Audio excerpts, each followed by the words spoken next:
exactly. I hope it doesn't. I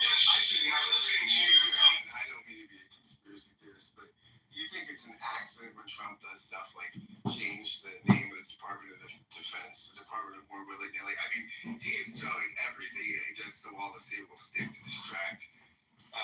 Let's keep him looking at the shiny objects. Now, I'm going to go to Mountain. Here you go. It's time for your fresh pie. How's it going? Yeah. Charlie Kirk, again. Not again, but we're still dealing with it. Pretty horrible. I've been talking to quite a few people on the left, and they don't, they're wanting to say he's not a leftist, that he's a Nick Fuentes Groiber, or that he's not trans, even though he's dating a trans person. There's obviously a leftist here, man. And I don't think it's obvious he's a leftist. I think he is complex, right? I mean, his whole No. You're not in his head, and you know what? I know he's got a complex biography. I don't think. Yeah, I'm not. I can interrupt you. Now, what I'm saying is, I'm on the left. Okay, I'm on the left. That's what you're, This is not obvious. Hey, Mountain, there's a universal rule on Clubhouse in basically every single fucking room, and that is when a mod speaks, you shut the fuck up. If you don't like it, there's the leave at. If you don't like it, there's the leave quietly button up top. So when Scott speaks, mute up. When Scott speaks, mute up. Thank you. Thank you, Uncle Steve. There you go. So Reverend Scott, I was just feeling a little protective of your leadership. I just had to reinforce the rules of the room that we've had for over 4 years. And by the way, that basically every other Clubhouse room has. Please continue. And I have to say, it was about finish my point. Like it's if this guy were clearly a leftist, I would say it. I'm a good faith actor, at least I try to be. And the left does have a problem with political violence. I mean, I think it's every study has shown there's more of it in number and lethality that originates on the right, but that doesn't mean there's none on the left. But this guy, to act as though this guy is some sort of left-wing activist, this is a murky, complex guy. Sometimes they should look. John Hinckley shot Reagan to impress Jodie Foster.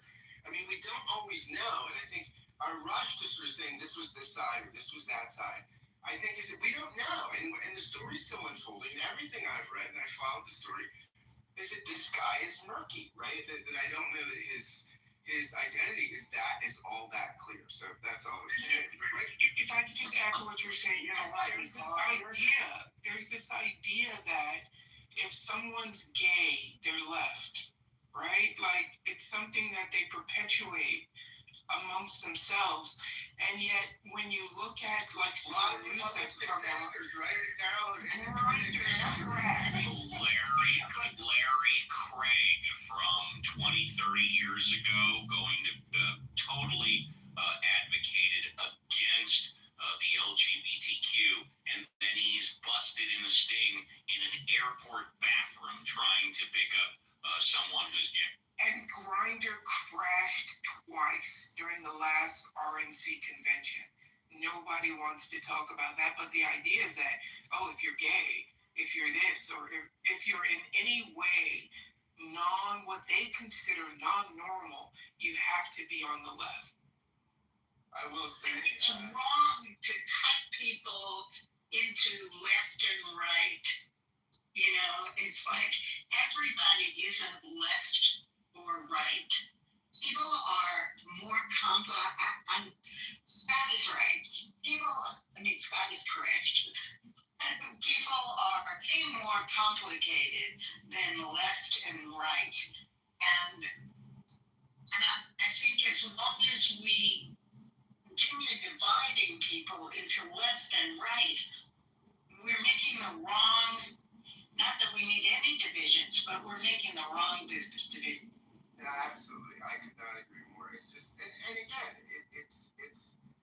oftentimes, it just nuance is super helpful, right? And I think, again, we often have to make generalizations just to talk, right? So because humans function on pattern recognition and language, patterns and things like that. But just the things are complex. Reality tends to be very complex. Uncle Steve, are you ready to sit back in the captain's chair? Give me one more speaker. All right, let's go to my dear friend, Dr. Francine. Dr. Francine, from the Sunshine State. Would you like a fresh pop? Yeah, well, yes and no. I don't know how long this is going to take, but I want to go on with my feeling about morality and about the wrongness of cutting people into right and left. I mean, this kid who is 22, whose prefrontal cortex had not finished developing yet, is not what he will be when he's 30. And by the way, I live in Arizona, so I've seen a lot of Charlie Kirk, and Charlie Kirk had changed a lot. Charlie Kirk, in some ways, was on his way to the mainstream because now he's 31 and a father. And that makes a huge difference in, how you exercise your beliefs and what you believe in and what you see around you. And you keep learning and growing as you grow up. And this 22-year-old kid, who knows what he will believe when he grows up to be a mature adult, which he is not now. And he's obviously been influenced by somebody, but, until he tells us, we don't know who. And we don't know if he's a groyper or a leftist or, a politically inactive, although his family said he'd been active. And what do we know about his roommate? We don't know anything. There is so much misinformation. So every once in a while, I just have to speak out that I'm following this story about as closely as anybody. And I don't know what's true. Dr. Francine, I love that. I think it's amazing that you can say those three magic words. I don't know. You are obviously continuing to educate yourself, to look at the evidence. There's going to be evidence on many sides, not just two sides, many sides. You're going to look at the evidence, and you're going to decide your own conclusion and opinion. And that is the clear definition of a critical thinker. And for that, Dr. Francine, you get the standing ovation. Thank you.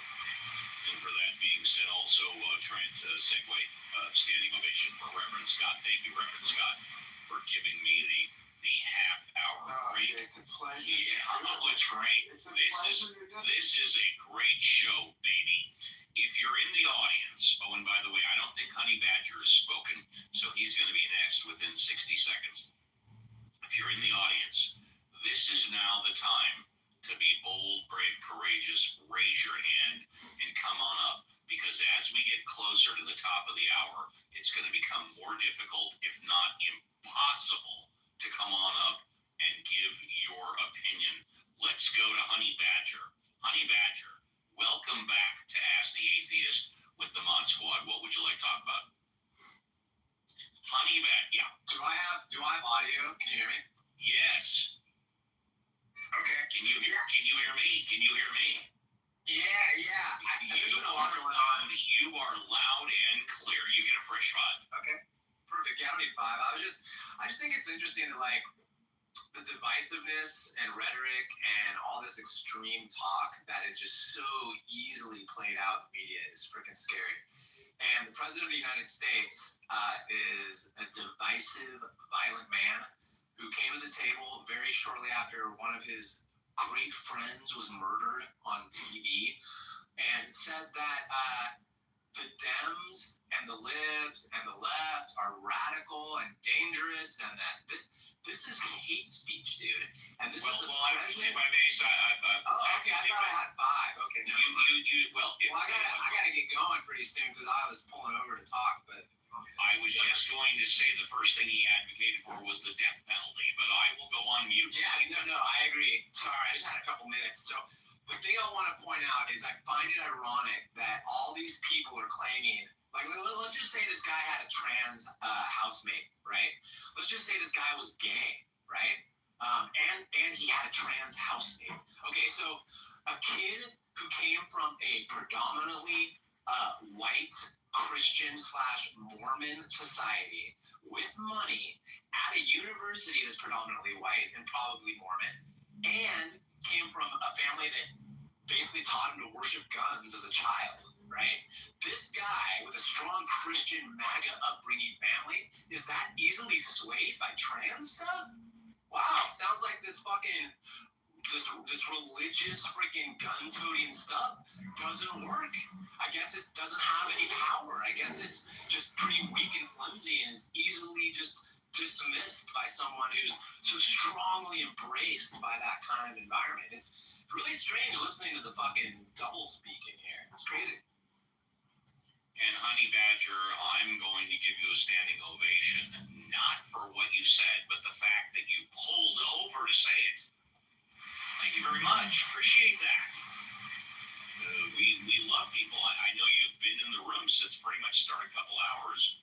You waited till you were in your car to pull over. And by the way, I appreciate you driving safely. Thank you. If you're in the audience, you want to come on up, please do. Next in my queue is Billy. Hi, Billy. Welcome to the show. What would you like to talk about? Hi, kids. Well, when the President of the United States says he doesn't care to bring us together, he wants to blame the Democrats for the hate speech, throwing around the word Hitler. It reminds me that it was J.D. Vance who said Trump was probably going to be America's Hitler.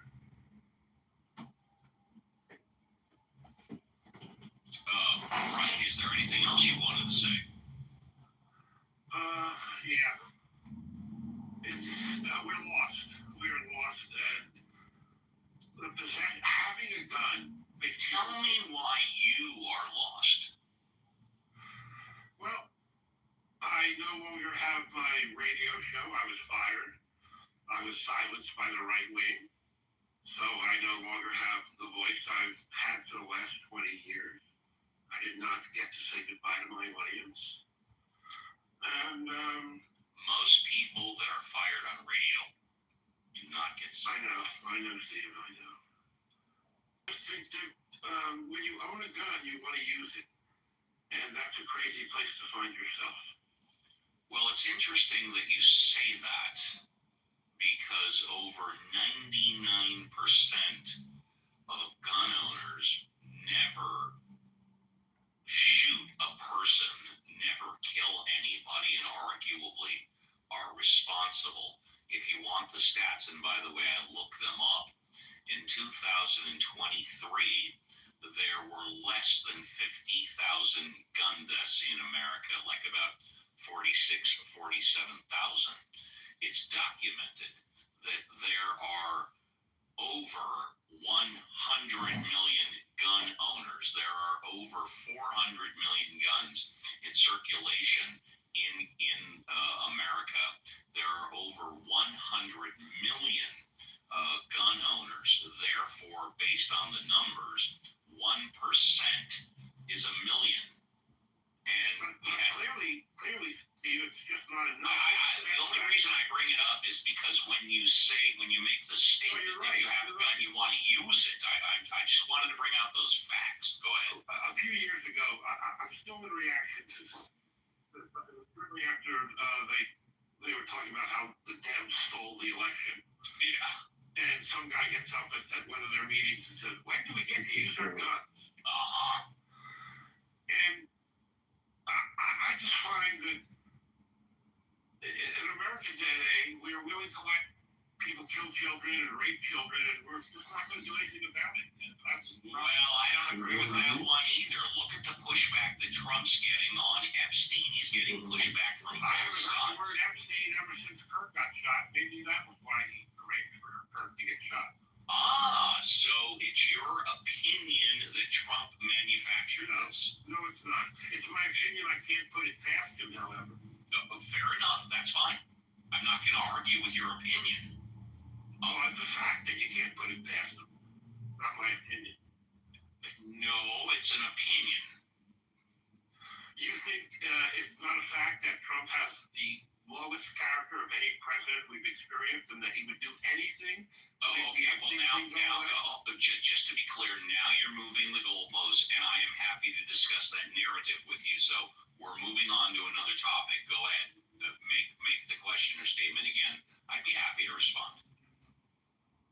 When I don't have anything to say about this. I'm just, like I said, like you said, I'm lost. Fair enough. Well, and let me respond.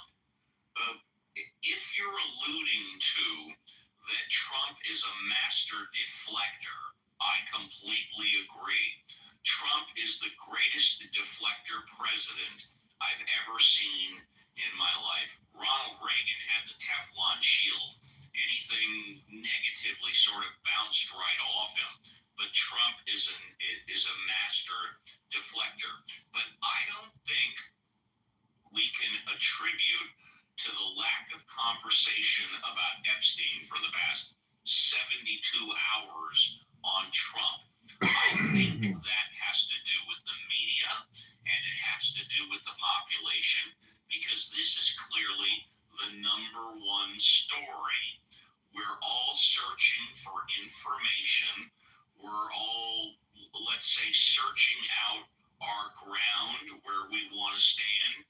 And once it sort of middles out, let's say it's a bad choice of words, once everybody assembles their territory, gives. In 2023, when Kirk said, well, a few gun deaths, it's worth it, as long as we get to keep our Second Amendment, I just want to disagree with that. I don't want to see any more. I would rather give up guns than keep watching our kids get killed in schools. Thanks. Sure. If I could follow up one question. So you're against the Second Amendment, or maybe I misunderstood you? I'm against the way we're allowing the Second Amendment that we have to sit around. Being on radio all this time and having to report on school killings has been disgusting to me, and it's the day I hate most in my radio careers. I've never used the name of the killers. I always refer to them as the pathetic loser, and I just think that guns are less valuable than our kids, and I wish people would agree with me. That is, assassin was brought up immediately. It was not withheld. That is a very good point. And he said a really good quote. I'd rather give up my guns than have more children killed in school shootings. I completely agree. Billy, is there anything else you want to contribute or close? I very much value your comments. No, kids, thanks very much. Appreciate it. Absolutely. Thank you for your contribution. The show is better with you than without you. We're going to give you a first-class escort down the red carpet to the VIP. If anybody in the audience wants to come up, you got literally like 5 minutes, and then mods don't bring anybody else up. Okay, let's see. Before we go to closing thoughts and burning desires, I want to go to the mod squad.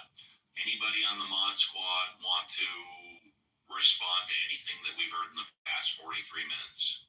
Yeah, I'd love to hop in for a minute. Go ahead. Please, go ahead. Yeah, to prior speaker a while back was saying, what would stop an atheist that wanted to cause harm from causing harm? Well, absolutely nothing. That's what you're trying to get us to say. But I do think you left a couple of important things out. I just wanted to state this show is on YouTube. Giant Jones has it on YouTube. Atheists do not believe in objective morality. Plenty of atheists believe in objective morality. I'm an atheist that believes in objective morality. So the starting premise that if you're an atheist you have to be a moral relativist is not a correct starting premise. Secondly, I'm stopping religious people who want to cause harm from causing it either. History is replete with examples of people causing harm in the name of God. Violence is a human problem. Attributing it to any religion, whether that religion is atheism or one that believes in God, is sort of irrelevant. People that want to cause harm is a person problem, not an idea problem. Thank you, Matt, for saying that. Well said. Absolutely, in fact, let's give Matt a standing ovation. Nicely done, Matt. Nicely done. Appreciate that. All right, let's see if anybody new is on stage. Okay, nobody new is on stage, so we're going to go to closing thoughts and burning desires. El Normo, do you want to take a couple of minutes with closing thoughts and burning desires, El Normo? Yeah, sure. We've been through a tough week. There were two major shootings. One an assassination of a public figure, the other a school shooting. It's just unspeakably awful, disturbing. Also had a very public execution of an innocent Ukrainian refugee on public transportation by a psychopath who slit her throat. The psychopath was freed apparently repeatedly by an incompetent judge who was appointed with the express purpose of not incarcerating criminals. I noticed, just as a side note, that people cited the decrease in crime in some cities that Trump proposed to send the National Guard to, without pointing out that crime had gone down in these cities because they'd stopped prosecuting misdemeanors. That was true at least in Washington, D.C. I happened to look that up. So at Washington, D.C., at the time that Trump sent the National Guard to lower crime, Washington, D.C. had a rate of murder 87% above the national average. You cannot prosecute misdemeanors, which adds to chaos and crime in a community, such as shoplifting and burglary and personal crimes. But you can't pretend dead bodies aren't there. You can't hide dead bodies. So it's been a tough week, and I think we're going to have to sit with what we've learned from this week. For one thing, we now have nurtured a generation that seems willing to murder people whose name I won't even dignify by using, or by the murder of Charlie Kirk. And by the way, I would say that 9 out of 10 people know the name of the assassin and don't know the name of the United Healthcare Worker CEO. Please continue, Norm. It's a shame. It definitely is, and that's why I know the name, and I purposely didn't use it. I want to not get the bad taste of that name in my mouth. And so we're going to have to respond to this national affliction, as we need to respond to international events that seem to constitute an assault on our freedom to live according to our values. So I believe our values are under attack. And I believe, you can say our freedom, but I mean all of our values are under attack. And there is now a realignment taking place. Charlie Kirk was part of that realignment. Trump is part of that realignment. He's not the leader I would have chosen for the job, but he's the one whose history has chosen. And I think we need to pay close attention and not drop the ball. Thank you, Steve. Norm, those were some of the best words I've ever heard you say. Mod Squad, get together. Let's all get together and give Norm a first-class escort. Mod Squad! I show Honey Badger in my queue is next. Would you like to say goodbye, Honey Badger? Sure, I'll say goodbye because I'm driving again, so thanks. Dave, would you like to take a minute or two and say goodbye? I think I will not talk about this week. Last week I talked about coming weeks and months. I think I'm a scientist, and I in a very good opportunity to understand believer, non-believer from the spiritual perspective, also God, and also maybe aliens because of three-eyed atlas, and in this very chaotic geopolitical and American internal politics, I think understanding Bible and how the framework helped me to understand the end time and the coming event. That's it. Dave, thank you. First-class escort to the VIP. And now we go to the mods who do not get first-class escorts to the VIP because they have to stay on stage and continue doing the heavy lifting until the end of the show. John, would you like to say goodbye? Bye, Uncle Steve. We can come back to John if John is not available. Okay, let's go to... And I'll also say that, political violence is not new. I mean, Marie Antoinette was executed in what could easily be called political violence. And what I would say is that when you push, I'm a realist, I'm not an idealist, right? You push people, even if, especially people who might be mentally unbalanced, right? And you see violent things happen. We want to argue that where everyone's rational, everyone's able to make decisions. That's simply not true. And I see that every day I get on the subway. This will continue to happen in a society where people are told that you're completely on your own, your fate is your own, your destiny is your own, and if you fail, it's your fault. And I think as a society, we have to figure some of these things out, or it's just going to continue to happen. Thank you. Let's try John again. John, are you there? Would you like to say goodbye? John? I'm here, Uncle Steve. We got Les. Go Les, fuck yourself. Bye. Les, thank you very much. Let's go to Lynn. I'm here. Would you like to... I don't even know why people come to Uncle Steve's show. He's not polite. He's not nice. He's a prick. He sounds like an asshole. He sounds like shit. Okay. Lynn, And his mod squad is a bunch of Yes. cronies. So, sitting here and listening, I find myself in a really strange place because sitting in the center, a lot of people throw things right, a lot of people throw things left. I think Dr. Francine said it best. When we put people on the left and the right, we put them in the middle. And I think we're failing to nuance the fact that there's personal responsibility.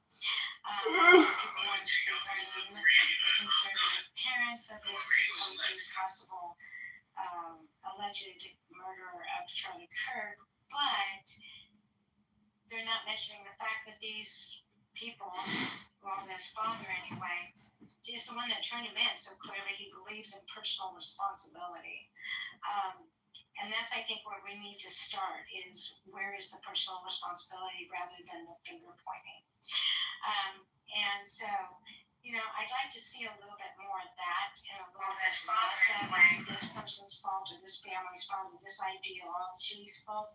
Is really not, because everybody has an opinion. That doesn't mean we have to necessarily act on those opinions.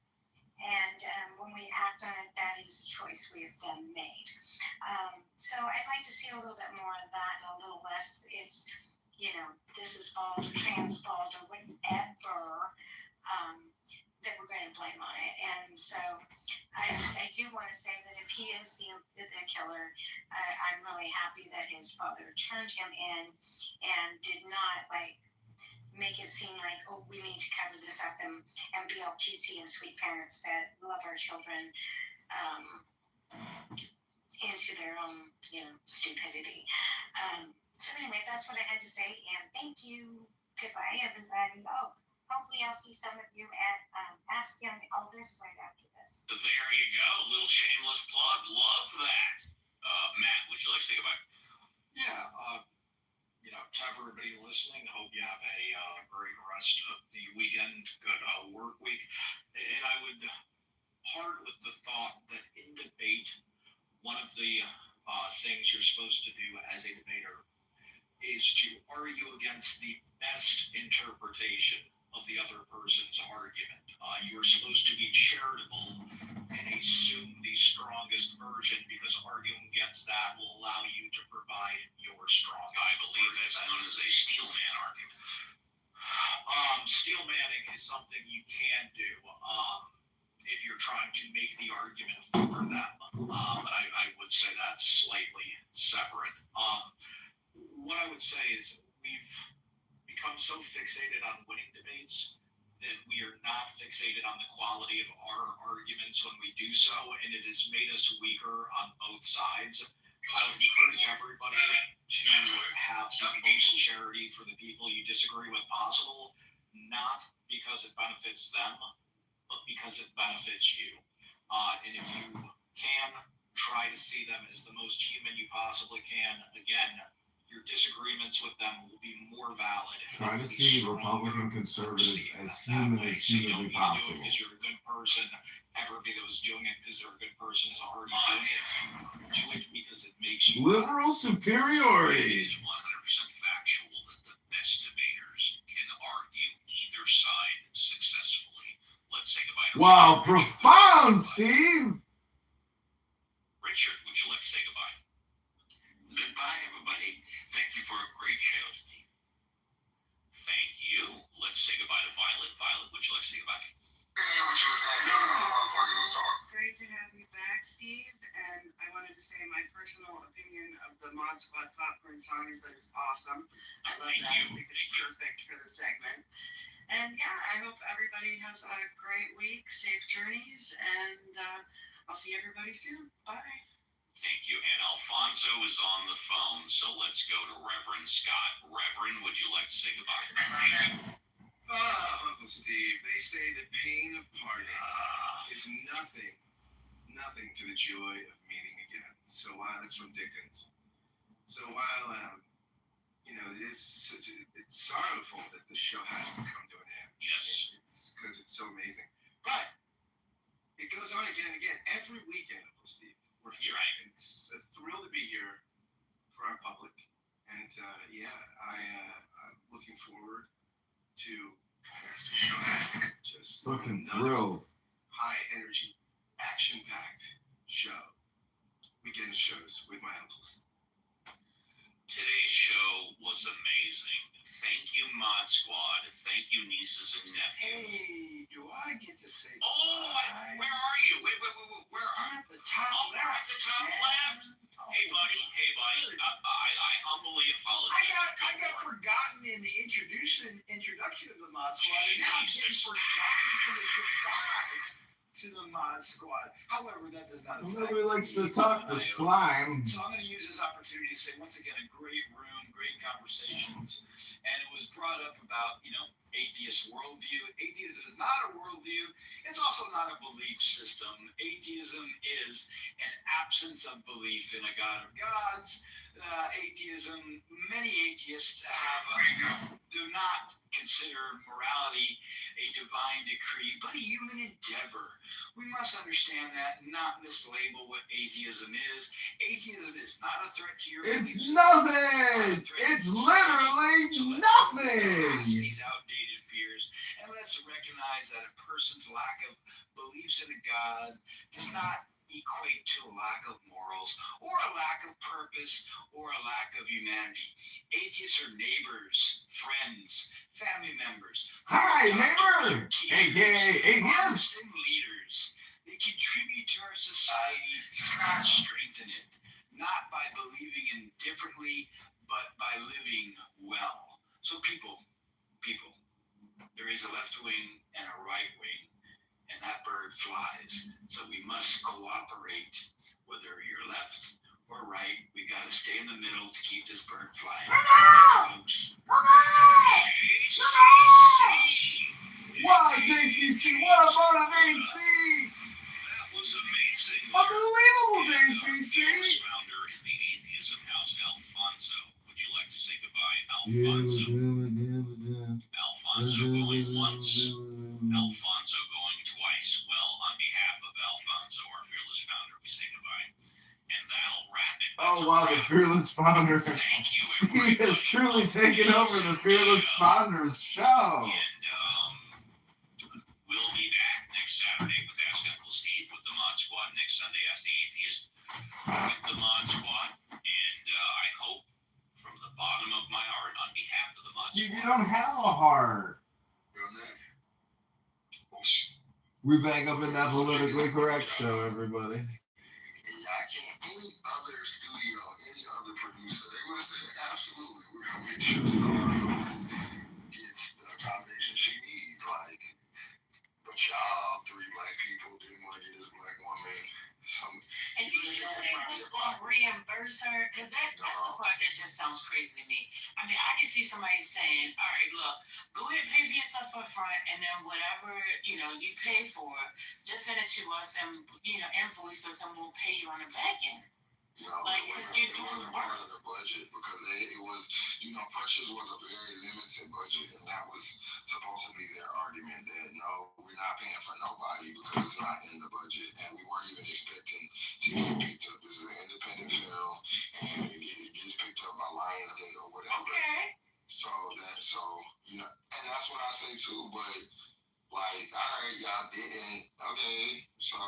Still pay for me. Like, now y'all it went y'all didn't think it was gonna, so you still gotta pay. And they didn't want to pay it. I think maybe she said something about it, but didn't like go hard about it, and she didn't talk about it, and then said more, and then that's where it escalated. Yeah. Well, and then the thing is that, like, so the film had an original production budget of about $10 million. It made $60 million, so you're supposed to increase the original budget. That's how budgets work. When you start projecting more revenue, you increase the budget and spend more too. So that's but I wouldn't know it. Well, I guess they would have projected more revenue because it was getting rave reviews from all of these different sources. So yeah, and I guess. That stuff that's known in the movie business, but three of y'all could have put together. How much the fuck was it? 500,000? Well, but here's the thing. Like, for me in business, it's hard to make those adjustments in my mind just talking about it. Like, all right, well, you need to pay for me. Well, no, we have this budget. We don't have any more money left. And she might not have said anything, right? And then the more money started coming in, they said, you know what, let's go ahead and reimburse her something because of the fact that this. A lot of times people kill their own blessings because they were opening up their mouth, and then they get screwed on the back end because you opened your mouth too soon. I disagree with that one. I'm just telling you from lessons that I know for myself and what I've learned from myself. I agree, but what I'm talking about is taking into account this is a movie that you 3 independently came together to recreate. You handpicked the cast, you asked me to do it. Also, we are of kin, or we're all black. This is not a regular situation. I understand business. And if you had said, we'll reimburse you, fine. You guys presented to me, hey, this is getting more press than we thought. Travel overseas on your own dime. Also, bring your makeup artist, you'll be paying for her. And whoever your stylist, you'll be paying for her. Whatever you gotta wear, you'll be paying for that too. Huh? No, my nigga, I don't give a fuck what kind of business we got going on. Now, you're not gonna play me. You're not about to get free labor, and you have no, and I just gotta guess it. Maybe no reimbursement if we make, whatever. No, and who knows if you're this shady to not give it to me up front? Who knows if you make more money? If we don't have anything in paper, who knows if you'll pay me? Because you'll just say we never agreed to that. Yeah, and so First Lady, if your original revenue projection was 25 million, and then it goes up to 60 million, you increase your expense budget as well. Adjustment in amazing, CEO. Steps of this like not even a reimbursement, like upfront payment. I was saying there should be like a hospital policy on whatever's going on, but enjoy the show. Maybe what you was gonna pay for the insurance policy. Enjoy the show, everybody. We're going to get a nice coffee. This isn't like a huge expense. You're just paying for. We got a room open called Democrats avoiding all responsibility and moral superiority. I don't get that. That just doesn't make sense to me. And I get the business part of it, but there's not enough evidence there to say this is business versus I'm just stingy. All right, so let me just go back to what CEO said, right, about increasing the budget. Increasing the budget, okay, but if it wasn't in the budget at the time of these tours, we see this coming about. We got a plan for it. We may not have received the revenue just yet. Again, I think everything has to do with communication. I don't care if y'all get upset with me for continuously keep repeating it. Communication is everything. She could have opened up her mouth and said something when, in fact, if she didn't want to go and she couldn't afford it, she could just simply say, okay, well, guys, you know what? I can't afford it, and I'm sorry I won't be there. Period. And left it at that. No, that's what she said. Oh, then I don't see nothing wrong with that. If I tell you I can't afford it and I won't be there, and left it alone, it's not about her affording it, though. That's not right. It's not. Not only did she say I can't afford it and I won't be there, she paid for Gap because they didn't pay for her. She took out of her own pocket. She paid for Gabri to go. That's right. That's you, Matt. Who's Gabri? You and your moral superiority. What a joke. Go to the gym, Fatty. Read a book. And so she went on a European tour. And this is in 2009. So yeah, whenever the movie. Yeah, but I'm talking about if we go back in that era of time, 2008 is when we had that little recession situation, right? So 2009, we're coming out of that. So the money and things, it was kind of weary during that era of time. I'm just saying. What? Baby, all them girls. Because, First Lady, Oprah was a millionaire through 2009. Tyler Perry was right around $1 billion. And so was... he was billion worth? So no way. He was close to it. He was around the 7, 6. He had plenty of money to send her. It wouldn't have been shit for him to write that $1.5 million check and say, take your ass on across that country. It wouldn't have been that much. It wouldn't have even been that much. Yeah, what you think? Maybe like 500? I think it would have been about $250,000. Yeah, $250,000. So one of the biggest standout things about it, Lionsgate actually took it over. They didn't pay her for the festivals, which is customary for the studios to pay. And that was about $200,000. What'd you say? Repeat that, please. I was saying that once Lionsgate took it over, they didn't pay for the festival promotions, which are customary about $200,000 to $700,000. For her, and we've only been around 40. Yeah, that is worth noting as well, that this is not just on Oprah and Tyler Perry, it's on Lionsgate, because Lionsgate acquired the project. And so they also decided not to do this. So it's on them as well. It's not just Oprah. But don't you think just on like a black piece, like that's like I say, hey, First Lady and CEO, I want to make this passion project, y'all know I'm a photographer, whatever. Yeah, can y'all do this?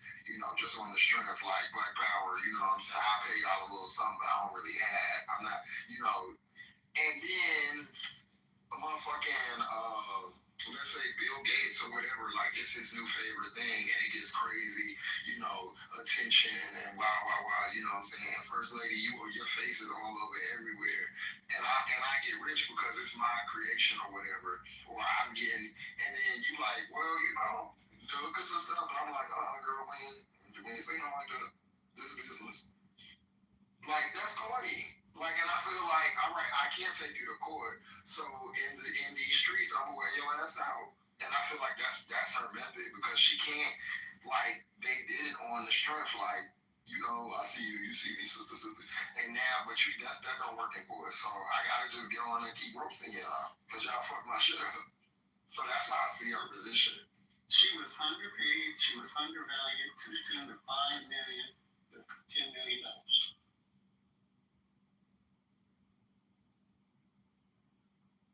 Well, it didn't help her the time before, and it ain't helping her now. So continue, keep on doing it. But it did help her. She got a bigger payday. It did actually help her. It did help her. She went from under Monique was paid for $1,000 for Precious, $50,000 for Precious. Oh yeah, she only got $50K to the dime. That's it. Yep. So basically, they were saying, "Hey, take your $50K." And she had the second most screen time in the movie. She had the second most screen time. I would maybe the most, but I know she's the one who got all the critical acclaim. Like, it was all about Monique. She got the Oscars.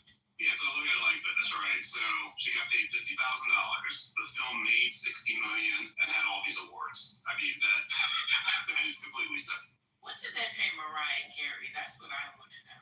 Probably nothing. Her name. It was probably a mutual thing. But Mariah's worth $800 million. All right, so let me read this. It says Monique is upset with Tyler Perry and Oprah Winfrey because she claims they falsely labeled her as difficult to work with during the promotion of the film Precious, leading to a decade-long impact on her career and finances.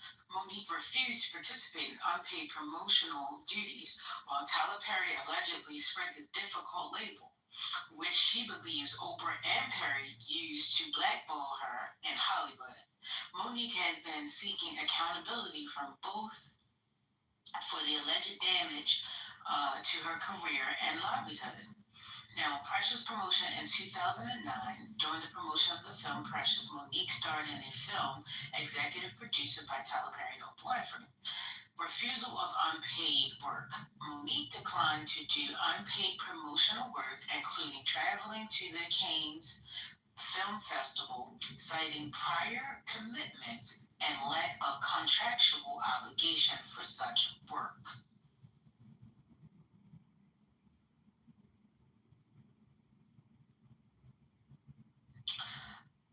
Did you hear what I said?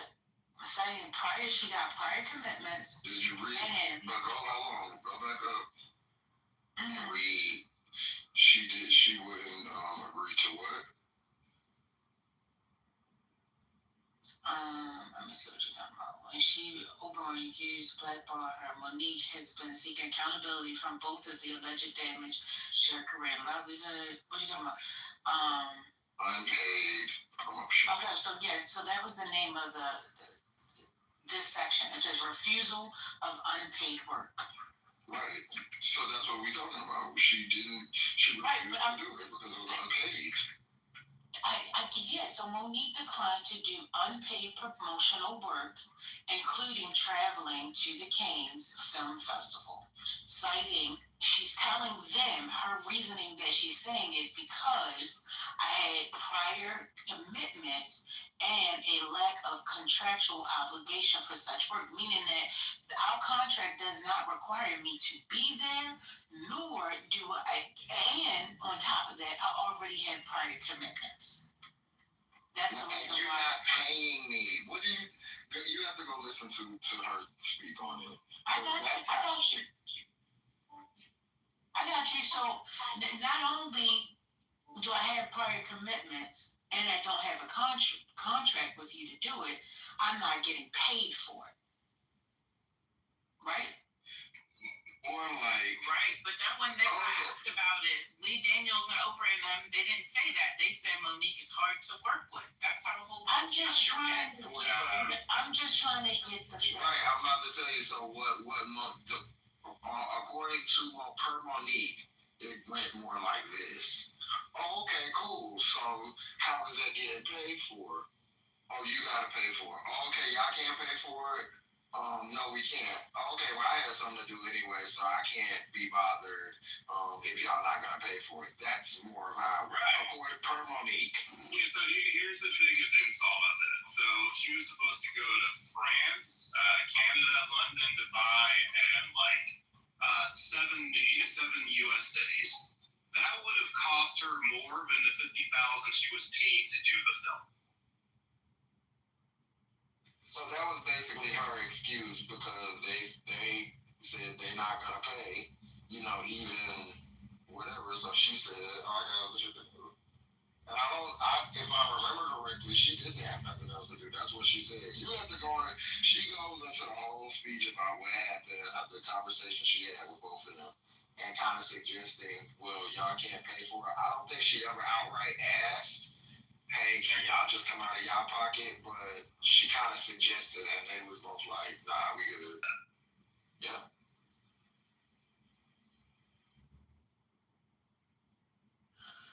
Well, I guess you don't want the truth of the matter, but that's fine. I tell them what the truth.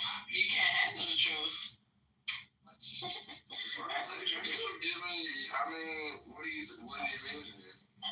Because I just got a feeling I know how that conversation went. And I know how Tyler Perry probably came to the conclusion, like, she's just difficult to work with.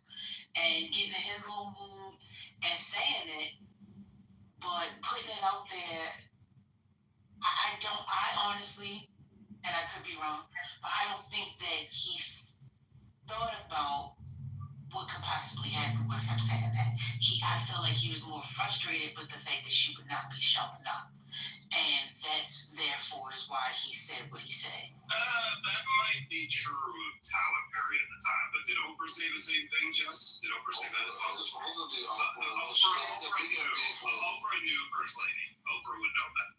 But there's another piece. Hold on, First Lady. It's another piece with Oprah. So you may know this. So Oprah, I think she went on Oprah's show one time, and then she said Oprah called her, and I don't know when exactly this was, like the timeline. I know it was around this time, but I don't know where exactly it falls. But she called her and said, "Hey, Monique has like a interesting past where like mother, her family and shit, and her brother, I think molested somebody. Something happened, like some weird shit. So I think Oprah called her and said, hey, I want to have your family on the show. And, Monique's brother molested her. Oh, yeah, okay. And so she said, yeah, but I don't want my brother there or whatever. And I think they agreed to it. And somebody correct me if I'm wrong. I'm just going it was her mother. Somebody she didn't want there, and Monique came, and Oprah brought him out anyway. Even after she said, and it was a real like fucked up situation, and she was like, I don't want to. So what happened was is that Monique's brother molested her, and was estranged in the family. You know what I'm saying? And Oprah brought the brother, the family, and Monique on the show without Monique really knowing. Imagine that. And Monique already had a previous conversation with Oprah saying, I don't want to, you know what I'm saying? So that's fucked up. Yeah, so she don't really, I can see why she don't fuck with Oprah, because, like, girl, I told you I want, you asked me, I guess, if you asked me, can you have them on there, and then you have them on there anyway, but you asked me to come on here, told me, you didn't tell me that whoever that she didn't want to be on there was going to be on there, and then you can see, like, the thing, like, Monique is shocked. Whoever the person is comes out, and, she like, she behaved, but you could tell she's shocked. Got you, right? Did she pull a, what's that man's name? Murray on her? Did she get up and run off? No, No, she like her composure. You kind of wouldn't have knew anything. Like, okay, it's one of those things where if you go back and look, then you can kind of see because you know what to look for. But at the moment, because it was already like kind of an emotional thing, you don't really notice it. But the way she says it is that, and I mean, Oprah never denied none of this. So she said Oprah called and asked, you know, can I have these people? And she said, I don't really get into this, but you can have certain ones. But it was somebody specific, the brother or mother, and she didn't want them to come on there, and Oprah did it anyway, and it was like a surprise in the middle of the show. So that's our first. Yeah.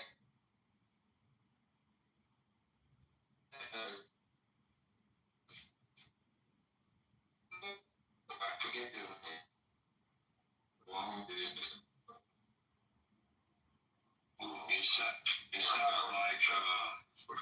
It sounds like Oprah or the producers reached out and didn't want to tell that person, that family member, well, we gotta uninvite you because of the situation. And good stuff. That's what people do. Some. Well, now you bring up like if we have a family show and you ask me who can I bring on there, and I'm gonna come, and then you bring somebody I don't like.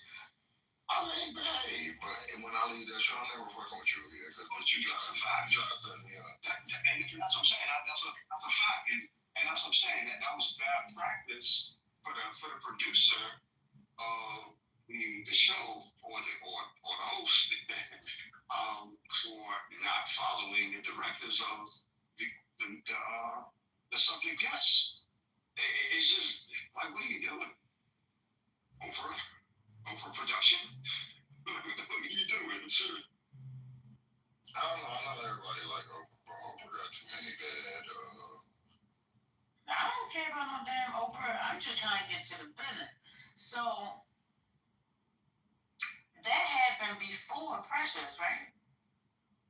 I don't know. Oh, you know everything, but you don't know about that. You can look it up, Shaquita. All right, Chanel. Shaquita is crazy. Chanel. You can look and see when it actually happened. But first, like if somebody did that to you, you would never consider it again.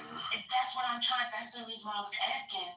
When did she do the show? Because I wouldn't. No, I'm pretty sure it happened like this. I think they have to like in between, like all of like everything else. Like, wow, this is something that was going on alongside. While they doing all these negotiations. It was the basically. Okay, yeah. I think that like me, I probably would have shut up by now because I don't know her just like this. But I don't really for her for how she keep going off because I could see if I had a career and you gotta remember she won an Oscar. Like that's not something that a lot of people, especially coming from a comedian, like she did kind of what Robin Williams did, like went from a comedic actor that's not really taken seriously and killed a fucking dramatic role. So her career was supposed to go in a specific way, and it didn't go that way. And we could blame her, but it was largely because of this. So if I was just sitting at home, thinking about it, I'd probably get mad at it too. And be like, get the fuck on live. Because this motherfucker. Like the part that's not on Warner Brothers. Hey, it's the sound line. You ain't lying. That's why that shit funny as hell. That's why Oprah did what she did. Like, mad as fuck. Shit. You know what? I'm supposed to be a Sandra Pay right now, getting off my doing my, and you bitches done. But that's not the first time. But this is not. She also was screwed by that sitcom that she was on with that girl too. That's what happened. Yeah. They shit on the Parkers. That wasn't nationally syndicated. She got screwed. If you go back and listen to Club Shay Shay, she was telling him how, like, once it got to so many shows, they were supposed to be syndicated and they were supposed to get X amount of money, and they had to fight. And I think they still didn't even come out the way they were supposed to come out. And that's in a tone for her career, for how people can treat her and get away with it. So you black women. And she pushes that. Thank God. She's the queen. She's the queen of comedy. But then they have the spin-off, Moesha, and it's way more, I'm not even going to say way more successful, it's way better received than the Parkers were.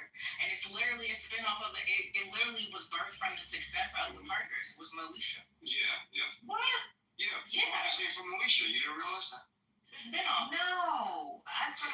Yeah. Wait, hold up. The Parkers was first, though. No, it was No, not. Moesha was the first. No, I mean, Moesha was way before the Parkers. Yeah, Moesha's. Yeah. The Parkers is a spin-off from Moesha, sorry. Yes. Right, yeah. Yes, that's why I was like, wait a minute, huh? Because do you say the girl's name is Suki? What you say her name was? Culturally. What'd you say? What was the question? The girl, her name is Suki. Sukiana? I said, girl, that was in the Parkers. What's her name? She can sing a little bit.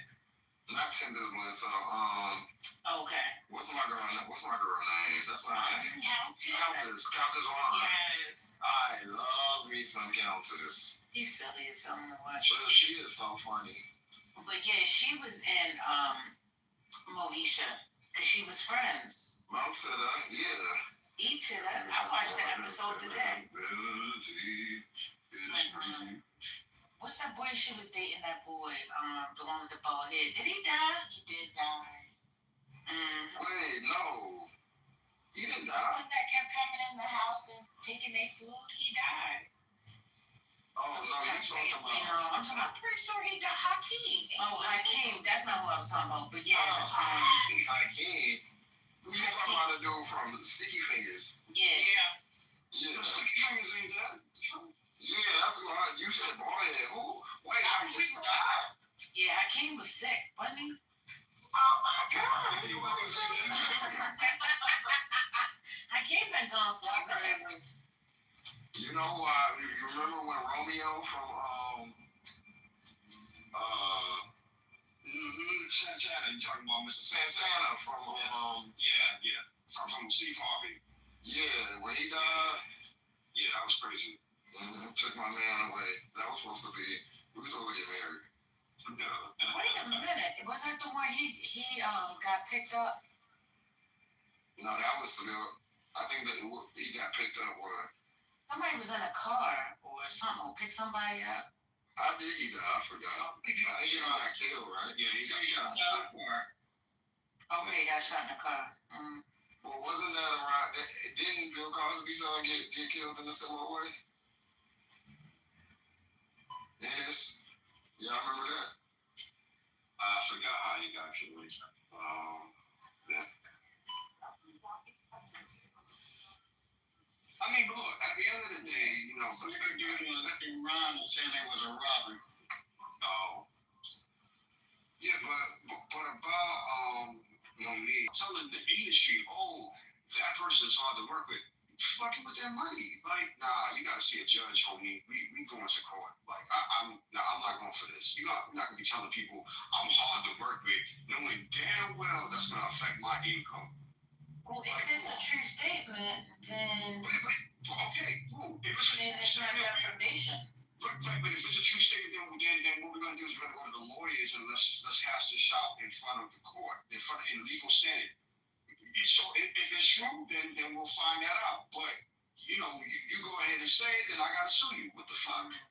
That's my money. Like, I'm not supposed to just shit bricks down. I'm supposed to just do nothing. And let me say, she's better than me because I would have been like, tell her, hey, you a sissy.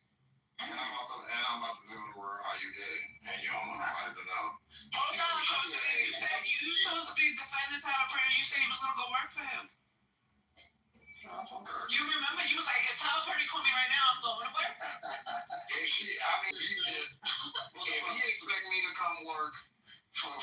type of regular feed. I mean, I'll still go, but I would be taking pictures of his shit with his share all day. Oh, God, not a shit. First lady, like, look at this shit here. Look at this shit here. So Netflix only paid her what, 500,000, and everybody else, including the white comedians, they got way more money for this special. So question, what does Stephen Colbert get? Because he just got signed. What is his shit looking like? Now that's not a fair comparison. I don't give a damn.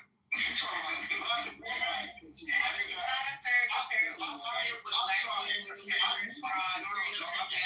Listen. My job right now, right, is to make sure that the black community, especially our women, get that fucking get those ducats. I'm sick of this shit. I'm real. I'm sick of it. Fuck that. I don't give a fuck. And you're Stephen Colbert. Nice and cool and all. High five and all that shit like that. But yo, you need to pay the women. Let's stop bullshit. These white.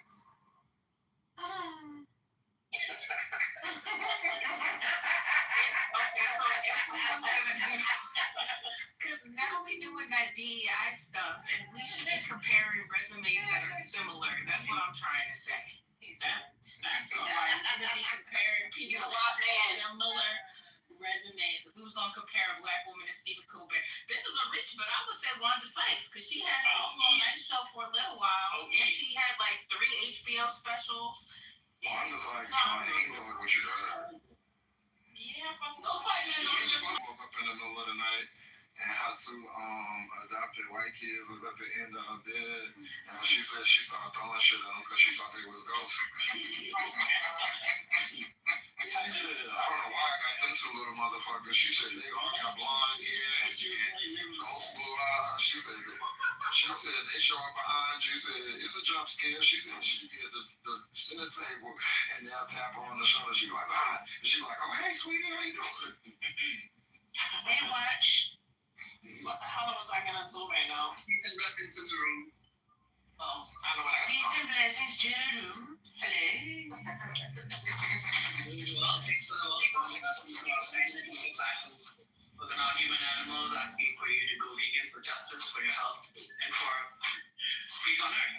Because our actions speak louder than words. So thank you so much for having me. Very good. See, this is why I like people that's into the environment and animals. They're always so nice. Oh my God. I'm trying to get you in trouble in here. Peace on earth. I'm making some mozzarella sticks, guys. Is it vegan mozzarella? As Dr. King said, we just said we not to put that compassion into action. That's a fact. What's wrong with quoting? It's been a wave of people that, they just been quoting him extra recently because of what happened earlier in the week. So now I'm just wary. I'm wary. Yeah, some people like it. That's why there's some food. Be not weary. Next thing was also vegan. Be nice.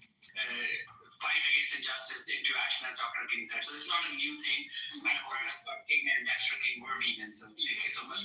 But some people, I don't know about being vegan, but there's some people who just do it because of, situation. I've been quoting King since I was able to understand King. And I actually wrote a fucking essay the day before. You were about to hang out. Well, I'm not. But listen, I actually wrote an essay. I wrote an essay. Now somebody saying chicken feet. Hey. Yeah. Turkey feet. Turkey toes. Yeah, turkey toes. And that's the way Dr. King wrote that shit, right? So, because that's what I do. So, but there's some people like y'all said, they try to jump on a bandwagon. It's so hard. Ew, y'all be eating chicken toes? That's what I'm chicken toes. Oh my God.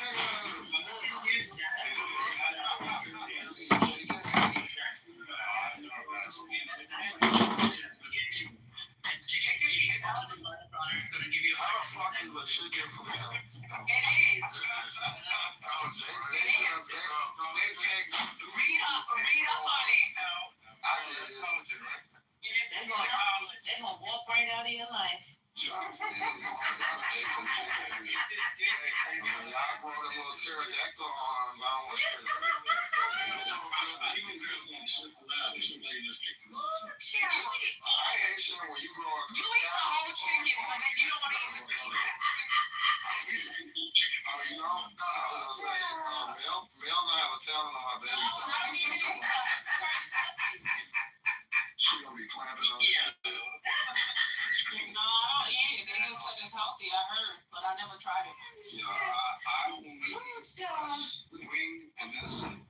Anything below that. Oh, who eating it? You? We don't get the chicken. Patted feet and motherfucker, you have a talent on each baby toenail. Where am I reading? I start purchasing on shoes and shit at work.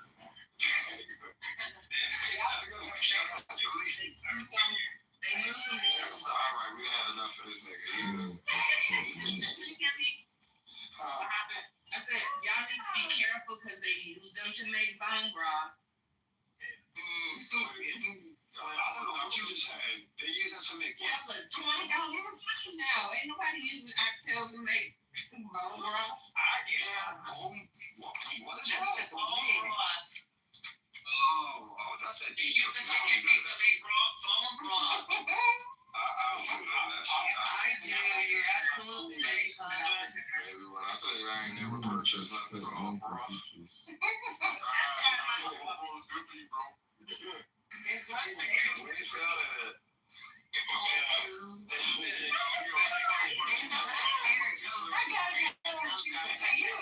It's you want to raise your hand. Crazy. They make a lot of home broth and they freeze it and they use that. I got it in the freezer. Y'all got a bunch of chicken toes in y'all.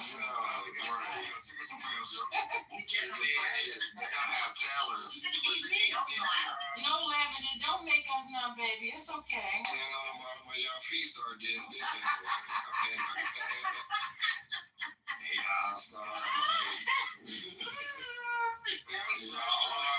Y'all arms start folding back, kind of like.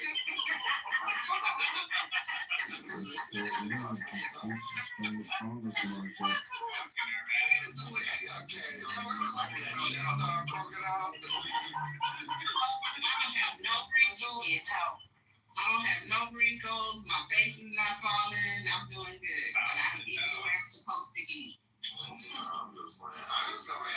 Which one you want?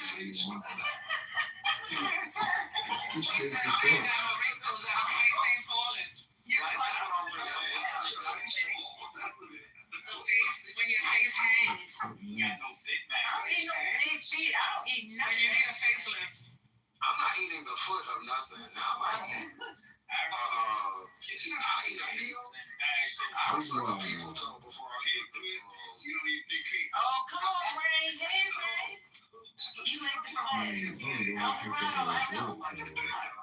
People play hooky, like the bell ring. I didn't see the 80s back in the day. Like 80s and the 90s. You see baby. Ray, you late to class. No more pigs. You ever seen a pig's foot? Living in there 6 months.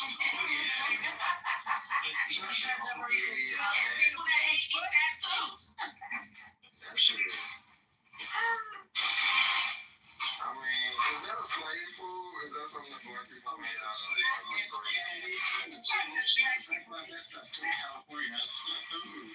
Shout out to them. Because I would have said that same night that you took to cook that, just go ahead and stick me with it. Because I'm not eating that shit. I got some watermelon that night. White people suck. I mean, I definitely would have been one of the, I would have got ate up by sharks. Wait a minute. We need to regroup. I mean, we need to recap this week. Because I want to know about next week. Wait, so, my sentence? No, continue, finish. No, go ahead. I'm just trying to know. Okay, I guess you want to tell me, first lady, eat shit. Like you do. He said water to reprieve. He said water, eat shit. So, I saw on Friday yesterday, y'all went from not liking a person to then liking the person to then hating the person within a matter of 3 hours. They all did it. I guess from Kitover. Let me see. Boy was here. Ray. Y'all know what I'm talking about? No, I'm still waiting for the last message. You're telling me was going crazy in the room. I just put it in the back channel. Oh, okay. Let me see. Ray, who I'm talking about? Myself? No. Jay Maddox. So, is he in a group or is he excommunicated? I need to know. Y'all remember Jay Maddox? Let me ping him in. Let me see if y'all can remember him.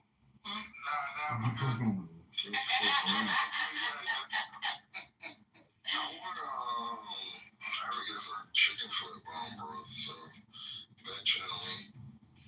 Whoever know where to get it from. You talking about? There's a place in the Bronx that has that. I don't know about Atlanta. Hey, On Black Wall Street? Is that what we're talking about? Jay made it. Black Wall Street. yes. Yes. Y'all remember him? Y'all remember Jay Maddox?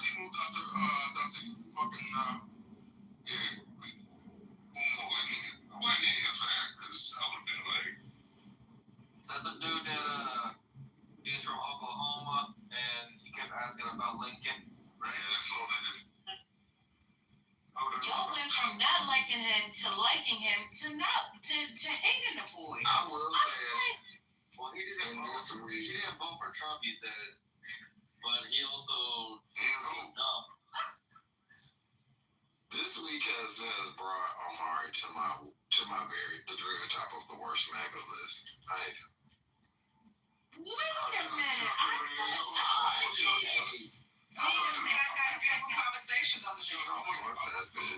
One second. Wait a minute, Haitian. Wait a minute. Let me get clear. When I left yesterday, y'all, it was so harmonic. What happened? That bitch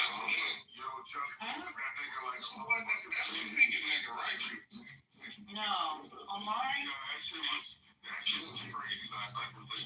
See, this is what I'm saying. Y'all can't have certain conversations without me, man. Oh my goodness. I wish I still had the picture. I didn't do any of The room on record? Look at him now. But you guys don't be getting the time right. I like going through fucking hours of I wish I would have had a picture of Haitian because it would have really been funny. I had a picture. I know y'all ain't able to see the picture, but I lost it. I'm just letting you know we got a new person coming on stage. His name is Gary. Okay.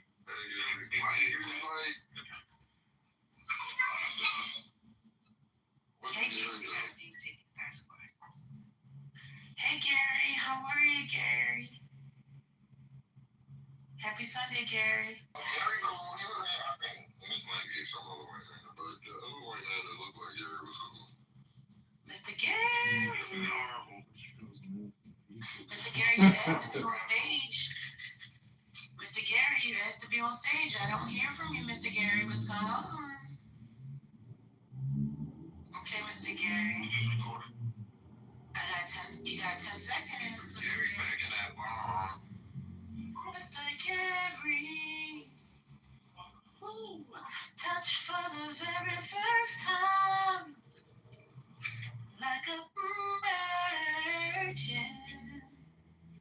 Has that been 10 seconds? No, what happened to you? On. somebody keep her around. He ran away. Before he could get blocked. Oh no, he down there in the school. He about to get out. See you later, Mr. Gary. Have a good day. Come back when you can talk. I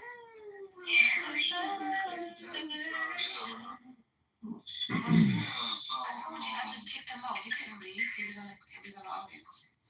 Hey, Notorious. So can I finish telling you about Hawaii? Yeah, please go ahead.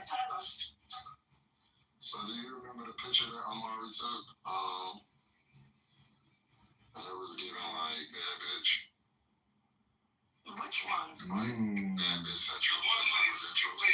was real thick and shit. Yeah.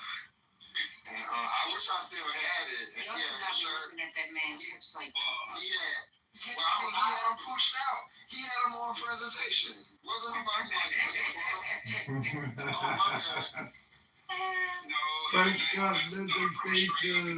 Straight man. I looked at his profile picture. I'm like, why this nigga got his shit tooted up like that? Wait. So I think I came back. Women, did Just leave? I think I came in on that conversation. I heard Brooklyn asking him about some tight pants or something.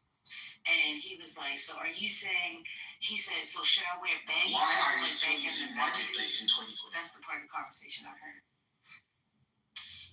Well, I came in one day. This was a couple of weeks ago. And you know, we wasn't really in our argument, so I thought I had took a screenshot of it because you know that's what I do.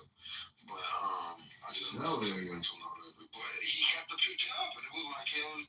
It was like a picture that a bad bitch take. Like I go to the picture, you turn around to the camera like with your ass, like and you kind of turn around and like look at it and take the picture. That's how he had it. You mean Jesus?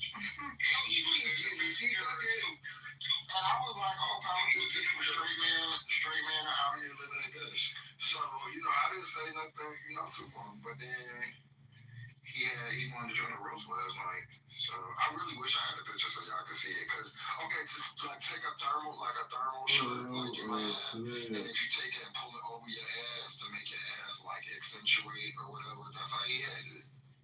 And it was either, so cute, might delete it. Don't forget the body length mirrors, like the full length gym mirrors that was in the back too. Yeah, that's how you I mean, but when you get to working out, you do want to look at your body, like you want to see the progress. But I'm not posting my ear, like look at my butt, like period. The only thing we show off is our torso, so we don't have to show off our legs and our lower half. And if you want to take a picture of your butt, that's for your personal use. Why would you come up here and take up on a Saturday and present it to us, especially me? Not me, bro. So nigga had some child there and hit upside I don't have the picture, so it'll probably die. But if I had that picture, I deleted it because once you mentioned it, I saw what you're talking about. Hey, bitch, you saw it when you pulled up to the picture. That's why you took it. You was like, dude, I caked up today. That's exactly what he said before he took the picture. Like, bitch. Yo, I got something to allow me comes in from the remix. Man. You know them days when your ass look good in some pants, first lady. You be like, oh, Peter, let me. No, I wish I had glutes like him, though. I did. I wish I could see his glutes. He got a nice little round tushy. Yeah, I wasn't checking for that. You know the picture I'm talking about. She know exactly what it's saying. You said something about him when you said call him Big Booty before you called him Big Booty. It's PTR. Before you had called him Big Booty, I looked at his PTR. I was like, why would a nigga take a picture like that? I always call him Big Booty Mecca. His legs like that.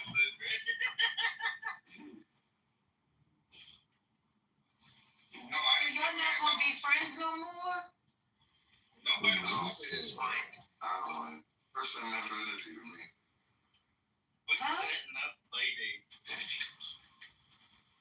I know, Water. So y'all not gonna be cordial no more? Probably not. That's very hard for me. Maybe like when Alright, I'll ask you in like a week or two. I'll talk to him when Deborah's around because I like watching Deborah's dragging that. Because he flip-flops like a politician, and Deborah pays close attention when he's here. I don't, but I like it when Deborah acts him up.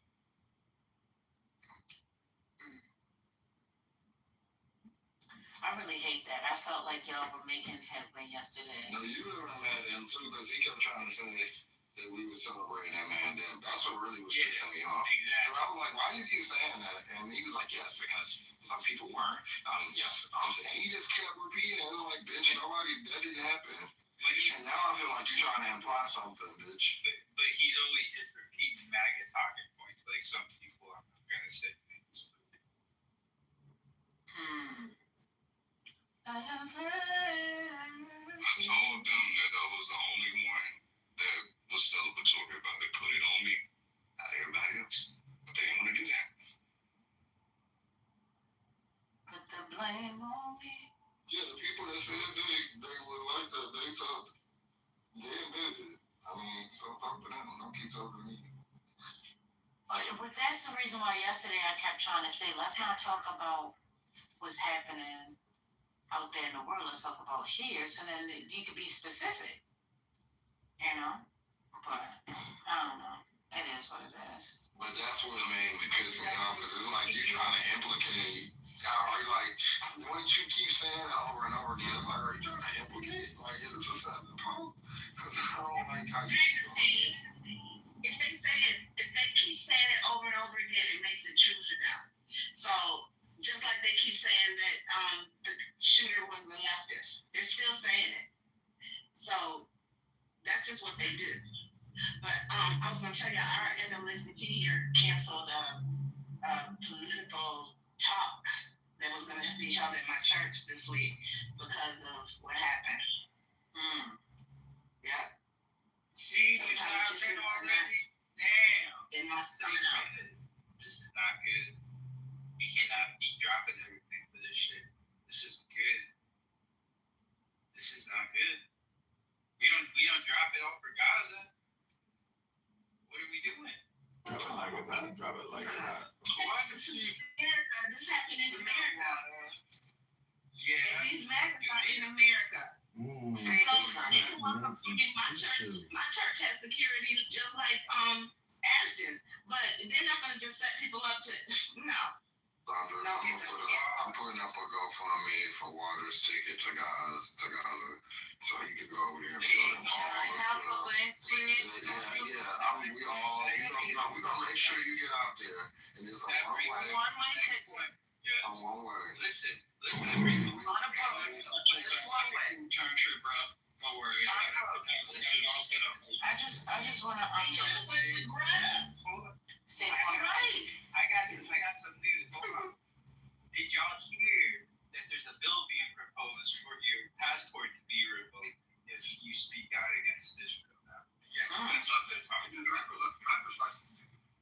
Bro, that's you every day. Y'all better shut your There's mouth. gonna be a bill proposed for opening up your mouth soon. See, he can't even. Shut it. I mean, a ticket, Jess. He can't even get me a ticket. We'll just put you on a slow boat. I'ma buy you a drink. Hey, what are the rules about you gotta take 2 cards and then start there? All right, I just want to say this real quick. Still as of right now today, Utah Governor Spencer Cox said that the suspect in the killing of Charlie Kirk is not cooperating with authorities as the investigation into the motive of the shooting continues. He's still not telling them. He's still not saying what. They're telling him to say he's guilty. He's like, I'm not. You already know you got the shit. He's waiting for the White House to call and say, hey, we'll give you leniency. Just let's tell everybody you're a leftist. What did you guys think about the side-by-side photo of the one that they were posting prior to supposedly catching him and his mugshot? That the nose are different, 2 different noses. You talking about the dude in the red shirt? Right. No, the guy with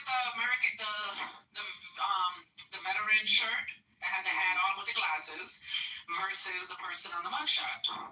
They're comparing the noses, and they're 2 different noses. I wouldn't be surprised, no. How much you gotta hate your son to turn him in? I mean, this shit stinks to high heaven. You gotta be careful. Let me tell you something. Let me tell you this though. Anything my job say, anything to me about anything I said on here, the lawsuit that I will motherfucking enact. So we can go, but baby, I ain't did none of that. I'm gonna link in the chat so you guys can look at it. That's what's all gonna happen with these people, with them trying to get these people fired. I just put it out. They're gonna be in court forever. Well, I'm going on record. I ain't said nothing. What I have said, what I have said is simply, I don't think nobody should be losing their lives for speaking their own truth. Period. I stand on that, and I will continue to repeat that and talk that. I don't want to see no one hurt, violence, or unalived. And I don't hear nobody verbally abuse college students because they're getting a bag from something. Did you look at the lead water and everybody else, please? Look at it. Hey, can I throw something else out there? I'm at CVS picking up my blood pressure medication. I just want to say this. These people getting out of hand with these fucking BBLs. These chicks getting BBLs and this shit don't match no other part of their body. Okay, so on which comparison comparison and ImageNet is like a face detection software, and it said that the upper helix of the ear does match in the way it retrieves. So there you go. Also, be careful with some of those photos. Some of them are doctored, or they got enhancements, and those enhancements are based on like what the system thinks it would look like, but it's coming from a. Unless, but what about the nose? Yeah, to me, it matched. No, they don't match to me. The one nose is skinnier than the other nose. Yeah, no, you gotta trust these. You ain't gonna tell me that one nose is skinnier than the other one? Come on, people, Yeah, stop. no, you totally. I didn't see that. Maybe it's because, are you looking at the angle, woman? Wait a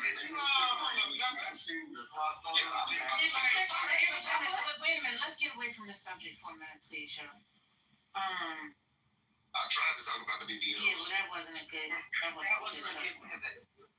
Not at all. No. I'm still working, guys. I'm still trying to learn I'm still learning how to work y'all lungs in y'all spaces. Yeah, I don't.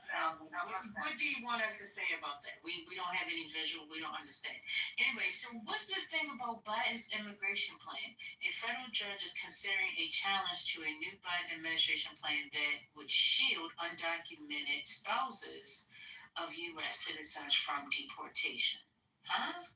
Biden is not in office. What are they talking about? Before we say this, I just want to say it's really up to these citizen journalists with all this plastic surgery, because they're like, oh hell no, like that's not his nose, like that's not his ear, like what? You know what I'm talking about? No. With plastic, that woman had a lot of plastic surgery in that video, and she's like, let me tell you, my personal opinion, it's still a that not the same person. That's a completely different nose. Because they look so closely in that. I should throw your ass into the goo. I just said I don't want to talk about it, and your ass gonna come right back and say something else about it. It ain't your bad. You just rude.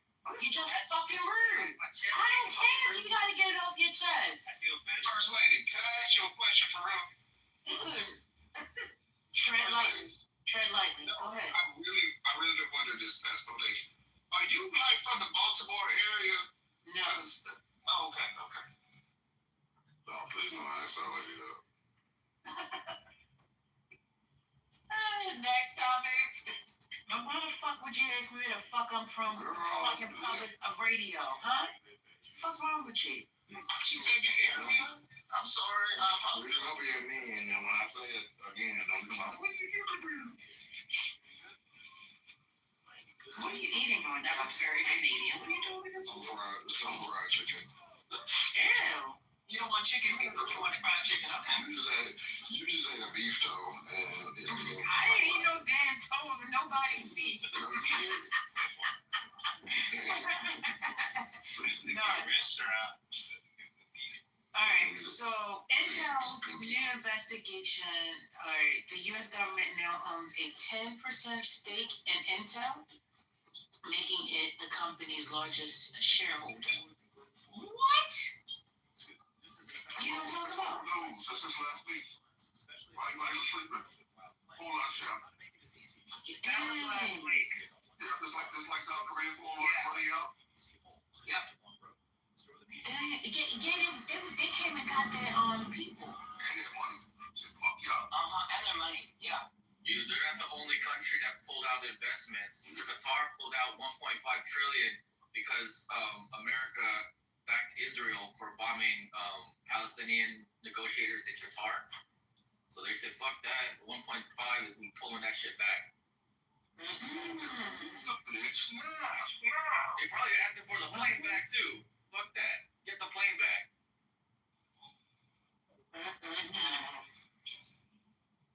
So it seems that the Boston Celtics won their 18th NBA championship with dominant 106-88 victory over the Dallas Mavericks. That was the news tonight. I'm watching news in China. What's going on? What?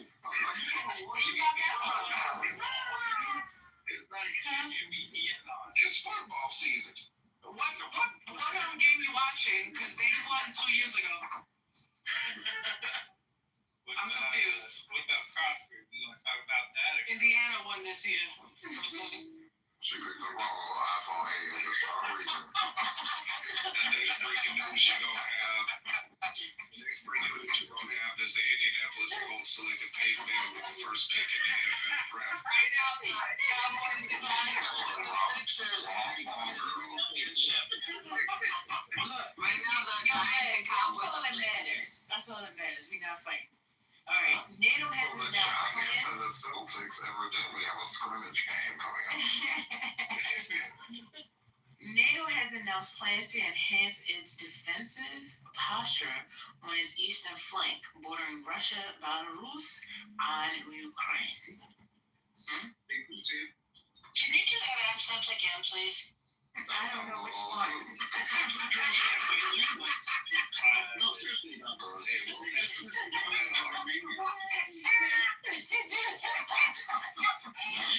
That's why I like to say, man, still not gonna laugh for hours. Y'all want to hear more damage for the economy? Yeah. Dude, so China has purchased $0 of soybeans this year. That's about 54% of all the soybean exports. So obviously farmers are tripping. Also, the 25% tariffs on auto parts and 50% tariffs on steel wiped out $800 million in profits from Ford. Ford's profit. Right? So that's all the damage from all this shit. Dude, Trader Joe's is all out of soybeans, so we need soybeans. One thing we learned in the military, No, really? money doesn't We went to thousands of people working tirelessly but it was West Side. Oh, yeah, they only got him in yesterday. They were out all week in the valley. How the fuck are they out of them if nobody's buying? There might be a place that has a valley. What was that, Jess? Mississippi got the P Valley. No. Valley,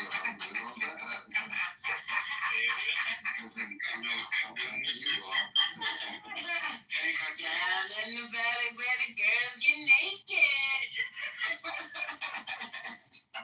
They don't do that anymore. You need to sit here. Not Regina Valley.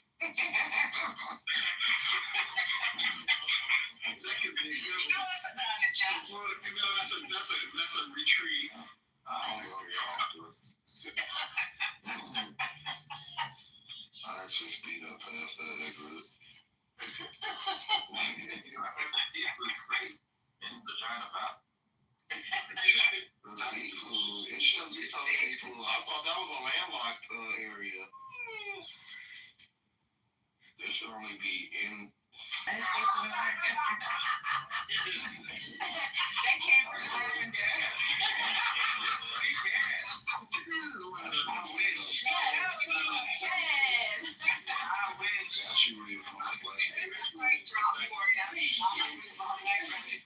Wait a minute, Michelle said she had to go to 3 different grocery stores for pita bread today, and then tried said yesterday 2 of them at Costco's was $85. $85. That was then I went to Albertsons. It's $6.99 a pound. $6.99 a pound. But almost 2 pounds of fat on them. Forget it. Oh my God. This is not good. France to the Ivory Coast. To Taco Cabana. Chinese Treasury holdings are the lowest since 2009. That is Clubhouse. That's Clubhouse news thing. What year is that from? It's Clubhouse news. What's going on? $42 for a tri-tip. Does that sound? Somebody baking a cake? No, I'm putting my ricotta away. Ricotta cheese. Oh, that sounds nice. That's just me. There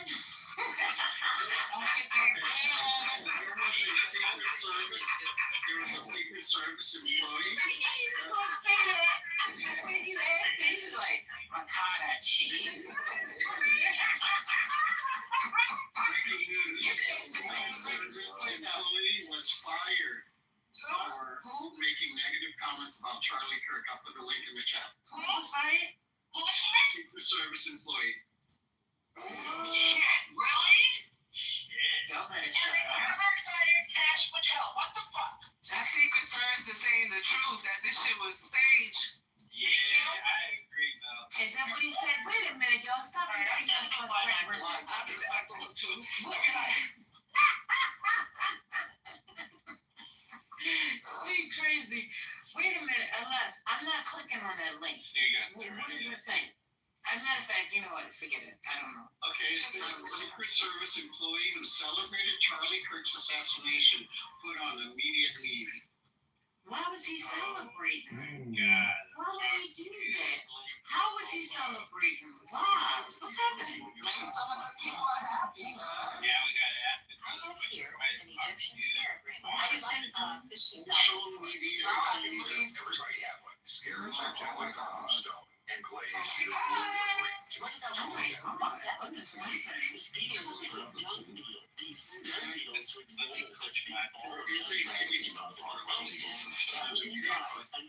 No, I'm just trying to figure out. Oh, you want to play it? Okay.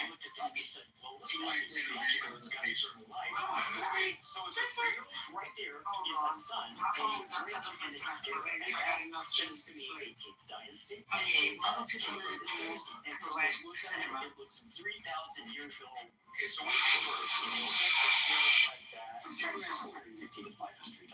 I would give you right around. That's what I'm getting at. CB Collins working her story. Our sources on the ground that are on this story as well. She is also live on the campus there. Or you know, CB, what do you have for us? Years old, dating back to the Ottoman Empire. Hey, Bill, good morning. So, as you just heard from colleague David Spun, the suspect has now been identified as Tyler Robinson. We are hoping to learn more about who this person is at this news conference.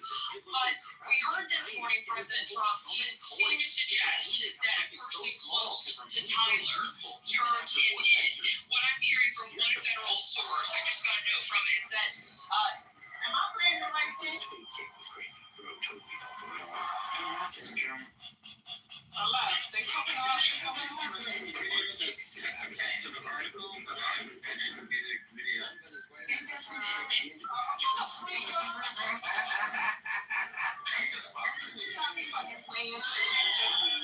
Here's at the top of our article. It doesn't work out enough. I got something to play. All right, play it. Politically correct cinema.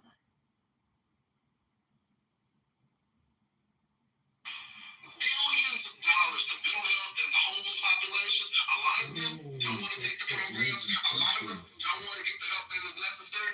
You can't give them a choice. Either you take the resources that we're going to give you, or you decide that you're going to be locked up in jail. That's the way it has to be. Or involuntary lethal injection or something. Just kill them. It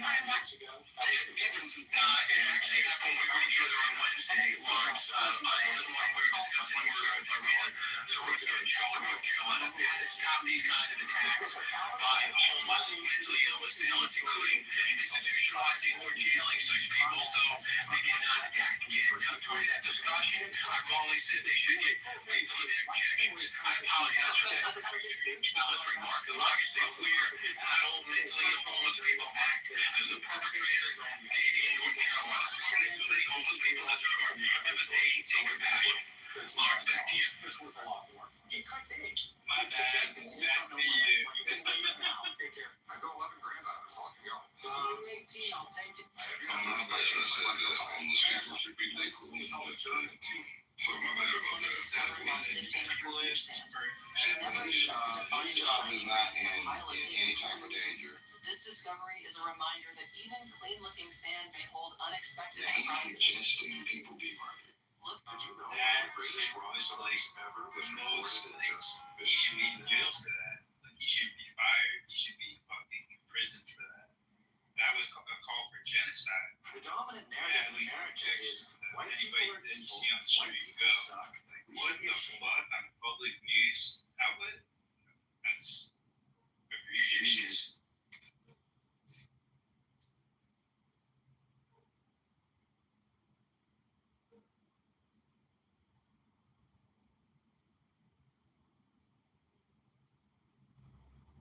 Y'all quiet? What happened? No, your phone broke. Doesn't have anything to do. My phone broke? Yeah, you just can't hear us talking. Have y'all ever had one of your comments go viral on the gram? No, just he has his comments going viral all the time, and they always blocking him. That's why I got my Instagram taken. That's why he got to burn Instagram. That's crazy. So I get you now. That's just, you know, I don't know, Josh. If you bold enough to talk shit to me in the comments and I go to your page and your whole family looking for up, then that's the decision you made that day. You knew how your family looked before you came at me. Oh, You should have left me alone. But you probably said something first, because they wouldn't even know you if you wouldn't have said something. No, they always say something derogatory, like, you know, so I'll be like, it goes pretty much like it goes in here. I don't ever start out with these people. They always look sugar fed. And then I have to go and look at them. And I'm like, you shouldn't be insulting anyone. And you look like Herman Munster. Wife be ugly. Oh. Broke. That's a baby. Come on back. Come on back. Come on back. Come on back. Okay, third best. You know, I do with celebrities. Yeah, people see the cross He died, my best friend. You know, we're going to tell it all. You hear me? We're going to tell it all. He told me. He told all of us. See, I just don't remember things. I always remember things. I remember things all the time. I remember him saying this. But I didn't know what I'm it looking was. at the opportunity. I don't really be doing that. Like, usually now, I'll be seeing comments, I just shake my head. Like, just hilarious, whole thing with Tia's noticing. I really want to say something with it. Kept quiet. Do y'all like good hilarious? No. Has any business What did she do? told the Wall Street Journal that it is closed? She's a comedian. Well, I know she's on different channels. I know how to just. Well, she, so, you remember when Snoop Dogg said he was watching, I guess, some cartoon with his granddaughter. It was a lesbian couple. And he said he didn't know what to say to the granddaughter. And so T.S. Madison was like, well, Snoop, you get, like, he I don't know what he took it, he said he didn't know what that was. She so T.S. was like, so you have lesbian couples in your videos, so you clearly know what it is or whatever. So then, Just Hilarious was like, why are you even getting involved? Like, you're not even a lesbian, like, that's not even your thing, and they already don't like each other. So T.S. Madison said, why do you always be coming to me? Is it because everybody be calling you a man? And so you want to take shit out on me?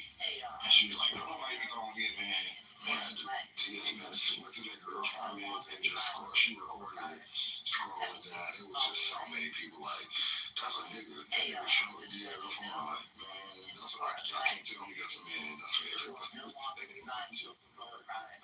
It was supposed to be. I don't think she looked like a man at all, but apparently a lot of people do. And anything new on the investigation? You said Yeah, I don't really know her to like her, dislike her. I know she was doing she was doing some private comedy stuff before she got on Wild 'N Out. And then she was on Wild 'N Out. And then she got the bathtub situation. So the real question should be, is it a trade-off? What was it a trade-off to go from Angela to Jessica Alba? Well, it wasn't a trade-off. Angela wanted to leave. Remember, they didn't just throw Angela. Angela wanted to leave. I know that, but I'm just saying, is it like to go from, that person to that person? I think it was. They're two different people. They wouldn't let Angela talk most of the Well, Angela wouldn't talk. She'll say something, Charlamagne and them will cut off. You can tell for years they didn't get along. But then they let Jess and Lauren talk. Yeah, I don't know how old Lauren is. I know she's over 21. She's talking about how much of a baddie Lauren is. I would definitely say, with Jess on the side. When I was doing Diddy's trial.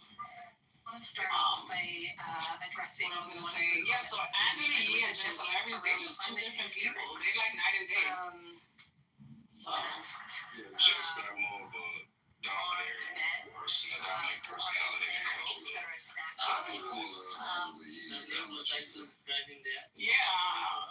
She didn't bring anything to the show, so when she left, it wasn't like a loss. She's not Angie Martinez. She's not Angie Martinez. So I'm just saying. Angela Yee's best highlight of her entire time on the Breakfast Club was when Birdman was there. I knew he was going to say that. Questions. But you know something about Angela Yee? I think she's like a lot more intelligent than especially than those two. And so I think the show was just beneath her. I'm gonna give her it was just beneath her. I'm being intelligent. I think let's gotta get that shit. I agree. She's intelligent, but she doesn't really have a voice. It's like having an intellectual. You understand? Like, I'm gonna speak for myself. I'm gonna have a voice on this show. I'm a part of this group. She never had that energy, so that's why they were able to just shut her up real quick, because she would be submissive and shut up. Unlike the two women now, they are very vocal. And they're gonna do what they do, and they don't care. They have their opinion, and they'll deal with the backlash later on. It's like having an intellectual on the Real Housewives of Atlanta. It's like, they might be smart as fuck, but they don't fit. Angela didn't fit on that show. I feel like so. Like now, when I catch the show, I'm like, oh, this is what it is. I don't miss Angela. Sometimes going to get lost. It's his show, but he just talks too fucking much. Like, you never hear from enough. Enough of that. I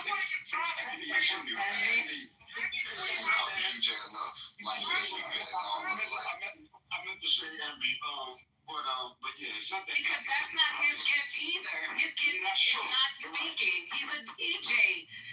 Y'all guys work the mic if need to be, right? So Charlamagne is the voice there, and that's why he overpowers everyone. Yeah, but enough is Envy. I'm sorry. Envy is only like skin through your DJ. Capri the mix. It's not that Envy, right? It's not old enough. It's not experienced enough to speak. Like, he definitely has some experience. He's fucking Charlamagne. He got kids, married. Come on, bro. It's not like. It's good speaking up on shit. I was just like gangster shit. Like, oh, I got this big, I got the Draco, bullshit. Man, you don't be saying shit, bro. Versus Envy prior to the Breakfast Club, he was a DJ, so he really never had to speak. Unlike when you're at the Breakfast Club, so that's why he lays back. If you see him, he's very laid back. He's just like whatever.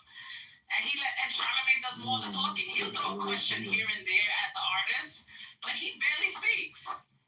Biggest thing that came with them is when they have conservative people on there and they just really let them get all their shit out. I'm like, why don't y'all challenge them like that? But when a liberal person comes on there, they get challenged with over 200 degrees. Correct. I agree. Like they let Kansas Orange just come on there and spew poison, hate-filled rhetoric. Not hate-filled rhetoric, but like, you know, like... And even when Trump's niece, what's that, Trump's daughter-in-law that was there? Yeah, they also let her just go off. Just be like, man, y'all need to...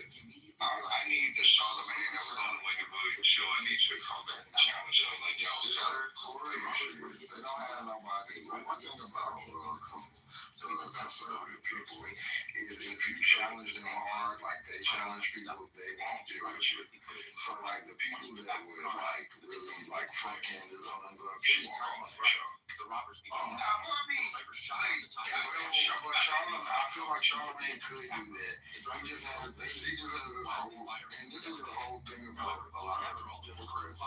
To be cordial and seem pleasant. I just don't give a fuck about seeming pleasant or nobody liking that to make it better. Bitch, can you answer the question or not? They cool with Angela Rao, right? I was like, this would have been great. Hey, that's a surprise. Here's Angela Rao. Yeah, get somebody out there. But Charlemagne could do it. He just wrong. He got like, I don't understand cordiality. That's so stupid to me. That's what happened. Because he done got fired so many times. He knows how it feels not to have a job. I feel like he got the position now where he is the show.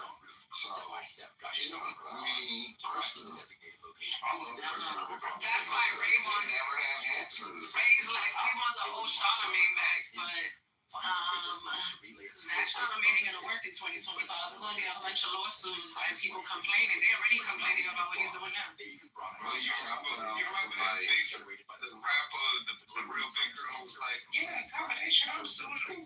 I'm sitting there like, boy, in the year 2000, Charlemagne got on your ass. Everyone can take it home. No tools are allowed.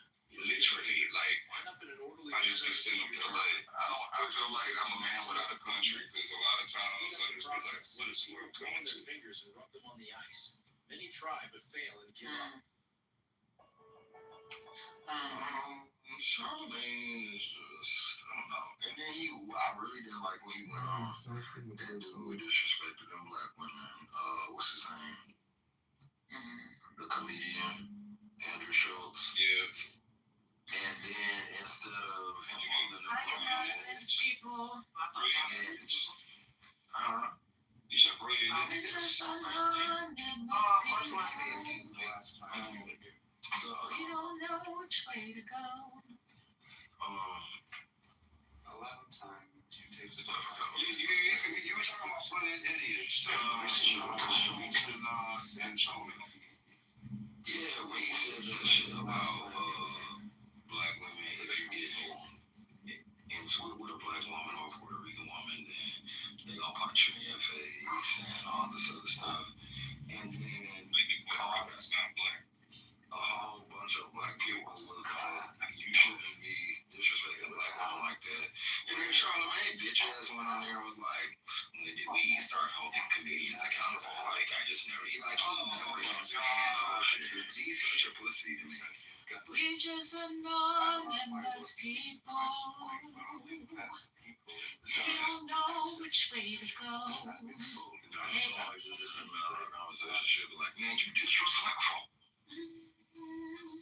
It's the new show. Turn it on the situation. Yeah, we're gonna punch somebody in the face and cuss somebody in. What's the fucking problem? That shit is annoying. I'm serious. Like, everybody got a fucking temper, and you don't know what you're gonna do when you're upset. So here's the crazy thing. The crazy thing is I've seen enough videos, right, of Karens. You know, no disrespect to anybody in Canada. I've seen enough videos of Karens going crazy. I've seen enough videos of white men losing their shit, ready to swing, ready down. I mean, they get knocked out eventually, but ready to throw down on anybody or whoever, right? And nobody ever mentions that shit. No one ever mentions that shit, except for Dr. Richie. You know, he does that on his show.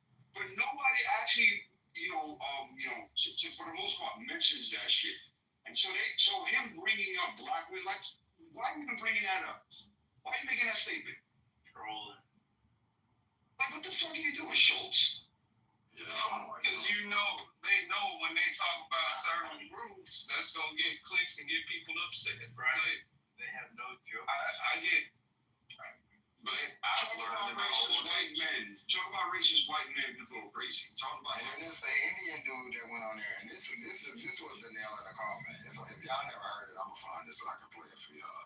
But he was just, I don't know if he was talking about Charlemagne or who he was talking to, but he was like, the way y'all let people disrespect black women, he was like, we would never do this in the Indian community. He was like, if he was like, the shit that y'all said, he was like, y'all would have to eat those words. He was like, he was like, I just don't get it. It made us really, really, really look bad. Let me see if I can find it. And that's a motherfucking fact. Look, I done had these discussions with people and say don't air our community's business out in public spaces. Don't booty clap for that shit. Don't share them posts. But we have a lack of self-pride. Before I went to the bar last night, I was having to talk to this girl on social medias. What I was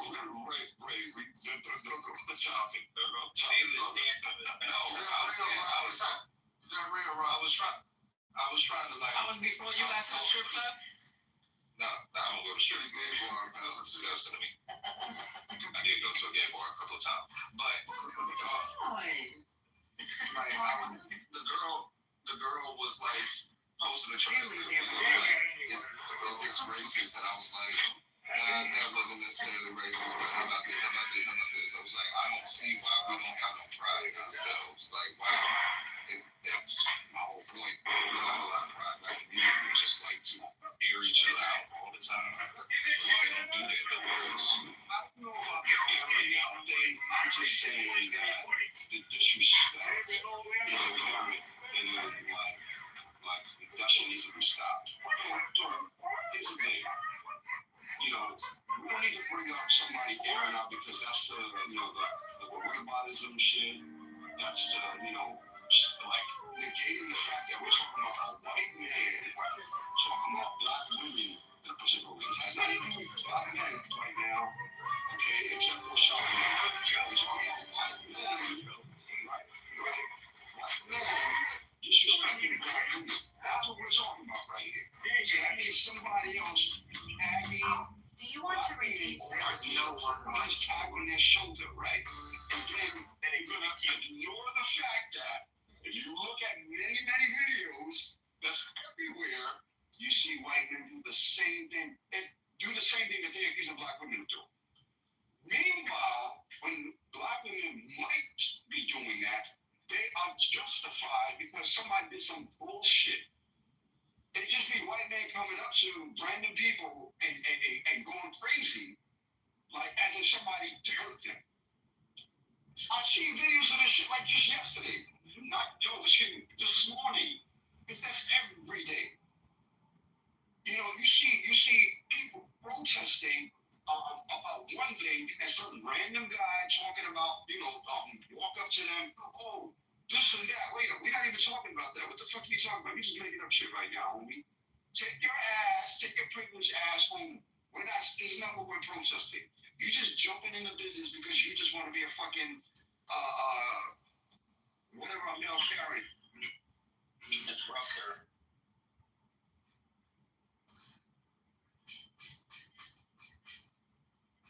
This is every day I see videos like this. It's not like once. Every day. Every day.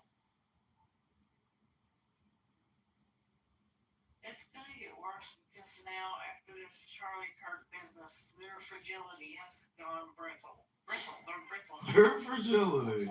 Mess.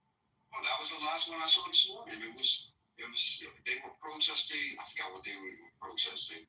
And then some guy just walks up to them about Charlie Kirk. He's like, wait, what? We're not even talking about Kirk. What the fuck is going on? The Royals, the death threats sent to HBCUs the next day. You guys were the only people I heard talking about what was going to happen to the black community after this, right? You understood exactly what was going to happen, and it did the next day. Mm-hmm. People out here was organizing like fucking like lookout for the HBCU in the city, and they had like a perimeter set up. I was like, okay. So is the Donald going to send the National Guard to protect the HBCU? That's the question. Them motherfucking National Guards. So they don't have any money for that. Look, if them National Guard fellas go up to an HBCU, I'm gonna say 40% of them not ever leaving. When they see the shit, they will see. But what my question is, would the Donald send He had it coming to protect schools that are historically black? Hell no. And because they're facing threats after some guy from the right, a white guy from the right, killed one of their own, right? The white on white crime. Are they gonna protect the black people being accused of the white on white? He should have come out as soon as those threats were made, and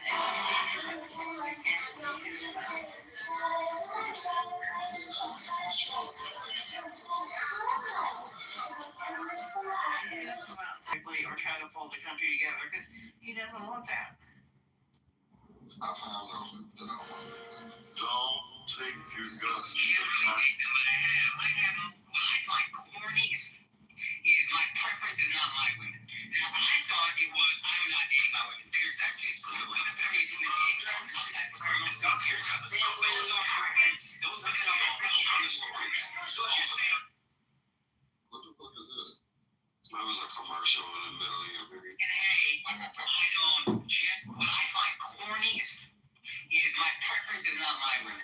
Now, I thought it was I'm not dating my women, period, which is the corniest human being outside of a criminal to me, period. Those are your roots. Those women are reflected in your roots. So if you're saying, hey, I don't generally date them, but I have more space for it, even though I still think it's a little corny. Akash only dates brown. Akash has been with one girl in his life who's his wife. That's my wife. This is like loyal through. And I understand it's not as important for y'all, but as an Indian, there's not a lot of us who are famous. So whether you like it or not, people are looking at you as a role model. You guys have established yourselves as role models. From simps to pimps, which is another motto I find kind of corny, but I looked into what you guys are about. And a lot of this shit is just childish, which is fine if you want to be funny. We just talk about how doctors ain't shit for 45 minutes. We are not in any way life coaching. We're not in any way trying to help men outside of, hey, come have a laugh for a couple hours. If you're going to paint yourself as life coaches and then say shit like, my preference is, which is honestly bullshit. It is, I don't want to date black girls. That's the way every black dude that fucks white girls says it. I dated black girls in my life. All right, bro. Well, who the fuck has it except me? I mean, everybody got to dabble in everything. It is the mentality that I have an issue with, and Alex is upset with the specific words, true, but underneath it, he's upset with the mentality. And a lot of stuff you guys say in general, I think, is stuff that's kind of childish. I saw a clip where you were like, oh, the nuclear family's falling apart. What do you do? I don't get married. Just don't get married. You actually trying to help men, or you talking to fucking incels who are 18 years old? That's some shit you say to college. I'm turning from a simp to a pimp. Alright, bro. Can we grow up? You guys are self-help. You are men, we're trying to help men. So either we're funny, or help men. If you're real, be honest with yourself. And don't have an ego like, you know, I have a preference. Be honest. Let's just be mature about what we feel. And part of that maturity is, yeah, it was a bad joke. I don't actually feel exactly that way. What I find corny.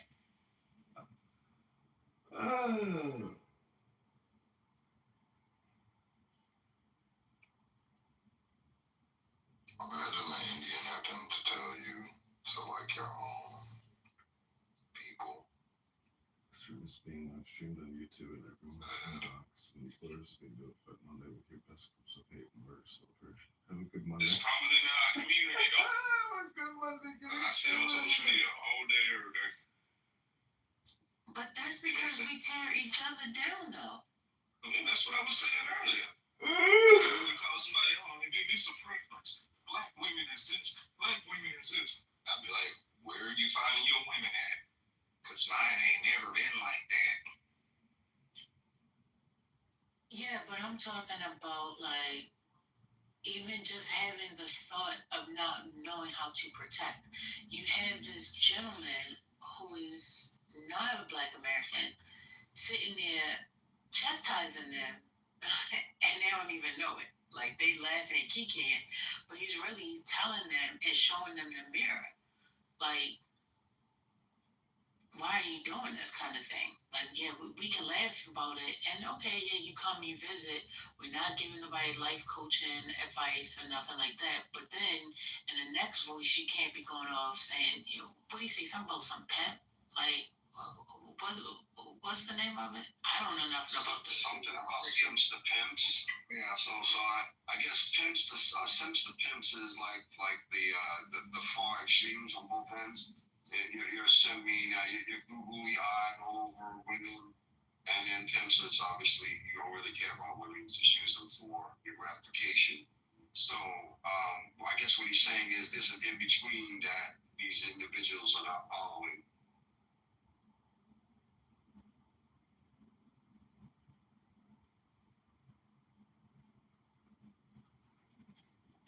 I've never heard of that until today. Substance pimps. Me neither, but I mean, I guess the words make sense to me. I get what they're trying to say, but it's not you.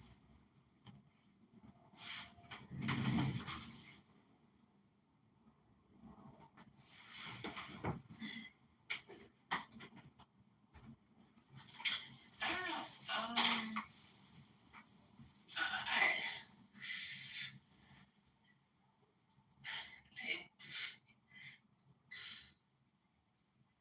If I use this app as an experiment, right, and I was to tell the truth about what I've observed, I've been in so many spaces, and I never forget this one guy. I'm not gonna call his name, but I was sitting there talking to him, trying to, control the stage, and he just went off on me, called me all kinds of bitches. I mean, his voice, when he speaks, he rattles a room, right? He's like, "Hi, Holly. I'm not done speaking, Holly. Shut up, Holly. I'm not finished speaking." Gentle that I was with him, the more angry he became. And I was like, wow, like, y'all talking about what you want, but then when you actually see it and it's around, you can't even receive it because you're so full with toxicity. But I've also seen it on the flip side where... This is called liberal projection. Okay. Where the people, the girls would respond to it, and then it's a whole argument, and then they can sit there and put it off on the girl like, yeah, okay, we can go ahead and fight. And then they'll be like, see, look, she disrespectful. She a loud ass woman, and this black, this is what I'm talking about. You get what I'm saying? No. What happened the other night? What's that nigga who was like, why you gotta curse? Why you gotta curse? See, that's some lady like the Jesus freak, the singing nigga. Manfinity. Yeah. That's why I was like, kick his ass down, man. He'll bait you into that shit. Then when you get upset, you are the stereotype. Fuck that shit. Kick his ass to the goo. No. I was reading something else. Did you read the comment in the chat? From who? Oh. This room is being live streamed on YouTube, and everyone has been doxxed, and employers are being notified Monday with your best clips of hate and murder celebration. Have a good day. Monday getting terminated. It is being streamed, and I went on the page, and the person has countless streams of this page. It's wrong. So I think maybe we should. He put the link in there. He's from JB. Yeah, it's the same Kitover person. But I think we should just start having a room in like one of the private, because this, if this keeps being streamed, I'm not gonna keep cooking here, because I can't keep doing this. Yeah, I mean, if you go to the page, it's just on and on and on. it seemed like every day they streamed the room.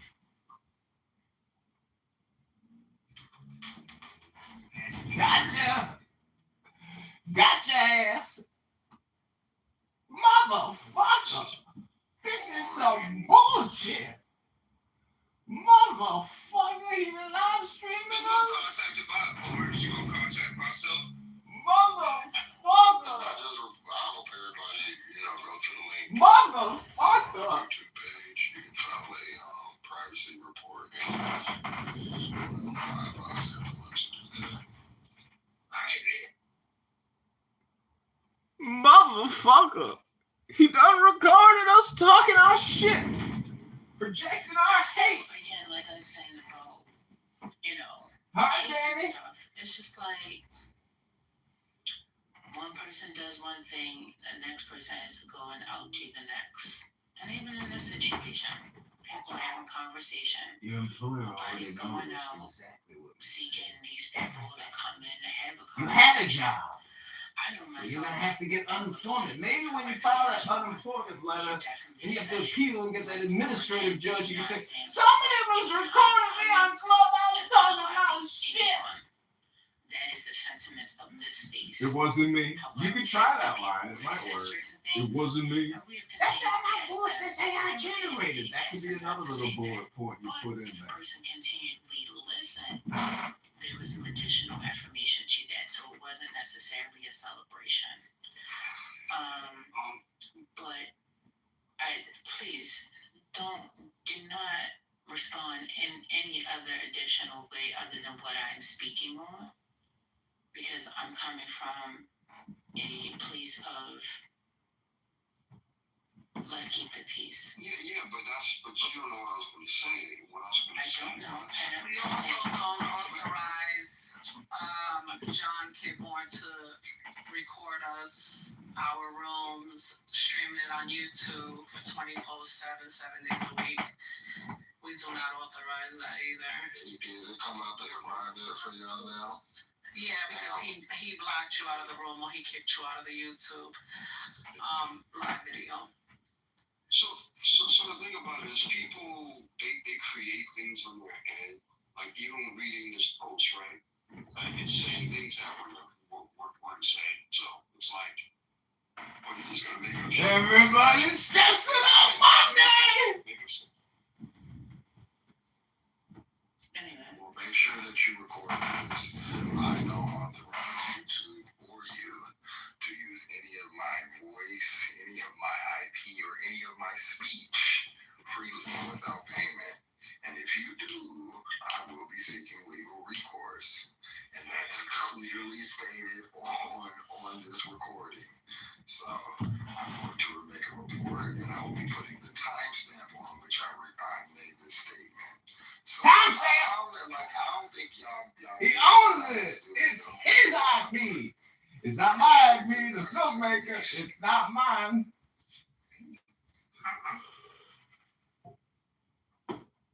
I guess we're gonna have to find that one out in the court of law. Did I put a damper on the room? I feel like I just sucked the joy out of the fucking room of hate. Look, I got work one day. I had a job. What happened to my job? Anyway, I rebuke any of that energy. And I rebuke it. We get back to the conversation, or are we just gonna end this piece? Which I want to do. I crushed it. I sucked the joy out of it.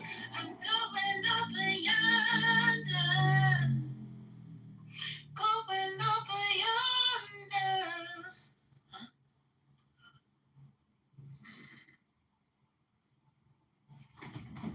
I had a job, but I don't know what happened. Somebody recorded me at Clubhouse talking my shit.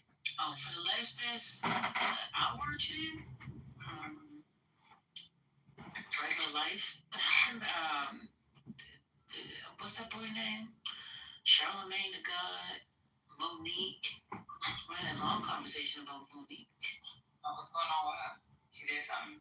You know, that crazy Mel said that she was live, but then I don't know if she was saying that was an old live or was it a new live. Mel, you still here? It was a new live. So what happens is when she goes live, they Monique record is the so. stream. We just didn't catch the live. We catch the recording. What is she talking about? Tyler Perry, and I didn't get to hear the whole thing, but it was in regards to Tyler Perry and Oprah. I'm so good at psyoping people. I mean, it wasn't. Yeah, it was correct. You know what? You know what the real essence of psyop is? It's just communication. That's it. It's suggestion. It's just transmitting words, but it has to be read, and he actually just read it, so he. So confirmed on the recording that he is using someone else's IP. Oh no, she busted me. Dummy, it's my IP. I've already gone through all this. I've already gone through all this. It's my IP. Why do you think my YouTube channels are still up? It's because I control and own the copyrights to your room, madam. Just because you have a voice doesn't mean you own that voice. You are speaking in a public platform, in a public sphere. That's why he has the phone slanted. That's why he has the phone slanted. So that I live rent free in all your brains. I ain't even gotta pay rent up in that house. I live rent free in your brains. And on Monday, you all gonna get fired. Because we know who every single one of you are. We know from your profile who you are. And we know who your manager is. And we know who your employer is. And Monday by noon, you gonna be terminated. Walking papers, you going home. What job? What job? I ain't got no job no more. You gotta file for unemployment insurance. we're gonna open lady or no, or I don't know. It doesn't matter.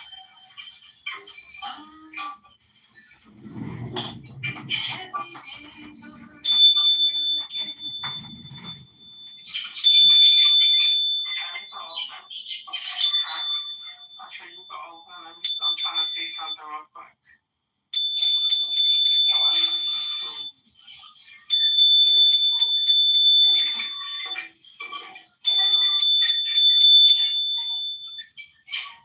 Girl, you know me getting weird. Oh, I bought the box. I didn't make it yet, but I bought the box. Yeah, I want to do the box. That's why. It looks good, right? Yeah. We'll find out. I'll let you know. I had a job on Monday. They fired me because all the shit I was talking about Charlie Kirk on Clownhouse. I lost my job on Clownhouse. I was talking about Charlie Kirk and how he got what was coming to him. He got what was coming. About to pin this link? We sucked the joy out your room. We destroyed your negative, murderous hate. Racist vibration. You gotta run like little fucking rats and motherfucking cockroaches running. They're running. Look at them run. Look at them run. They're all getting fired on Monday. 12 o'clock terminated. Here's your walking papers. Bye. We're gonna shut this bitch down. Right back to the new one. And we back. We back. Hey, you see Miss Pam down there? She came to visit us. Hey, Miss Pam. Oh, I'm done. I'm slow. Again, it's Sunday. No, you're allowed. No, I thought I didn't mod anybody yet. What's wrong?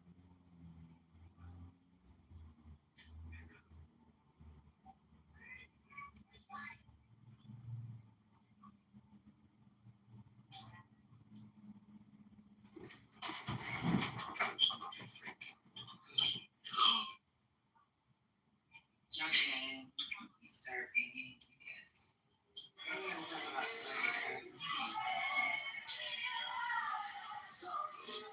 What's up, Kitover? This is Jordan. How you doing? Hi, Jordan. Hey, how are you?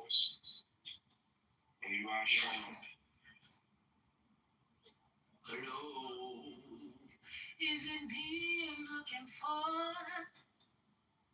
I don't know who you are. There you go.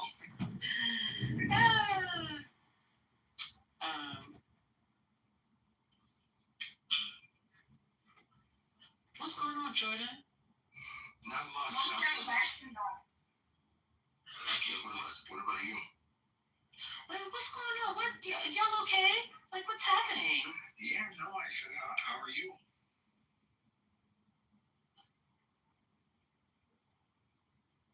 Hi, Deborah.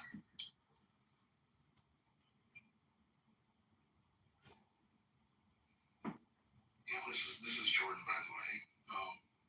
I just got back on the clubhouse. You seem like an infiltrator. I ain't gonna lie. Okay.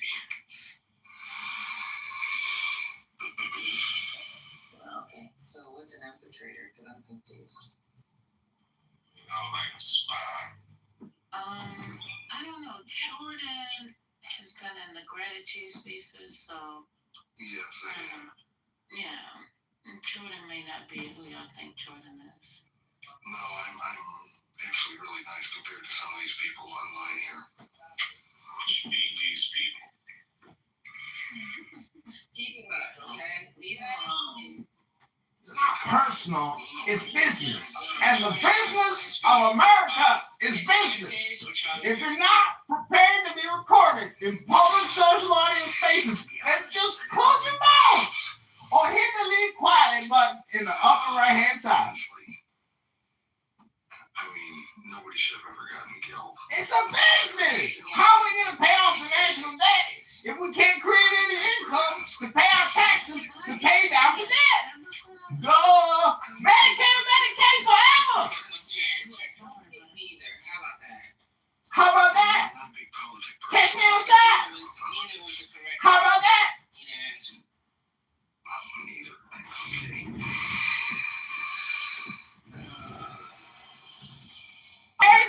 And the hosts are one. I agree. But that wasn't a question. I live rent free in your brains.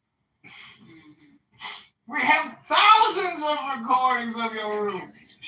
Every stupid thing you've ever said has been put on every platform by this asshole. Okay. You could also just stay in the group. Everybody knows. Yes. Well, a lot of people that may follow me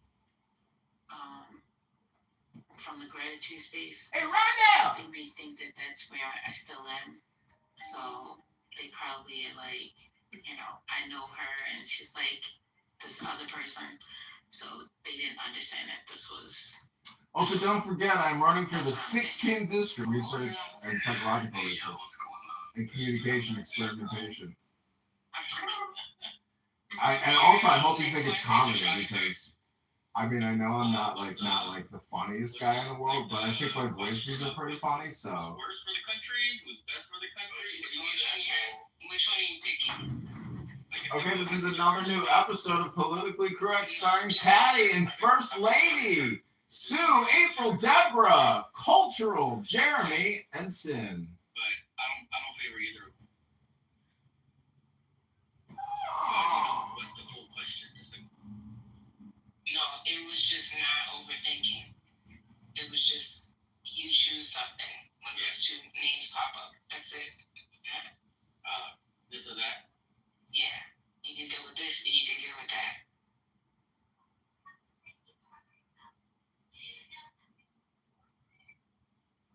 Finally, people's bullshit on social media is catching up with their employers. So economy is booming. You can't celebrate the murder of an innocent person. You produce no receipts. Say it 5 times fast. Yeah. Bad bunny. Baba booey, baba booey, baba booey, baba booey. Howard Stern has a huge. Bad bunny boost Puerto Rico. Bad bunny boost Puerto Rico. Bad bunny boost Puerto Rico. Puerto Rico. Y'all crazy. How do I feel about him not coming to US? I think I'm glad that he didn't come to the US. He's standing for something. A lot of people don't stand for shit. Oh, he jumps? But he's like, I'm in Puerto Rico, I'm moving. No, he's not performing in the U.S. because they deporting immigrants, right? So he was not going to bring everyone has been doxxed that over here. He chose to bring money back to his island, which is Puerto Rico. So obviously the Airbnbs are being used, so everybody's making money, including him. But the tour's about to finish. I think it was this week or next week. But I think eventually he'll come to the U.S. to do that tour. So y'all aware that Cash Patel, a lot of people calling for his resignation. They're also looking into how he's handled this case because they're saying he was irresponsible. Been responsible. He wasn't one of the dummies that were hired. I'm not saying that he was the right person to choose for the FBI position, but I mean, they hire drunks and dummies. He's an amazing con artist when it comes to and he's smart.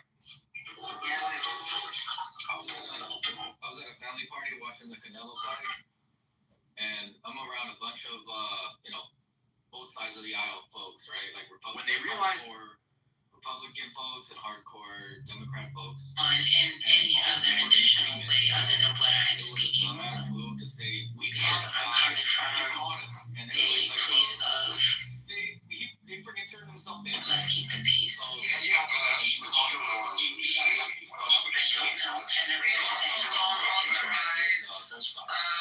John Kitover to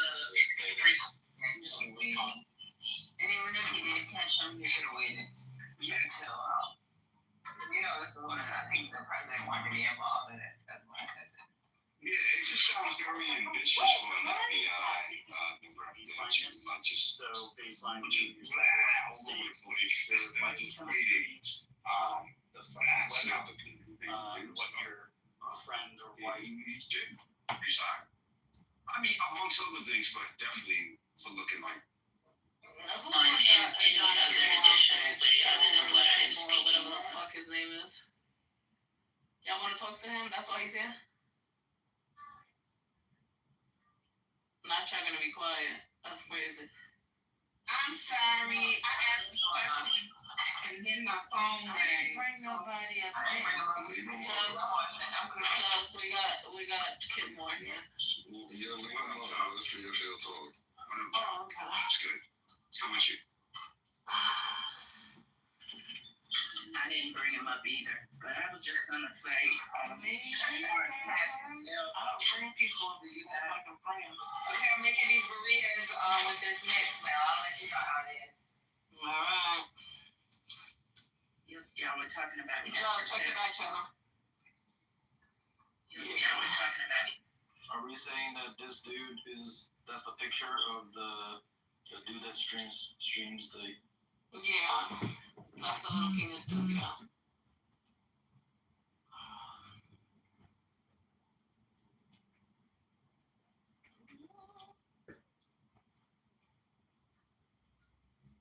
I think he's bored, guys. They threw him out of the military, so... What's going on, John? He doesn't have anything to do. He lives with He has no wife. He has no kids. So. You had a job, and on Monday, you're going to lose your job because of all the shit you said at Clubhouse. It's all been documented. Your employer, your manager, your hate, your celebration of murder, you've been reported and doxxed. And on Monday by 12 o'clock, you go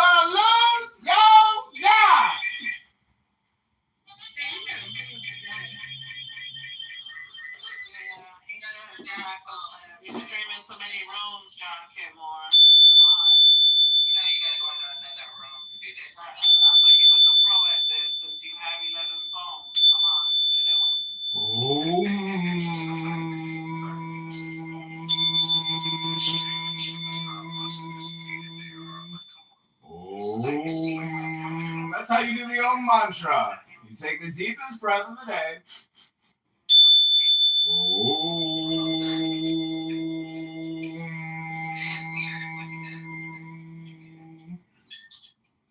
You had a job, and on Monday at 12 o'clock, I just know that, we just got petition signatures yesterday, today. We got donations today because of your video. Charlie Cook, you made Charlie Cook go viral even more. Hello? Hello? Is it me you're looking for? Hello? I do not consent to have my voice recorded. That's right. Go to johnforcongress.com or call 312-498-0517 and look us up on Facebook, Instagram, X, John Kitover, Illinois. 16th District against Darren LaHood, the super vaccinologist, super rhinoceros, $20 trillion super debt creator, Darren LaHood!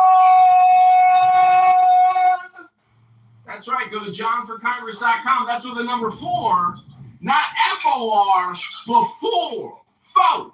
You might call it John Foe Congress. That's the truth of the earth.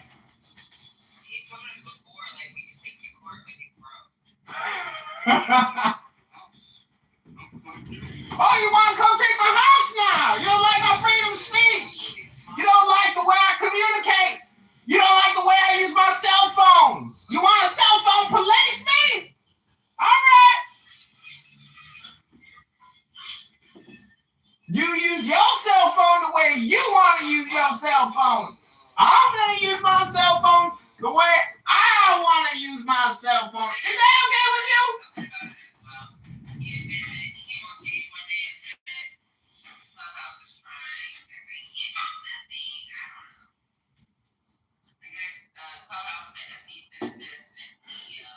These are the ones you gotta watch out for. It's all fake news. And then she was like, "Did you get your cease and desist?" I was like, "Yeah, I got it, but I can't talk about it." Just make it shut up. If you go to the page, this is an obsession. Obsession, you're the ones who keep coming here and talking your shit 8 hours a week. It ain't me. I'm just listening. I'm a listener. He's gonna lose it. Oh, really? We'll go back and watch the recordings. We're gonna find out. I've had to absorb all this toxicity. Yeah. What's the story behind it? He's a fucking crackhead. He's ex-military. They threw his ass out. So now he's recording that clubhouse room. How do you know how many files he has? Hey, Jeff, you been to a Red Rush yet? Off of I got my PTR up. This is awesome. You see, this is how the mind virus works. It's called stirring the pot. It's creating energy. Automating. Here we go. Another John Kitover room. Another John Kitover struggle session. We did it. We've achieved critical mass. We've achieved critical mass. You play a Jay-Z song? Oh, no one going back to Jay-Z. It's not like he. I'll play something real quick.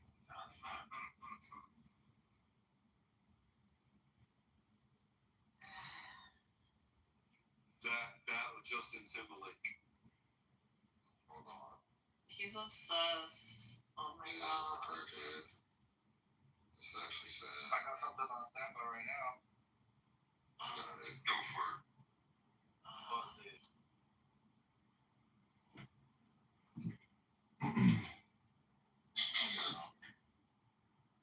John Kitover struggle session. So you know, we can't. Because he blocked me. Account. That's him. You don't have a thing. No, because he follows the house. You can't. You can't tell by that. Nope. Wow. So we got over 13,000 followers. I mean, members. You can't unticket him. He just left. He left the stage, but I'm sure he's still on YouTube. Check your back channel now. Hold on. You got the YouTube page?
Good work.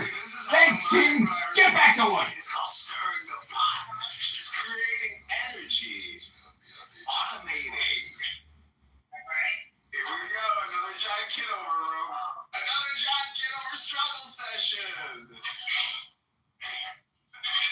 We did it. We've achieved critical mass. We've achieved critical mass.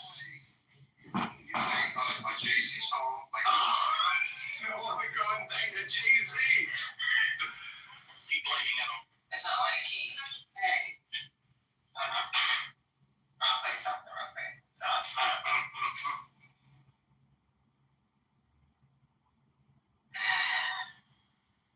That Justin Timberlake. She's obsessed. Oh my Yeah, god. that's a crackhead. It's actually sad. I got something on standby right now. Go for it. What's it?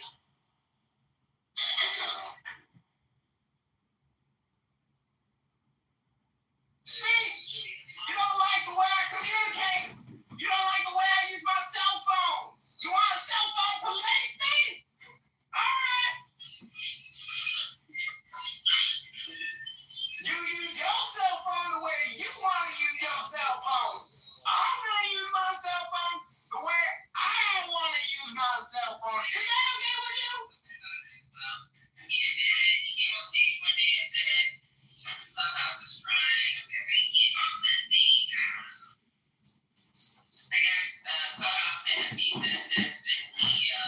These are the ones you gotta watch out for. It's all fake news and shit. I mean, she was like, yeah, you see some stuff. I was like, yeah, I got it. But I can't talk about it. See? You don't like the way I communicate. You don't like the way I use my cell phone. You want a cell phone? Police me? All right. You use your cell phone the way you want to use your cell phone. I'm going to use my cell phone the way I want to use my Mental problems. I have surveillance problems. You might call it surveillance obsession. It's called being a filmmaker, making movies, a documentarian. Playing it back, listening to himself. The bitch is crazy. I'm a filmmaker. You're just speakers in a public place. I'm just listening in. Go listen to the conversation with Gene Hackman. Maybe you might learn something instead of talking all the time on political identity bullshit. I'm gonna go film somewhere else. I'm a real weirdo. I'm a filmmaker. I'm a comedian. I'm an artist. And you are all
watch his YouTube when he'll be live streaming, and sometimes he has some kind of thing where he will freaking like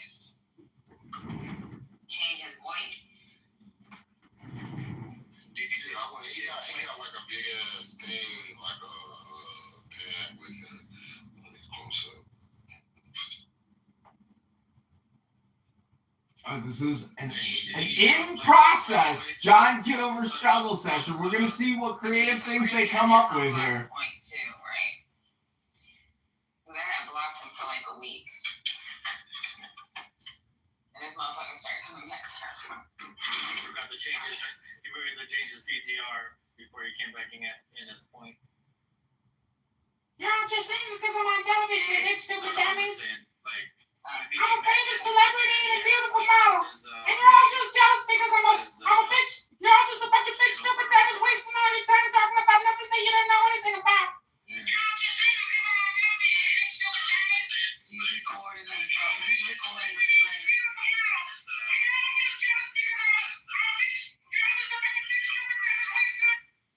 What in the world is going on with this? Is that a point?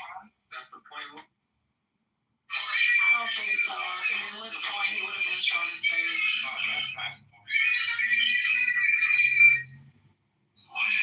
Kitover doing that. This is the John Kitover Show. Welcome back, everybody. Go to john4congress.com. Hope you all are having a beautiful Sunday. This is a politically correct John Kitover struggle session because they've all been reporting to their employers. I've added them to the Charlie Kirk hate database. Their employers have been notified, and on Monday they're going to be terminated.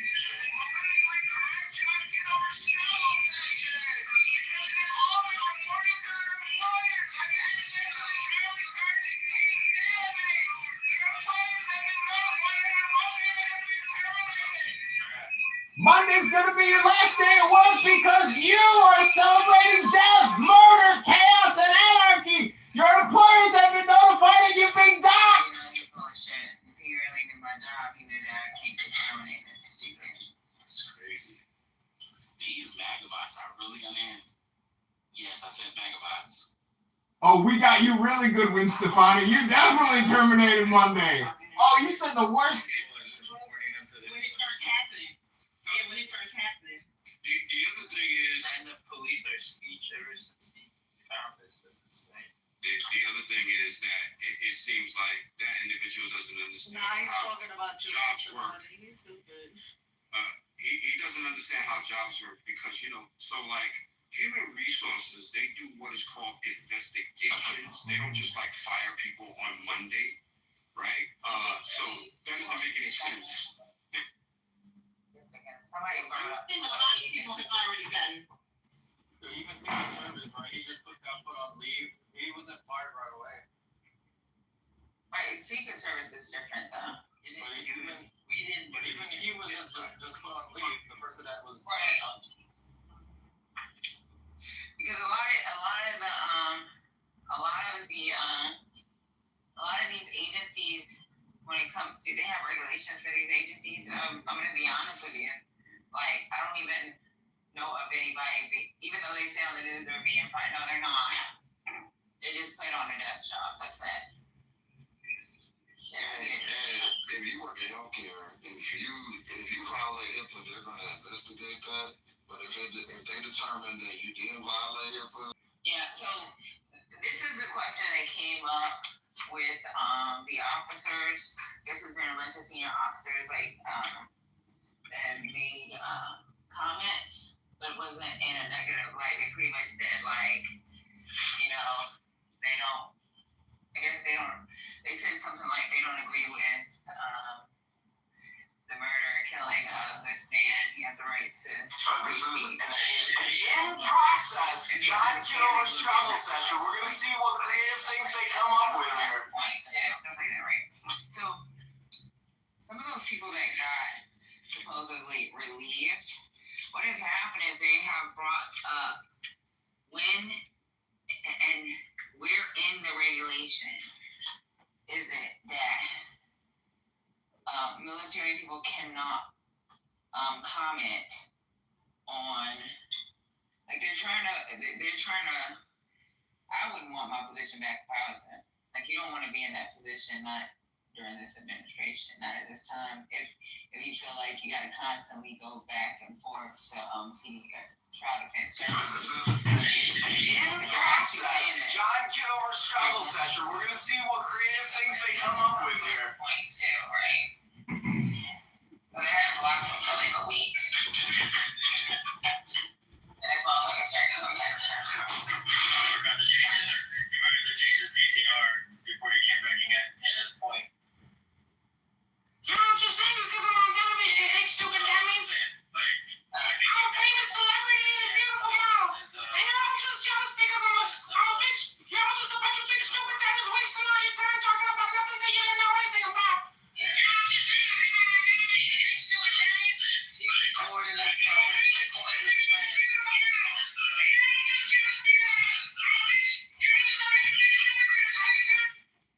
What in the world is going on in this place? Is that a plan? That's the plan.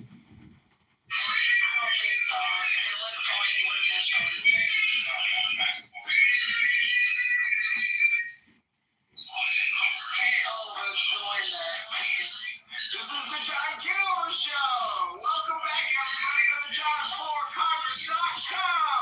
Hope you all are having a beautiful Sunday. This is a politically correct John Kitover struggle session because they've all been reporting to their employers. I've added them to the Charlie Kirk hate database. Their employers have been notified, and on Monday they're going to be terminated.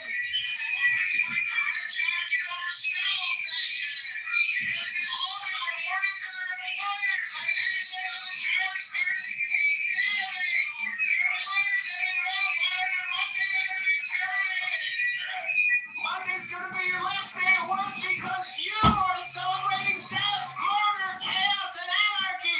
Your employers have been notified and you've been doxxed. Bullshit. If you really do my job, you know that I can't determine this stupid. That's crazy. These megabots are really on in.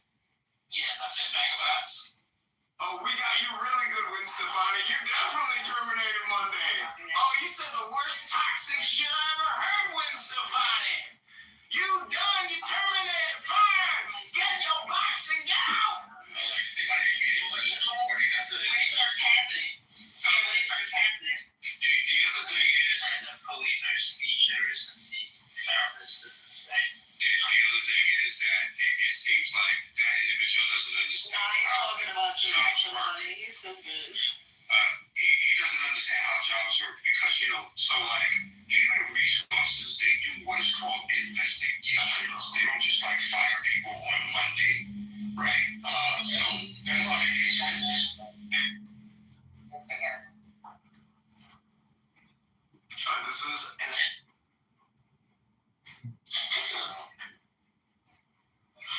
Hey, Jeff, you get into Red Rice yet? Off of, Yo, my PTR up. This is awesome. You see, this is how the mind virus works. It's called stirring the pot. It's creating energy. We did it. We've achieved critical mass. We've achieved critical mass. Thing is, you play on Jay-Z Talk because YouTube has a platform that allows you to stream, right? So if he's using YouTube to hold the video, because obviously he can't record it into his device, because that would just like kill his space on his device, right? Therefore, by using YouTube, right, taking a live feed from a room, right, without permission, he's already violating YouTube policies. Right there, and he's doing it multiple times over with multiple phones. So he has to be stopped. Royal, it's going to be harder than that, right? Because if you think about it, if you go to YouTube right now, you see people streaming the live probation hearings people, right? Public, and putting that shit public. And they were trying to stop that in Louisiana, but they weren't able to stop it. But is an app public or is it a private entity? It's not right. The app that he has in their user, and that's why I screenshotted their community. When I said mine, I said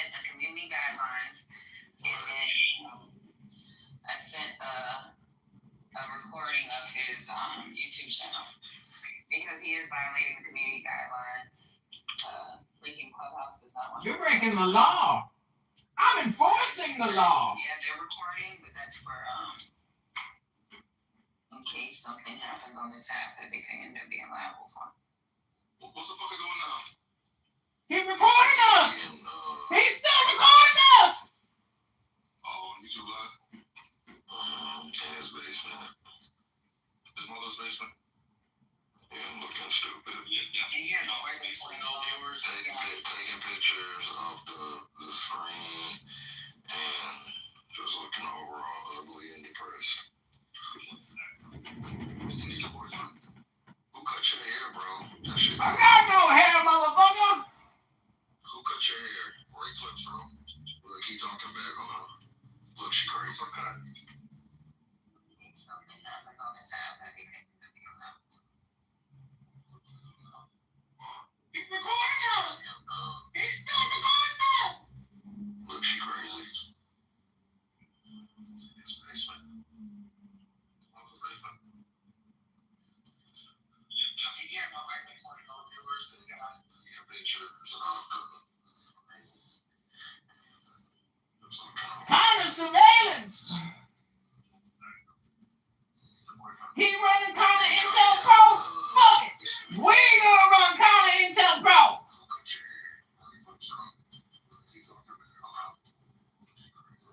Well, I'm glad he took a picture of me because I'm all gonna give him these things. So thank you.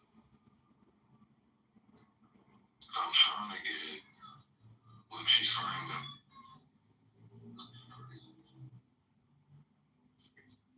This is what I call a John Kitover struggle session. I'm just taking pictures of his background so I can have things to locate this crazy bitch, bro. Go to johnforcongress.com if you want to help contribute to this. This weird. I don't like the world that this is. He's crazy. Yeah. Real crazy. I'm a comedian. I'm an actor. I'm a filmmaker. And I'm a politician. Go to johnforcongress.com. What's crazy was I never really knew, but I just went and looked at the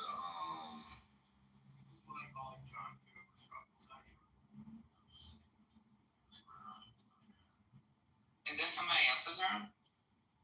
Nah, he's recording this one.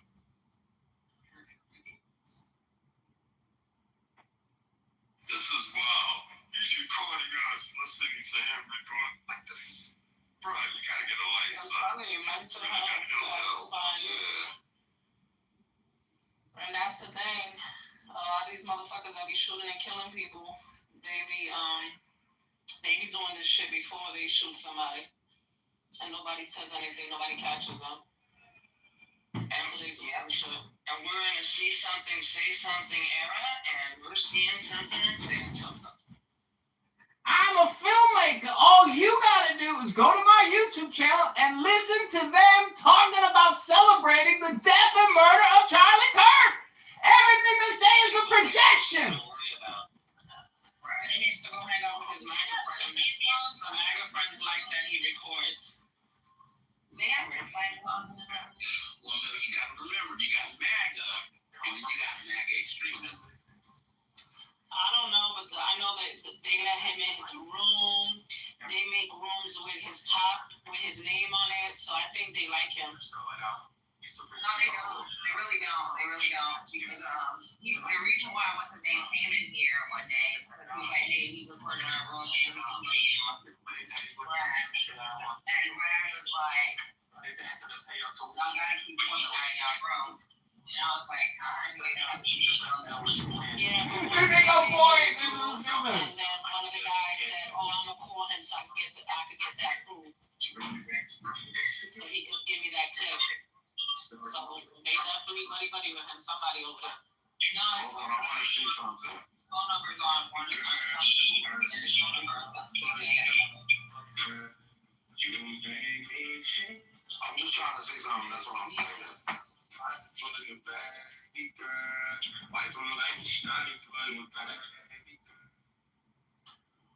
And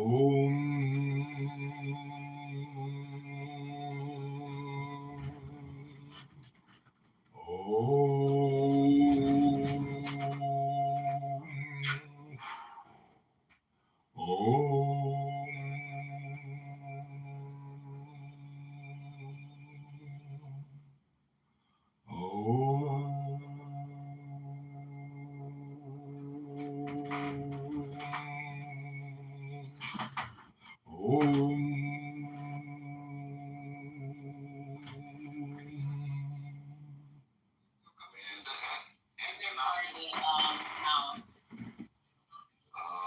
We got so many there, and I can tell you, I probably got like 8 accounts. And so, but you can't block anonymous, right? Nope. And you can't remove them from your room? Nope. Even as a member? Yeah. About it. I won't do shit. Yo, that is fucking stupid. Now that's gonna make me leave. If we complain about it, if we complain about it, you know other people have too, so it's bullshit.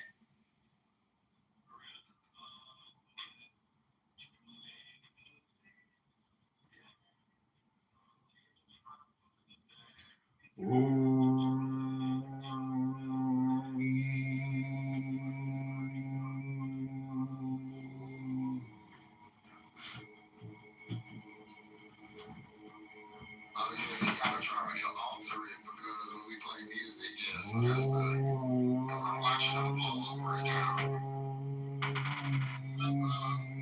Yeah, he trying to blow over, stupid bitch. We got you, bitch.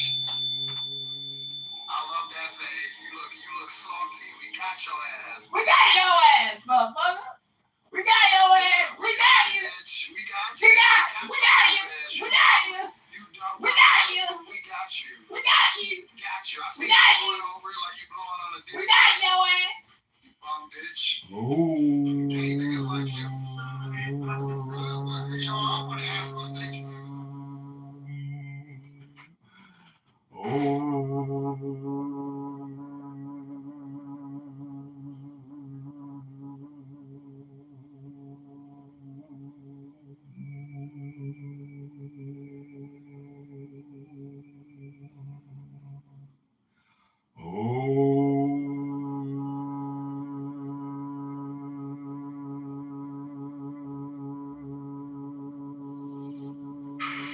It's really a very unorthodox and unacademic thing to do.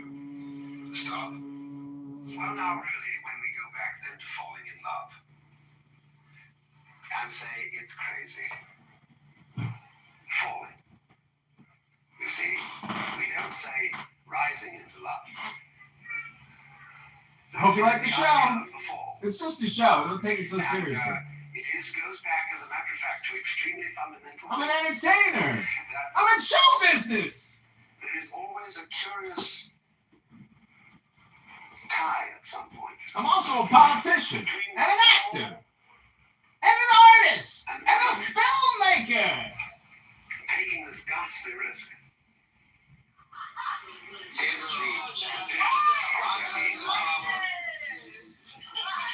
You see, for all, life is an act of faith and an act of gamble. The moment you take a step, you do so in an act of faith because you don't really know that the floor is not going to give under your feet. The moment you take a journey, what an act of faith. The moment you enter into any kind of human undertaking in relationship, what an act of faith. You've given yourself up. But this is the most powerful thing that can be done. Surrender. See, and love is an act of surrender to another person. Total abandonment. I give myself to you. Take me. Do anything you like with me. Well, now, really, when we go back then to falling in love and say it's crazy. Okay, so what we're going to do now is we're going to change this up. We're going to read a book while we film Politically Correct with Patty and First Lady and Mel and Deborah and Sue and Royal Singleton and Water and April. Because many of these people don't read books anymore. They just talk all the time and listen to political gossip slander, defamation, and libel. So now we're going to help them read a book, because what we hope is they'll start watching my YouTube channel as opposed to just talking all the time. Talking. Repeating MSNBC.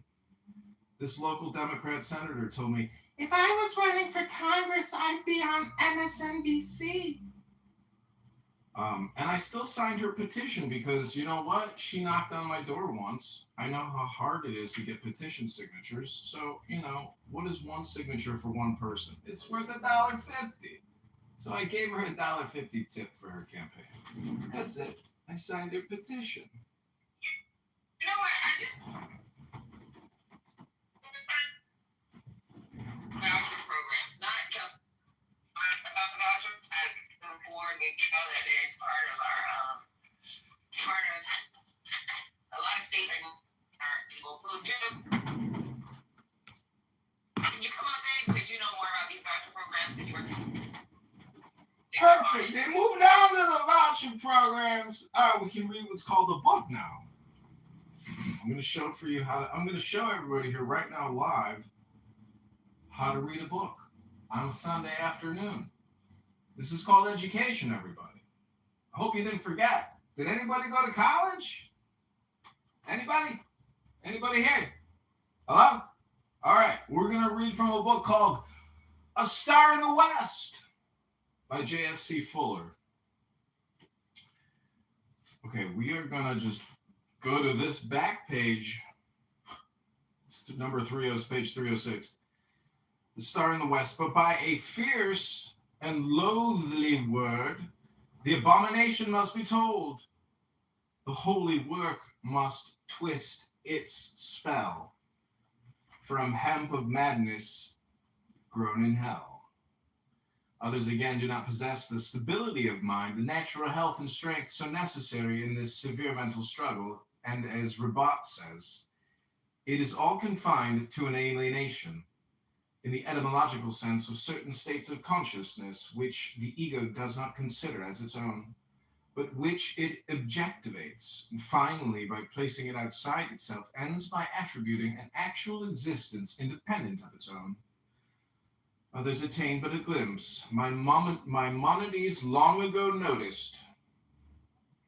Learn that prophecy is an emanation from God which flows through the intermediary of the active intellect upon the rational faculty first, and then upon the imaginative faculty.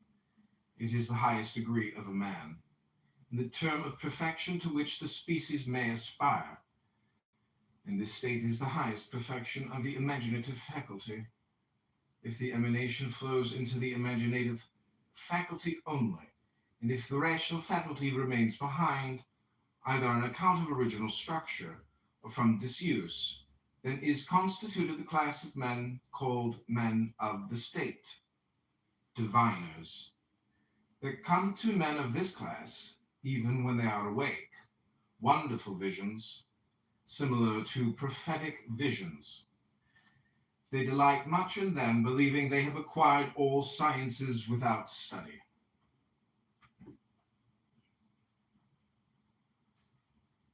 But all those who really do attain and remain silent.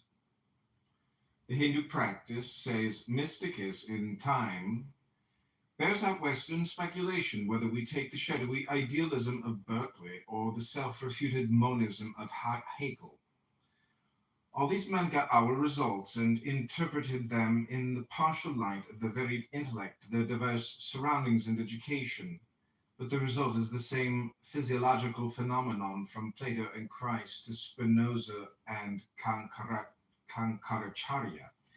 From Augustine and Abelard, Bohm and Weigel in the Christian communities to Trismegistus and Porphyry, Mohammed and Paracelsus in the mystic palaces of wisdom, the doctrine is essentially one, and its essence is that existence is one.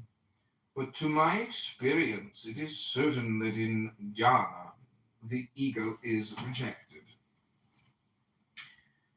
This is absolutely true of Berkeley when in the dialogues he writes, to know everything knowable is certainly a perfection, But to endure or suffer, or feel anything by sense is an imperfection. The former, I say, agrees to God, but not the latter. God knows or hates ideas, but the ideas are not conveyed to him by sense as ours are.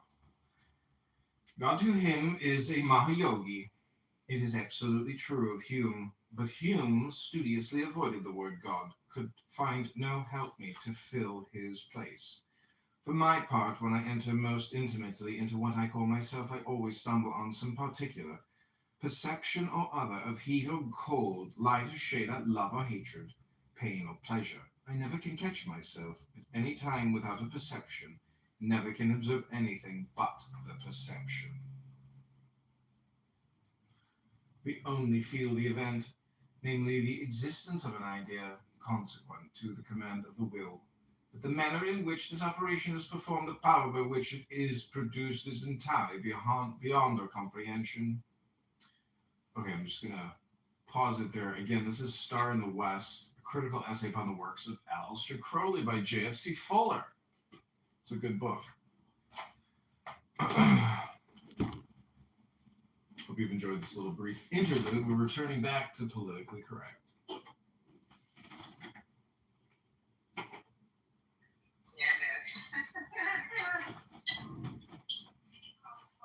Now you're going back to politically correct. No, ma'am, no, you're not.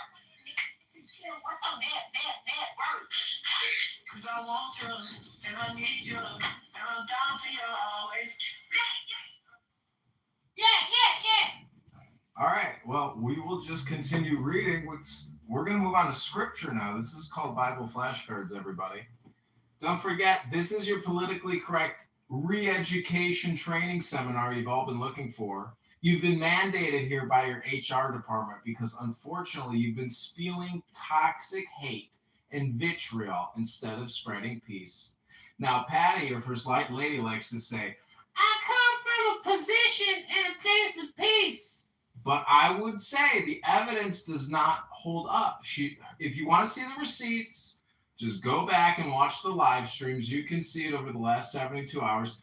I have independently, as a filmmaker and an artist and an actor, recorded and observed the worst human projection in America, and I hope together we can come in peace. Reanalyze our thoughts. Reanalyze our own constitutions. Accept personal responsibility. Apologize. Humble ourselves. And move forward. Together. Arm in arm. You can file a lawsuit against me for recording you on a Clubhouse social audio app. But what your lawsuit's going to say is, I don't like the way you use your cell phone. And I'm going to say, I want to use my cell phone the way I want to use my cell phone. And you can use your cell phone the way you want to use your cell phone. And together, we can all appreciate the beauty and the art of using a cell phone to create art and comedy. And theater. It's the truth of the earth. I hope you like this show. I give you Patty from Politically Correct, and Cultural, and Mel, and Jeremy, and Wada, and Royal Singleton. I hope you like the show, everybody. This is Politically Correct. Music, then you guys are gonna have to put your audio on high. Yeah. So, if you play it, he has to get off, and then he starts going crazy, because like now he's doing it, and then when he thinks we stop, then he'll like, we're back to politically correct.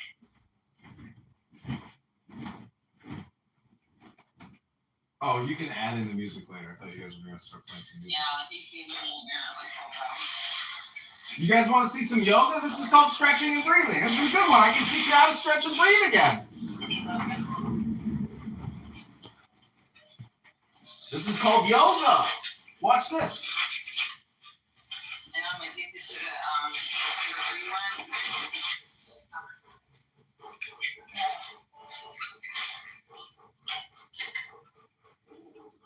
But anyway, get back to you. Oh, Monday, you ain't going to have a job. You ain't got to worry about it. No shit. But he comes back every time you turn the music on. Now he's standing up, stretching. The bitch crazy, for real.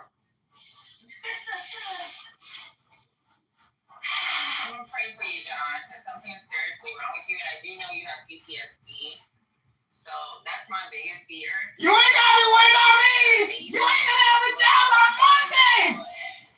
Post-traumatic stress syndrome.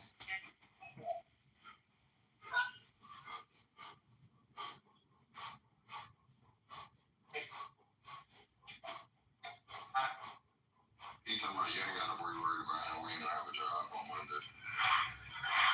He got something wrong with his feet. Hold on, let me post a picture. No, don't post no photos of my feet! Wrong bitch. Yeah, because you know it's so funny. People at my job when I do lay on when I can. Freaking they When you can, you hear 80 hours a week! You running rooms all day long talking your shit! And we've been live streaming it for months! Years! Did you ever do any work here on Clubhouse all day running political fucking propaganda? You got! You might know the one show, Patty. I heard you 2 years ago when I was in that Patty show. That's the room you gotta record. I knew right away, Patty. You never monetized yourself. I did the hard work, the heavy lifting. You should be thanking me for surveilling you, for recording you, for creating you on YouTube. You're a big star on YouTube, Patty.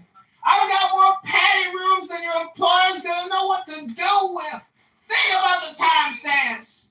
Think about the timestamps. You got, Patty. You got. But that's all right, Patty. I'll split the proceeds with you, which is $0. We've never made a penny. Never took a penny. Never made a penny. We were born penniless, and we are gonna die penniless.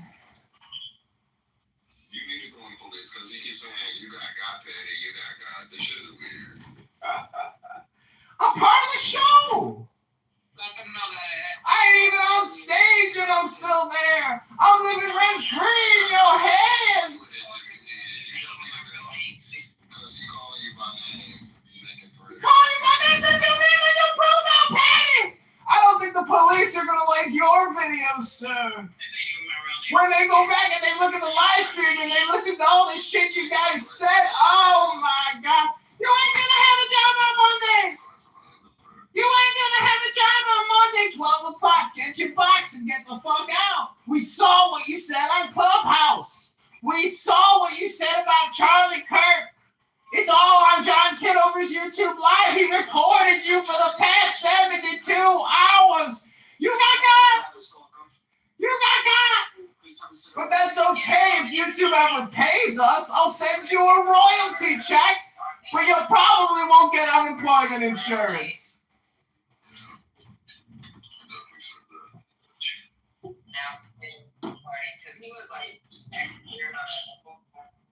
We don't like what he has to say. It hurts our feelings, but it's all on his YouTube. What an experience. What a world. Thank you, YouTube, for making this possible. And Clubhouse also, thank you for making this possible. Without YouTube and Clubhouse, none of this would be possible. And I want to thank Patty and April and Culturally, Jeremy, Watermelon, Royal Singleton, Sandra, everybody, thank you for making your rooms possible so I could record it and put it on YouTube and X and Instagram. Thank you so much. Don't forget, there's a lot of restreamed audio on X. Be sure to check over there. You're going to love yourselves. You guys do such a great job. So patriotic. So patriotic, Patty. You're so patriotic. You're so patriotic, Patty. Wow, what a patriot. Patriot Patty. Patriot Patty. Yay, Patty. Everybody give Patty a big round of applause. All these months on YouTube. Yay, Patty. Good job, Patty. Woo, great work. You did a great job. You can go back to YouTube and watch all your live streams. Great work. You guys crushed it. You guys did such a great job. I'm just here to congratulate you all. Good work. Little round of applause again. Wow, what an ensemble. What a theater production. What a show. Bravo. Bravo. Yay. Be sure sure to go back and watch all your YouTube live streams. You're going to love yourselves. Have you ever been in your manager's office while they're playing John Kitover's YouTube channel because of an email they got? Hello? Hello? Hello? Oh, we got to clip that. That's a big roast. That might be the biggest roast I've ever given anybody on Clubhouse. Congratulations. You deserve it. All of you. Just brilliant work. Beautiful work. A filmmaker's dream come true. You guys are just keep making it happen. Hey, I know, wait, where's Jeff?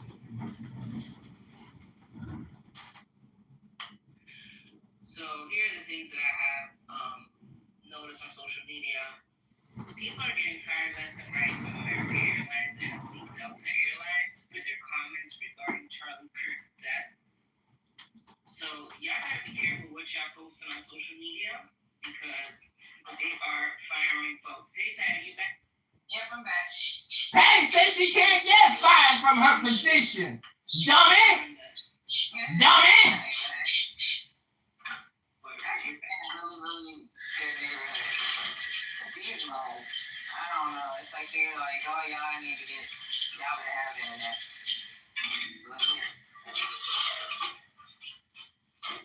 Again, ladies and gentlemen, I think we've achieved critical mass. I think we've achieved it. You can say that it's not true, but I gotta say, I think we've achieved critical mass with this room. Another John Kitover struggle session. On social media. And Aaron Parnas also said that. Thanks. Yeah, but you know, some people are under investigation for making statements that are similar to what politicians have made. I mean, under investigation doesn't mean much because a lot of times they can. You know people aren't happy when they doing them dishes on Clown House. That's the truth. That's killing two birds with one stone. That's because you ain't got no job no more. That's just protocol, right? Terminated at 12 o'clock. Get your box and get out. Like the Secret Service agent, supposedly, made the comment. Because the government is infiltrating with a bunch of woke leftist LGBT psychopaths. Soon I'm going to start hearing that people are going to get suspended just for looking at other people the wrong way. No! This is getting ridiculous, the censorship that's going on. Don't look at me that way. And they're just suspending their... Don't look at me that way. You fired. Yeah, but that's just part of the protocol, right? Yeah, unfortunately, it's just important to vote. I mean, you want them to do at least do what they're supposed to do because they could be crazy, you know? Like, if he had a job, you would want them to investigate, like, is he fucking cuckoo for Cocoa Puffs? Look at the YouTube live, go back the past 72 hours and listen to what they say. Listen and watch. It's all on videos. Listen to them. Listen to the room. Politically correct with Patty and First Lady. April, Mel, Roy Singleton, War. Just listen to the things they said. Sue, you too, Sue. You're all wrapped up in this. You're a nice old Jewish lady, but you love abortion, Sue. And transgender psychopaths. Gotta say their pronouns, Sue. But don't take my word for it. Just proof is in the pudding. Watch the YouTube live. It's all on record. It's all recorded. Congratulations. You guys did it again. You guys just crushed it. You did such a great job. Good job. That had like temporary protective status or had some sort of status in this country. And so he's seeking to wipe those people out that get Social Security benefits that aren't U.S. citizens. How are you going to do that if they've been working? So there's people that's not in this country that receive Social Security benefits and they earned all, what what is it, 40 points or is it 10 points? I don't know. I have to Google it. Well, whatever it is. I think it's 40 points. And it doesn't take much to gain these points, y'all. No. So I don't know how that works.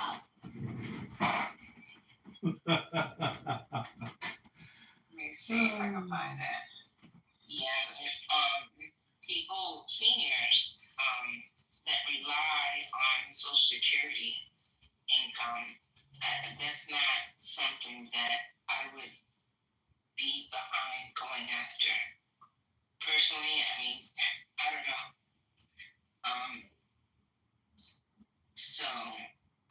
And that can't represent a ton of people in the first place because, you know what I'm saying? But yeah, if you do work in this country, you have a certain amount of points, you are entitled to Social Security. But you do have to be, there are strict requirements if you're not a citizen. Like, I remember my grandma having to come to this country every few years. I don't remember why, like, I don't know why, but I remember my grandma, she worked in factories for a long time in New York City, and she went back to retire in Dominican Republic, and she would get her Social Security checks. Right? But she was never a citizen. Right? But she had to come to the country every few years or so. She's like, oh, I just have to be here for 6 months and I can go back or something like that. Like, it was like some sort of everything that will always perfection. But you endure or suffer to feel anything by sense is an imperfection. The former I say agrees to God, but not the latter. God knows or hates ideas, but the ideas are not conveyed to him by senses. Ours are. God to him is a Mahayogi. It is absolutely true of humans who easily avoided the word God could find no helpmate to fill his place. For my part, when I enter most intimately into what I call myself, I always stumble on some particular perception or other of he who called, light or shade, I love or hatred, pain or pleasure. I never can catch myself any time without a decide. 85% of your Social Security benefits. Upon the rational faculty first, then upon the imaginative faculty, it is the highest degree of man, the term of perfection to which the species may aspire. In this state is the highest perfection of the imaginative faculty. Right. If the emanation flows into the imaginative faculty only, and if the rational faculty remains behind, either on account of original structure or from disuse, then is constituted the class of men called men of the state, diviners. It comes to men of this class, even when they are awake, wonderful visions, similar to prophetic visions. You don't pay taxes. They delight much in them, believing they have applied all sciences upon the then you don't say for Social Security. You're all wrapped up in this. You're a nice old Jewish lady, but you love abortions. And transgender psychopaths. Gotta say the pronouns too. My father-in-law's tax every year. Don't take my word for it. Just prove it in the court. Watch me to live. It's all on record. It's all recorded. Congratulations, you guys did it again.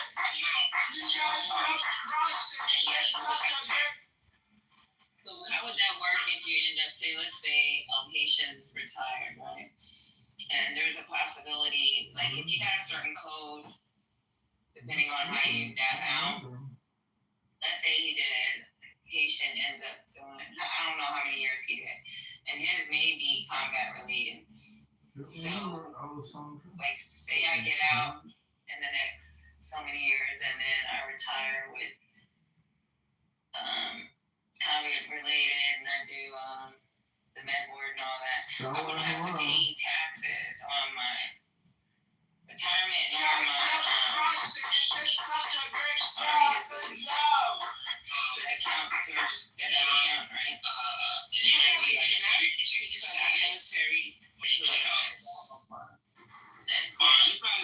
to them.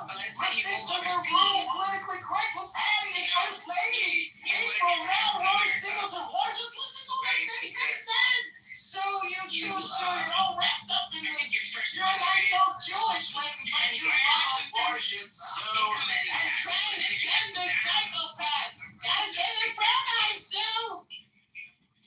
Don't take my word for it. Just press us in the button. Watch the YouTube live. It's all on record. It's all recorded. Congratulations, you guys did it again. You guys really crushed it. You did such a great job. Great job.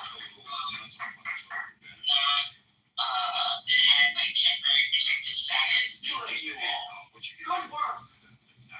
A little round of applause again. Wow, what an ensemble. What a theater production.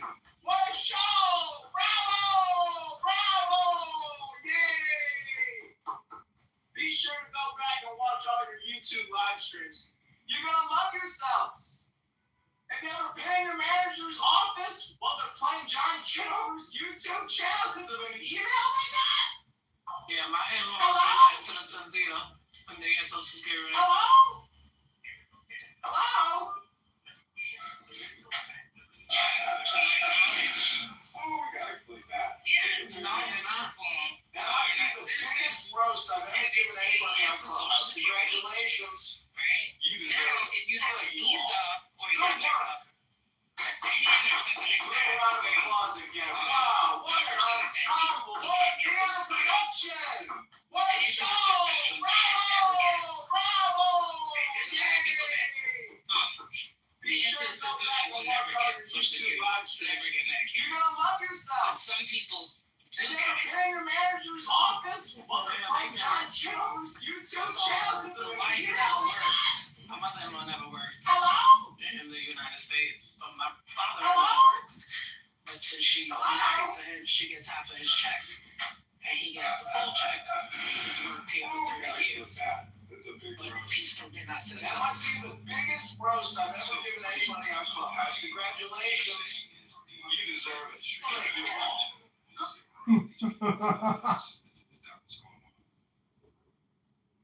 correct. That, yeah. Thank you all. Yeah. That's what the next step he's trying to do. So that's going to mess a lot of people up if he's able to do that. I don't know. You know, I don't know, y'all. But there's plenty of people that I know that aren't U.S. citizens.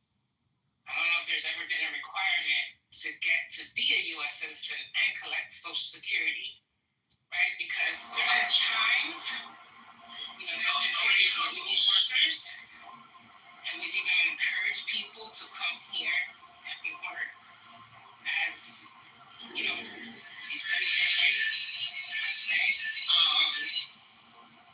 You know, there's a lot of agencies that recruit people to come over to work with certain promises, and so, to my knowledge, you never have to be a U.S. citizen to take SSI. So then the question is that an entitlement? Okay, so you paid into it, right? And, you know, on the back end, you get the benefits.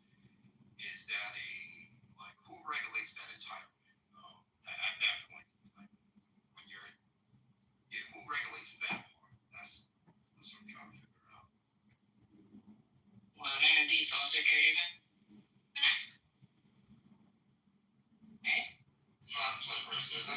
Also, John wishes you all the best again, of course. I mean, yeah, I don't know.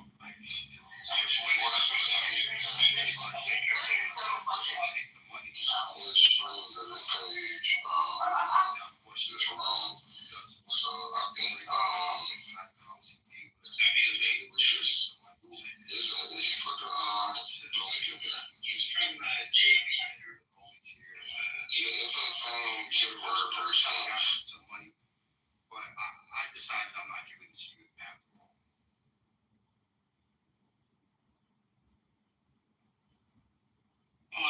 Oftentimes these people are low income.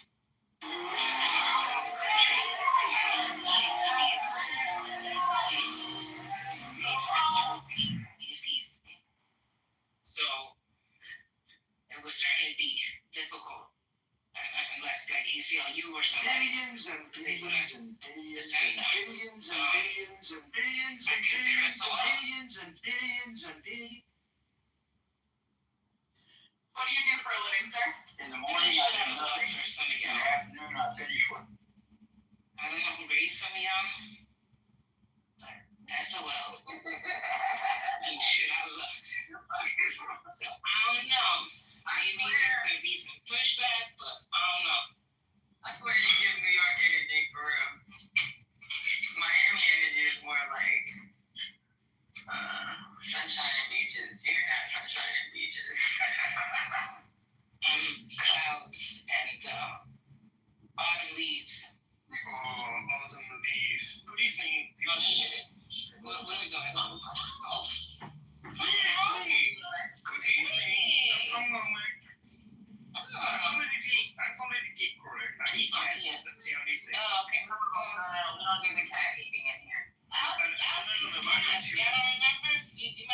are some countries who eat dog and cat. But that's not bad. Alp specifically has a propensity for Yeah. that's It's just something I do. I'm programmed like that. I can't help it. So what does cat taste like? It tastes like furry. It's difficult. It tastes like furry and difficult. Yeah, it's cool. I'm still testing where to start. Do I use a paw with and the nails? They. Dang, wait. How do you have a French accent? French? Alp. What type of accent is this? I don't know. It sounds kind of Frenchy. Yeah, no, I'm yeah, you got me. I'm from Omac, but I'm recently stayed in the Netherlands, Holland. Oh, okay. You know Holland? Yeah, I heard of it, yeah. Fascinating show, huh? Wow. They've moved on to cat eating and Europeans. They've gone the full circle today. Be sure to go back to all the live streams over the past 72 hours. Timestamp is Sunday, September 14th, 2025. Again, Sunday, September 14th, 2025, 3:08 p.m. CST. John Kitover Films Incorporated. Part of the campaign to elect candidate Congressman John Kitover. John Kitover, go to johnforcongress.com. Let's just give you a quick little sample of some of our last recordings. If you're a small content. So I need to add all those to playlists now so I can quickly scroll through them. Here's some other recent interviews or recordings. Of the budget of the federal budget. I don't want to listen to that. Let's just see here. This is absolutely true of Berkeley when in the dialogues he writes, to know everything knowable is certainly a perfection, but to endure or suffer, feel anything by sense is an imperfection. The former, I say, agrees to God, but not the latter. God knows or hates ideas, but the ideas are not conveyed to him by senses. Ours are. God to him is a Mahayogi. It is absolutely true of Hume, but Hume studiously avoided the word God, could find no helpmate to fill his place. For my part, when I enter most intimately into what I call myself, I always stumble on some particular perception or other of heat or cold, light or shade, love or hatred, pain or pleasure. I never can catch myself at any time without a perception. This is absolutely true of Berkeley when in the dialogues he writes, to know everything knowable is certainly a perfection, but to endure or suffer, feel anything by sense is an imperfection. The former, I say, agrees to God, but not the latter. God knows or hates ideas, but the ideas are not conveyed to him by senses. Ours are. God to him is a Mahayogi. It is absolutely true of Hume, but Hume studiously avoided the word God, could find no helpmate to fill his place. For my part, when I enter most intimately into what I call myself, I always stumble on some particular perception or other of heat or cold, light or shade, love or hatred, pain or pleasure. I never can catch myself any time without a perception. They had to boom the room. They couldn't deal with the failure and the implosion of it. Okay, we're going to move to 40 Acres and a Mule. I'm going to have some questions, but you don't say if I see an Asian pilot. You don't say if I see an Iranian pilot. Not even if I see a motherfucking white pilot. Sorry, I didn't like the show. Well, too bad. You have to go back over the past 48 hours to watch you live on YouTube. Hope you like the John Kitover Incorporated Films Incorporated. Questioning their intelligence and skills. But you don't know what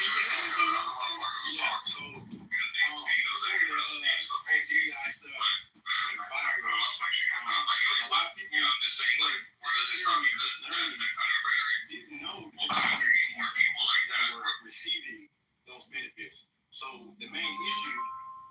Somebody's not having a good Sunday because they think they're getting fired out on Monday. They keep calling. They're so upset. Who's so upset about you got to call for private numbers, huh? Back to my point with that, you can interpret however you want to interpret it.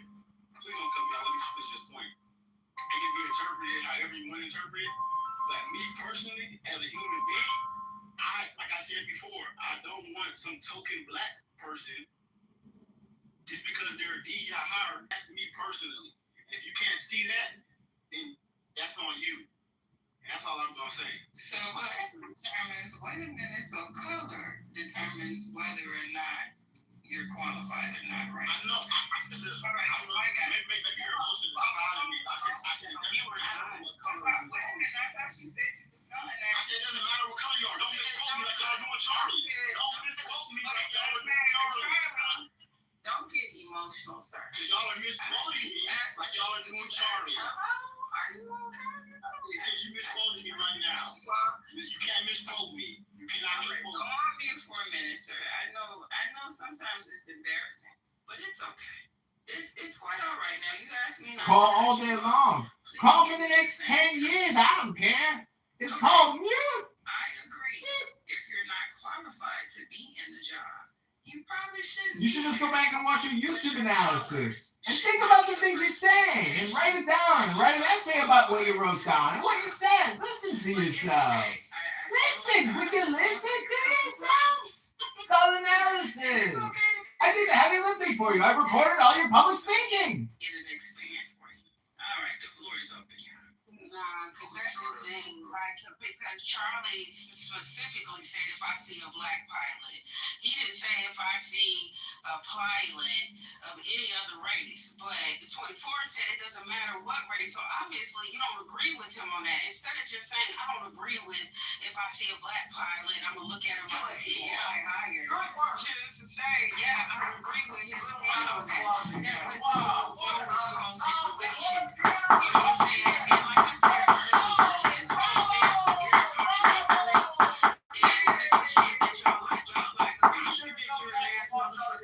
sit here and spread their views to you that don't even fucking apply. Man, that shit ain't even for you. He not talking for you. How the fuck is he in Utah talking to white people about gun violence? Shouldn't he be in the hood talking to them and spreading the message and telling the hood, like, y'all shouldn't be out here killing each other? Like, what the fuck is going on? Like, I don't get what you talking about. Like, well, go ahead, I was about to go on a long one, but I'm going to go ahead and let somebody else go because this shit's from. Go ahead. I was just saying, would he be accepted in the hood? Like, from all of the clips that I've seen, it's not like Charlie Kirk is somewhere and like, in front of a bunch of white people, like, hey, you know what's fucked up? These black people was fucked up out here. To me, even like y'all talk about the DEI college, that was a black dude that asked him a question about that. And he answered the question. I don't know, I didn't not a Charlie Kirk supporter or the tracker. I didn't really watch him that much. What I did appreciate about him, though, is that his whole thing was based around pushing discussion. Whether you agree with his points or don't agree with his points, he gave people the opportunity to come up there and to debate him. Now, people also say, well, why was he at these colleges? But colleges and the liberal outlook is permeated in these colleges, and there needs to be a hard look at what our children are learning on these college campuses. So I don't think it's just as easy as saying, oh, why is he talking about the black stuff and got among these white people? It always looks like somebody's asking them a question and he's responding.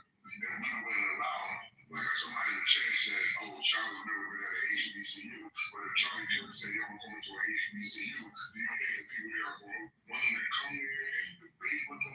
Or do you think they'll sign a petition saying, we don't want this type of guy on our campus? Well, I would love to answer that. I think that they probably would say that they don't want him there, just as Utah said they were signing a petition for his ass not to come there either. And then the minds of the youth, yes, you're right. The minds of the youth is very important. And it's very important to have a balance of what you're trying to plant in their minds. So I'm going to ask you a question that I posed to the floor earlier today. Probably about 15 minutes ago or so, maybe a little bit longer. Is that if we came in this room every day, or, when we had our discussions and we talked about how white women are the highest recipients of welfare, how white men and women go around the world just killing innocent women and children. They are the most violent people on this planet. So on and so forth. But everything we discussed about the white group was negative. And you were white, which you're not, but we do have white people on the stage, and they are absolutely welcome to chime in on into this question. Would you think we're trying to save your group by having those type of discussions and debating you, telling you that's the problem with your group? Would you think that we're trying to save you? And we ain't gonna never talk about our issues. I want you to understand this is all about you. And ain't shit positive I got to say about you. Go ahead. From what I heard of Charlie Kirk, I don't watch, I've never seen all of this video, so I can't speak with certainty. But I've never seen him in that light, though. I've never seen him just sit, like I said, anytime I see him answering a question about or speaking about something black or black people, it's usually a question that's coming from a black person. So I can't say, oh, he's just sitting around just talking about black people, and you have black people there asking these questions, right? And then, if you heard this, there are people that sit here every day and talk about how bad white This is absolutely true of Berkeley when in the dialogues he writes. To know everything now is certainly a perfection. Go back to YouTube and watch all your live streams. Great work. You guys crushed it.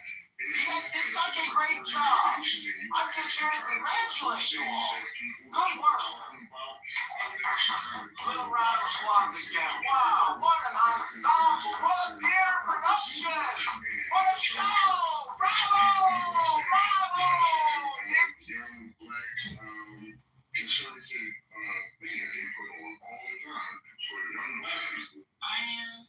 Thank you, sir.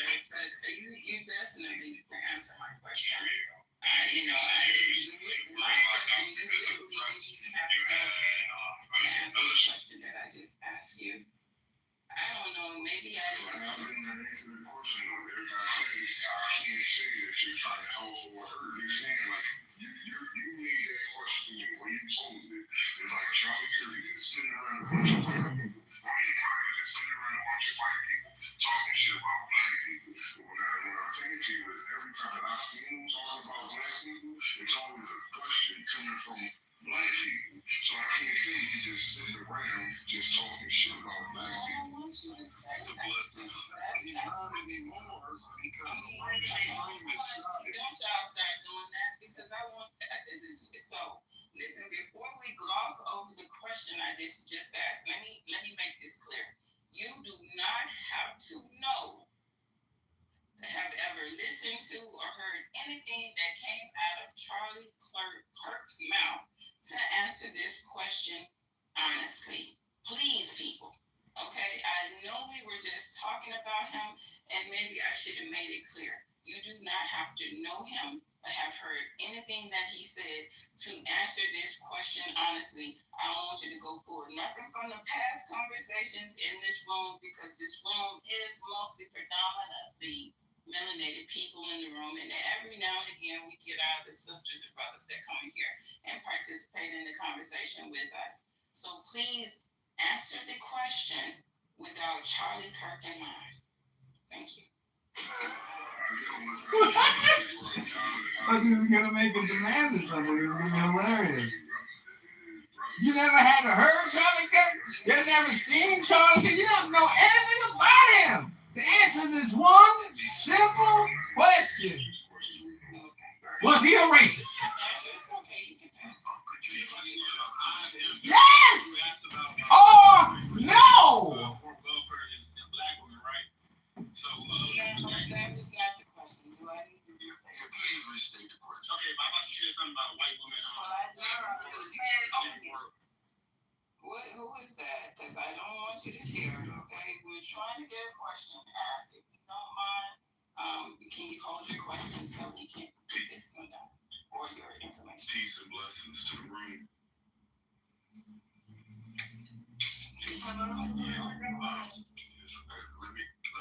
Let me say this.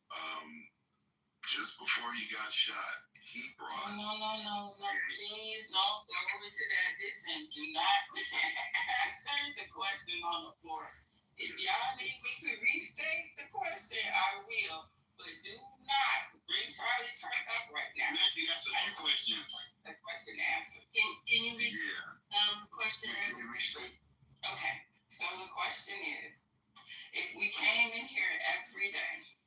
And for shits and giggles, we have a predominantly white audience, right? And we talked about how white women are the largest recipients of welfare, and how white men and women are going around the world, killing innocent women and children, starting wars, toppling governments, so on and so forth. Basically, everything we mentioned about the white community was bad. Would you? Oh, and also, we never talk about the problems of any other community, just the white community. Would you think that we're trying to help your community? Okay, so to answer your question, you just stated about the welfare. That's part of your question, correct? So the question you said, okay, so according to the stats, I don't want that stats. I don't know. I'm asking you a question about white people. Okay, it's. I don't want you to go into the stats. I just want you to hear what I'm saying. I'm just asking you if those were the topics. I ain't talking about no stats. What I'm asking you is, would you feel like I'm trying to fucking save you?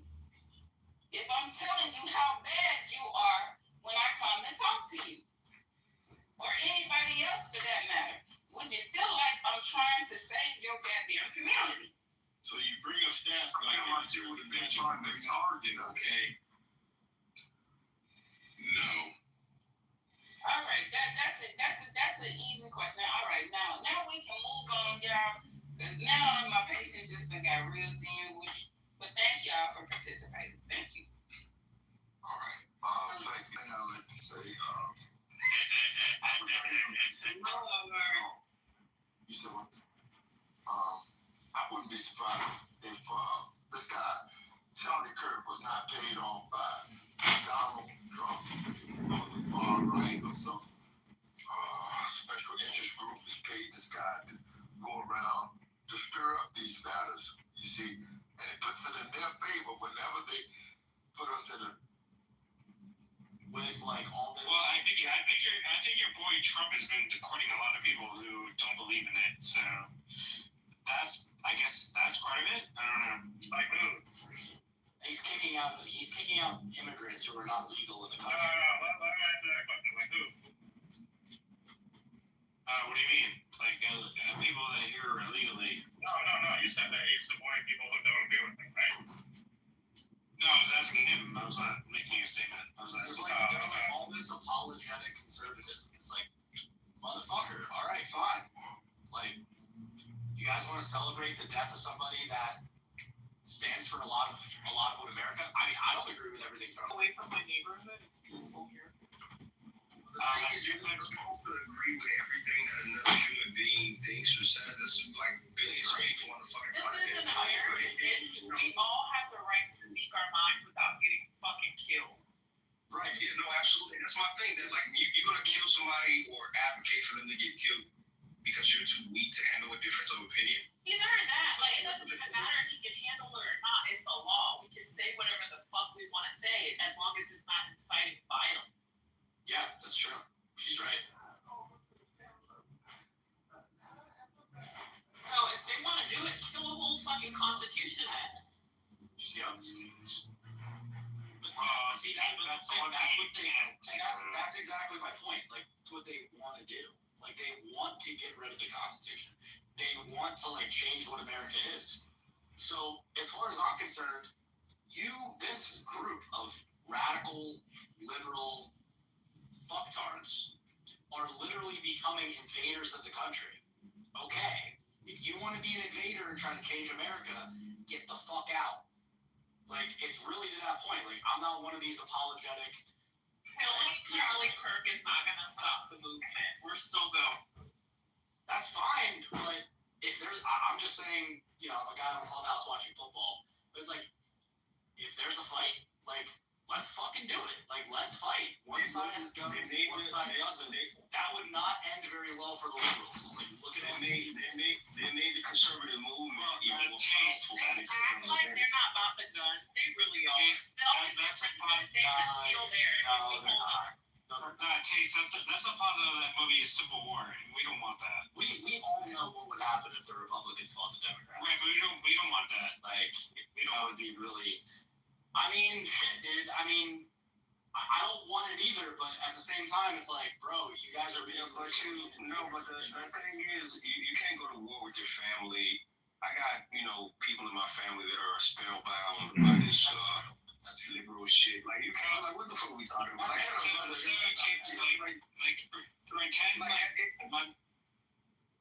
only thing that can be done is you got to let nature run its course, because nature is undefeated. Like when they call themselves a woman, right? They say that they're a woman, they're no longer a man, right? Then their insurance doesn't cover them because they need their prostate check. Like, that's what like, this is what I'm telling you, man. This reality is undefeated. It's not your reality. It's not my reality. Reality is reality. It's not for any. It's not to belong to anybody, right? And this is what I'm saying. Like, you want to kill your unborn kids? Okay, listen. I don't want that for me and my family. If you want to do it, hey, fuck it. It's your bloodline. It's your decision. Whatever the fuck. I don't give a fuck, right? There's more resources for me. I guess less people. But listen, this is the thing. We pay for it one way or another, right? Because those same kids might end up in the prison system. We pay taxes.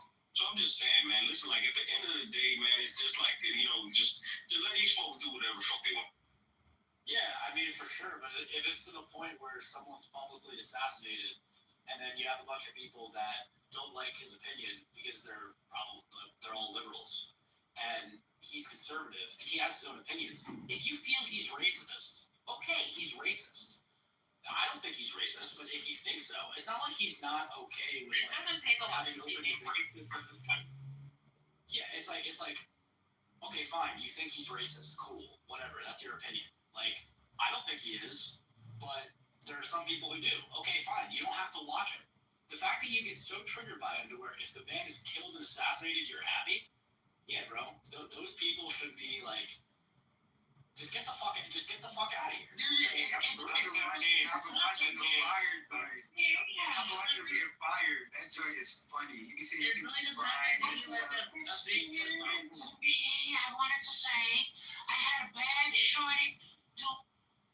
Yeah, I don't have time for that. Get the fuck out of here. People wake up at different times, man. That's another thing you gotta remember, man. People wake up at different times. Like, most people start off as liberal minded and think that everything is supposed to be fair and equal, and everybody's gonna have a pot of gold, and everybody's gonna win in life, and everything's gonna be fair, and we need to have a big purse where everybody gets an allowance. Like, they start off like that, but as life goes on, again, reality is undefeated. So you live long enough, you see it unfold. You can't have everybody win. If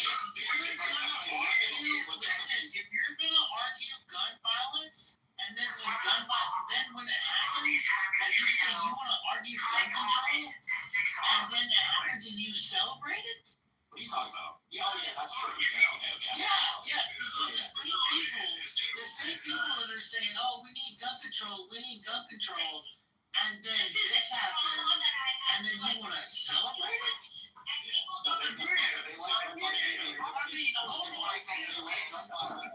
They like gun violence when it's against them.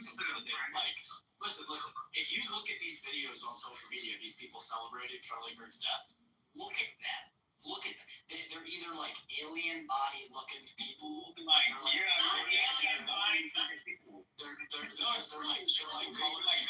bad. It's not nice. Like, anybody celebrates that. No. So like, if you think that like those motherfuckers are gonna go to war, like, you guys want to fight with those motherfuckers? Okay, please do. Like, those motherfuckers aren't trying to fight. Yeah, I would say, like, no offense to anybody else, but like, I would pick Chase to go to war versus anybody else. No offense. Come on, bro.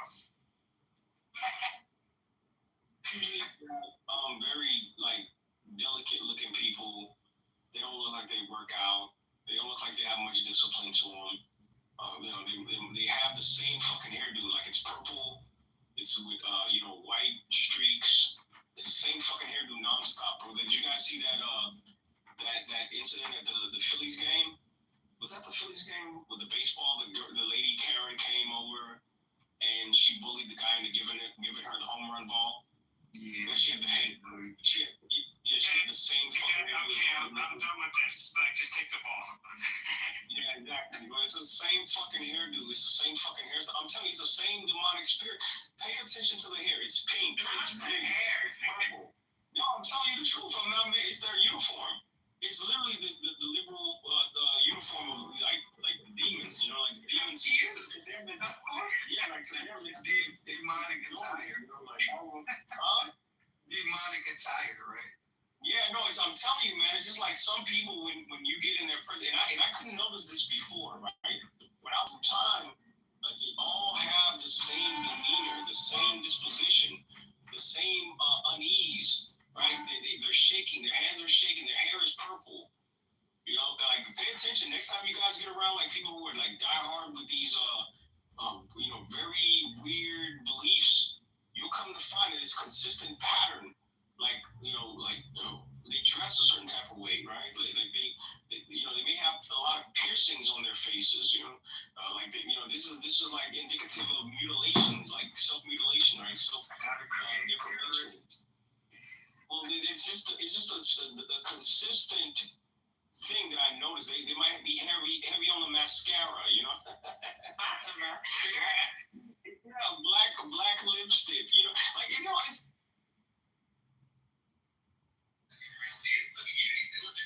But subjectivism is seeping into our sense of media and truth.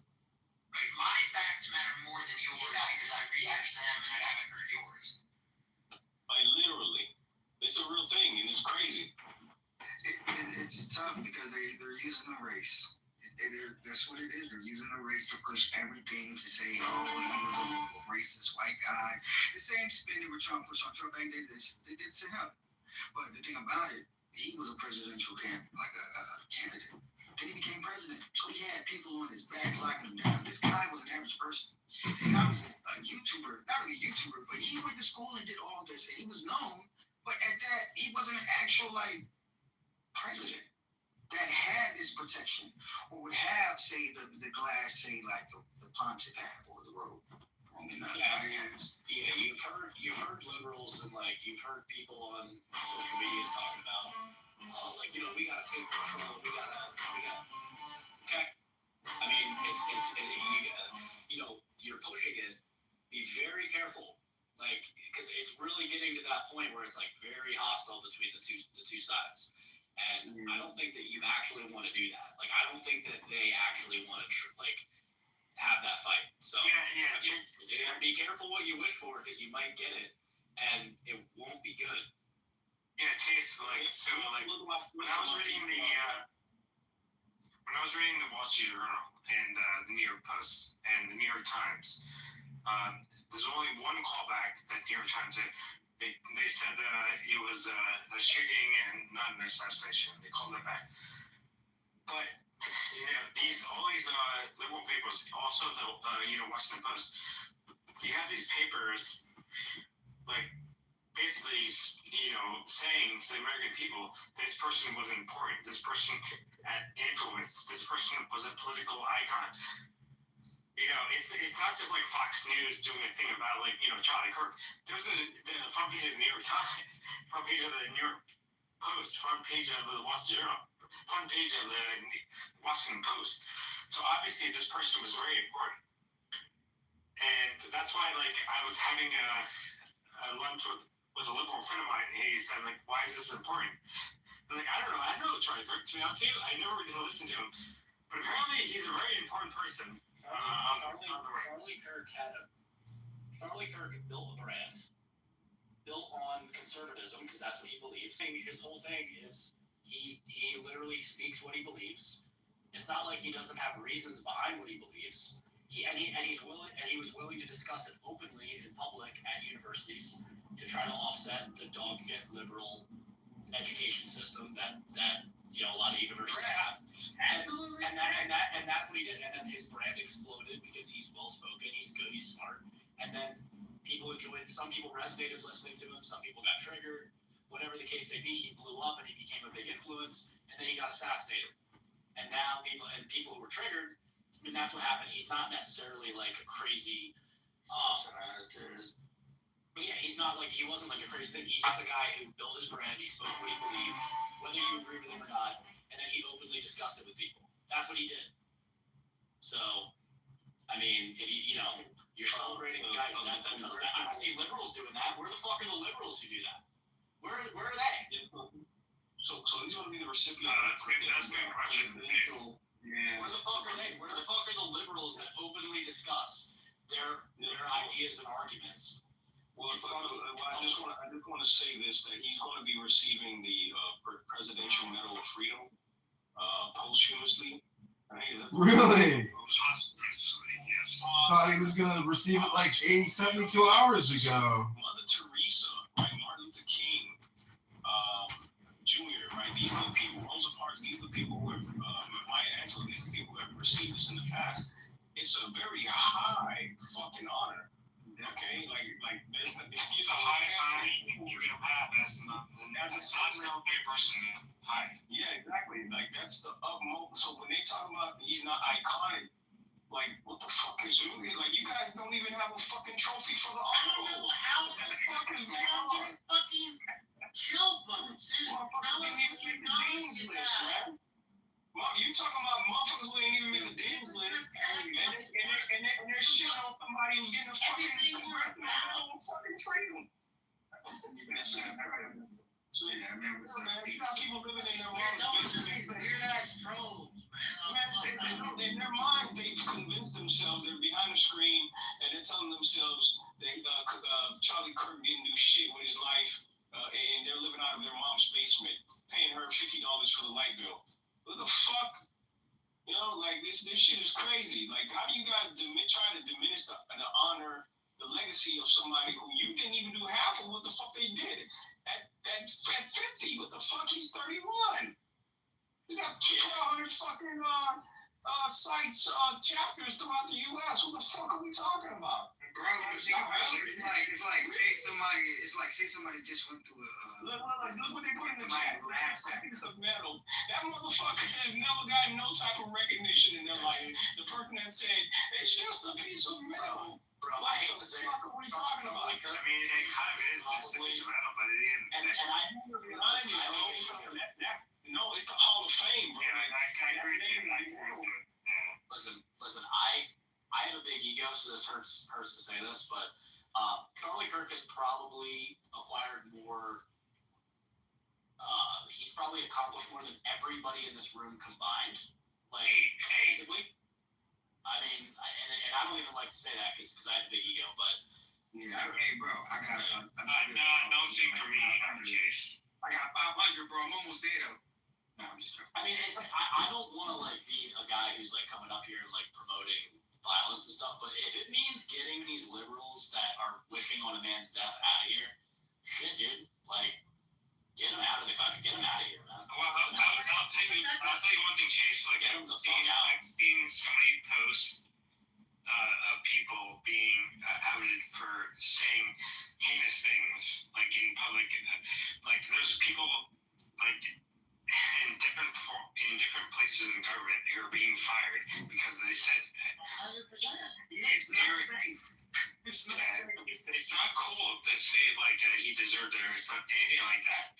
And hopefully these people are getting fired for it. You can't do that. Yeah, because it's not safe. Because of this? Half of the fucking liberals who are doing that are literally trans faggots. Literally trans faggots. And then the other half are just like liberal black people who like just doesn't like him because he's white and he has opinions about like racial issues that they don't like. Fuck out of here. Like, you know what I mean? Those are the people that are like saying this shit. Yeah, it's half of that. Half of these guys. You know the funny thing about that? Look, I was with my peoples. My peoples was telling me that he was a racist, and he said this and that about black women and their. It doesn't take a lot to be racist. You know, they were saying, oh, he said black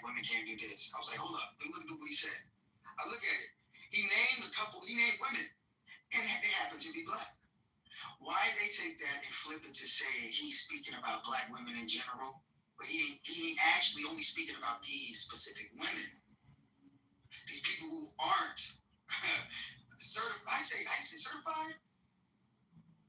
Like, you know, those people who don't have this, like I said, qualifications to fill the position. There's people who can fill these positions that'll be better for society. If we have a pilot, like, I agree with what he said, and I understand what he said. He said that he would feel the way. He would look at the pilot like, I hope this guy's good. Why? Because of the fact that we had affirmative action, and that helped my people out all day. I could never knock it. Right. But what I'm saying it does put, think about it, it does put people at a disadvantage outside of my color. I'm black. It does put people outside of my color at a disadvantage when affirmative action was taken. And it was needed at this time because there was a systemic issue with racism. But hold on, but what Charlie said was, because I listened to that whole statement, not just the clip, right? He was basically saying that if the pilot is black, he would be worried because of the Hold on. Let me. Yeah, but he was right in saying that. Can I please finish? Thank you. I didn't cut that y'all off. Thank you. So when he said that, and I get what he's saying about DEI hires, that's not lost on me. But the point is that even with you saying that, he's acting as if those same black pilots don't have to go through the same qualifications. You have to actually go through courses, take classes, and then even pass those classes in order to qualify to be a pilot. So by the time Charlie Kirk got on that plane, there's no need for you to be worried about whether your pilot is black or white. What you should be worried about is whether or not they know how to fly that damn plane. So the fact that you even brought up, the fact that he even brought up race in that context,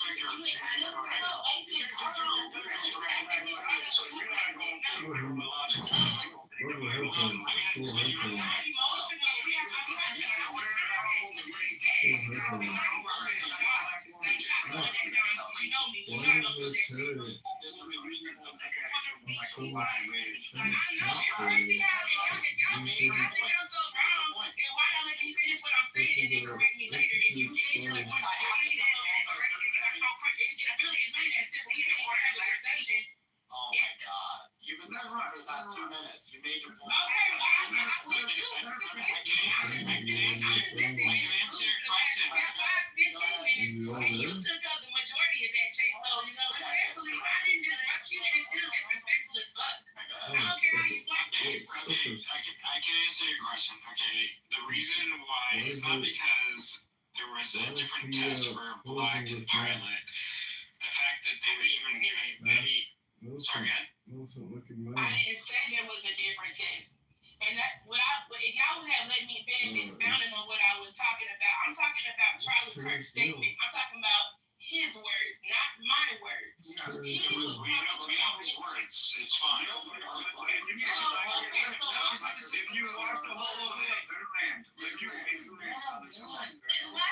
finish, and then we can. No, he interrupted him. No, we're not playing. Are you serious, Chase? You interrupted me. Why does Terry have so much smoke for her? What did you expose about Terry Missionary? Has he slandered and defaming you on the side? Is he all there in the head?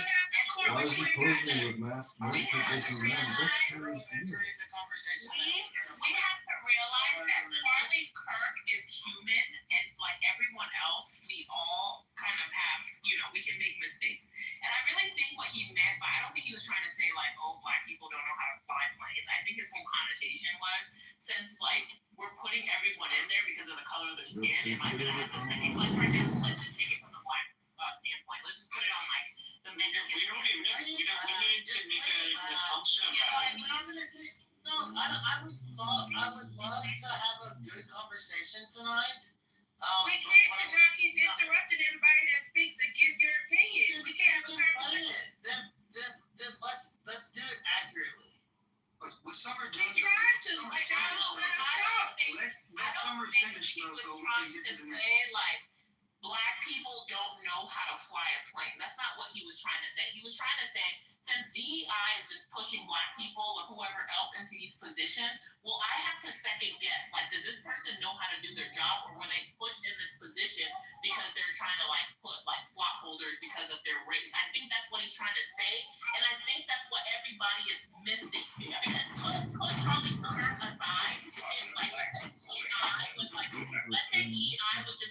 people in there, and I, as a black woman, it's like, wait a minute. So am I gonna have to second guess this Indian man knows how to fly a plane because they're trying to like push Indian people in? I mean, I can give you a perfect example. Like one of our, I'm not gonna name names.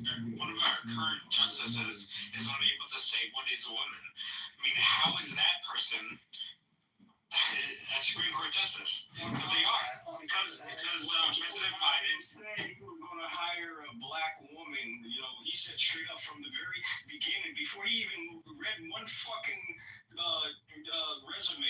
Fucking, I'm hiring a black motherfucker. And to the point of what she was talking about, Sheila Jackson went on the podium and said, "I got in through affirmative action through the door, but I exited the back door with like my own merit, my own shit, like my own hustle. I had to put in the work."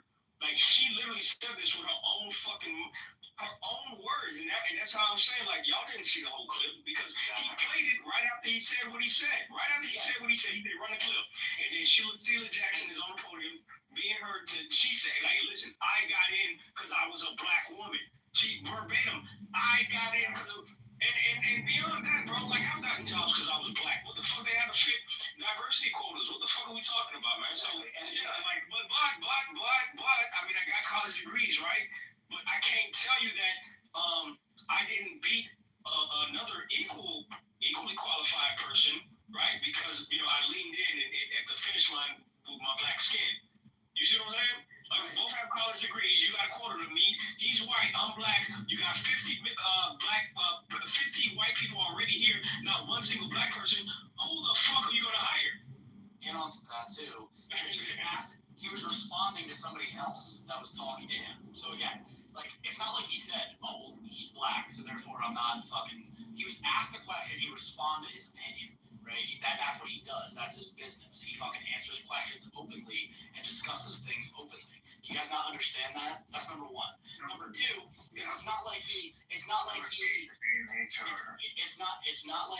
fucking like said like, yeah, well, because they're black, like, you know, I don't want a pilot. No, he was talking about a specific political issue, you fucking morons. Number three, even if he did say, yeah, I don't want to fly, like, I don't want to be in a pilot. You know, I don't want a black pilot. Like, I don't want one. Like, I think I don't feel comfortable with that. So fucking what? Even if he did say that, even if he did, black pilot, I'm fucking black. That is his opinion. You guys do what you guys down in the wrong. Yeah, but Chase is fucking.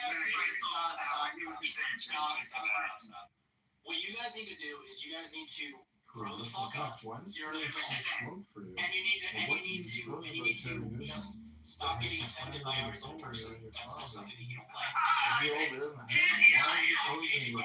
adult. That's what adults do. I think that's why most times get at people because people claim it. Sorry, not playing with y'all. He shouldn't say that. He said if it's evil in the city, then you just like, you shouldn't say that. You shouldn't say that. It's not appropriate. Now you want to play this karmic energy thing? Okay. That's what he said. Right, so all the black people who were enslaved in America, that was their karma, right? They deserved it. George Floyd. Okay, if you read the Bible, it actually says that. Yes, it does. Because they're one of God. That's what it says. That's like Charlie dying was Wait a second. So you're saying that the reason why black people are fucked up today all over the planet is because of their karma? Do you read the Bible? No, I'm just asking you. You just asked the question. This was the man. I don't know who said it. I'm asking you. Listen, I'm asking you right now in this moment. Black people are fucked up because they deserve it. That's what she thinks, yeah. Okay, if we go based on the Bible, like we said, we read the Bible. The Most High God says, if you don't do what you're supposed to, I can't do it. No, that's what it says. She got an opinion. Does she deserve to get a bullet to the throat? No, nobody deserves any. That's what I'm saying. What you just asked the question, if you read it, it ain't like you're not reading. What you need to do. I respect your answer. I was saying all that to say, just because I may disagree, doesn't mean what the godless. And that's what I call them, y'all. I call them the godless. The godless don't seem to comprehend that. Hey, Haitian. Yeah, but the thing about it is this. Do you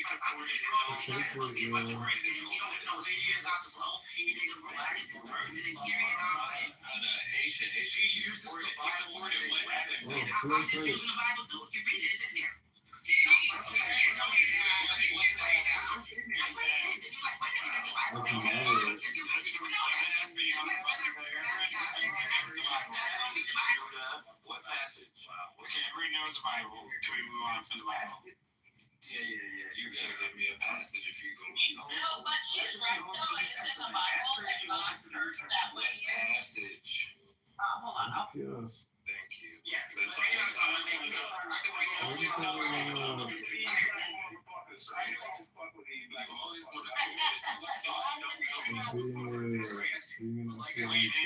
like you say you don't want to? I always knew that I was fucking with them. Because I don't feel like different from them. So I know that. Hold on. I have the passage, right?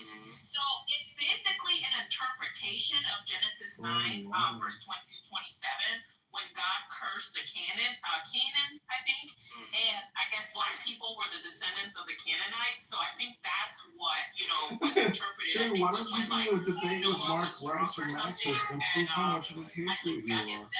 I can moderate an extra co-host for just why does anyone keep accusing you of being an FBI informant, a Republican Democrat fraud and liar? Basically, it was like, we are like the lineage of Ham's son. So it was like that interpretation that was like skewed. But I don't think in the Bible it explicitly says that, black people are cursed. Okay, I wasn't talking, I know what you're talking about. I'm not talking about Canaanite currency. That's in Genesis. I'm talking about when you read the book of Deuteronomy, he said, I put before you blessings and curses, life and death. Choose life so that you and your seed may live. He said, if you do all these things, he said, all these blessings will come upon you and overtake you. But he said, if you do these things, all these curses will come upon you. Right? He said, I have chosen you. Like he's telling you, I chose you because you're a peculiar people. He said, because you didn't obey me. He said, I will punish you for your sins. He tells you you'll go into slavery. He said, you will serve them for all your wants and needs. For hunger and thirst. He said, another nation, you can read it through Deuteronomy 28. He said, another nation before far will come and take you and bring you into slavery. He said, they will have no regard for the young or the old. He said, it's a whole, you could just read the whole thing. Talking about black people, though.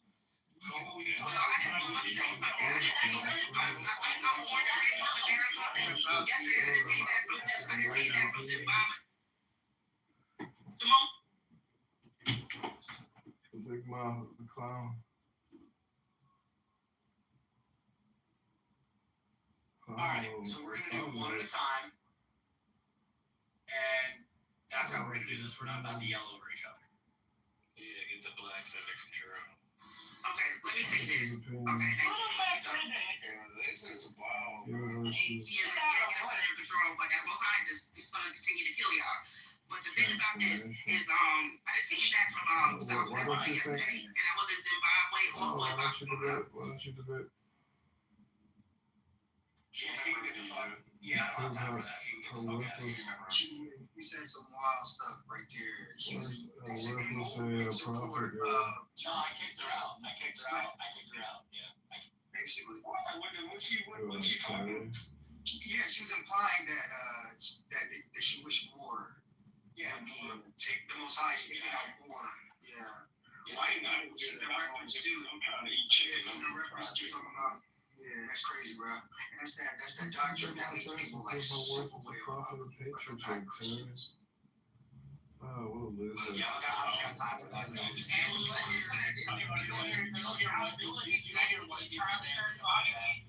You don't hear white people saying like that about black people. You don't hear none of that. Wait, hold on. In all fairness, though, hate speech is still free speech. I'm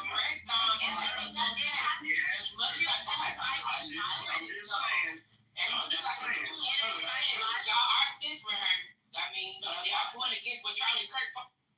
No.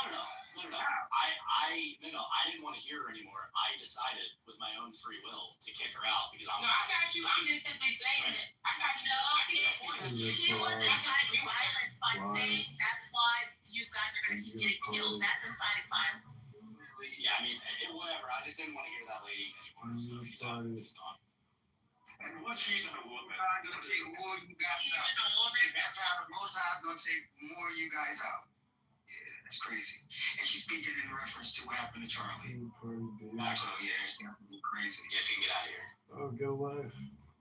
Oh, actually, what I was saying before her is like he was in support of what happened to him. If you listen to it long enough, he said completely like he talks about. No, we're not. He said he's okay with death being had as long, Right. No, I know the part you're talking about. In favor of his. You're talking about when he said that he thinks that some deaths are worth it. Yeah, so he's worth it in the end. Yeah, your life ain't better than theirs. That's not what he said. That is. No. But listen. His life was worth it. His life was worth it. Listen to what's being said now. Like, So why don't you do a debate with Mark Bryce and access and prove how much of a picture you are? I gotta see to that point because. Why does everyone keep accusing you of being an FBI informer and Republican Democrat fraud liar? I can't be a shooter. Hold on. The thing is, when he made that assertion, You should be ashamed of yourself. well, it sounded like he didn't know that could have been impacted to his life. Like, just being fair now, I gotta be fair. As much as I like Charlie Kirk, he's not God, bro.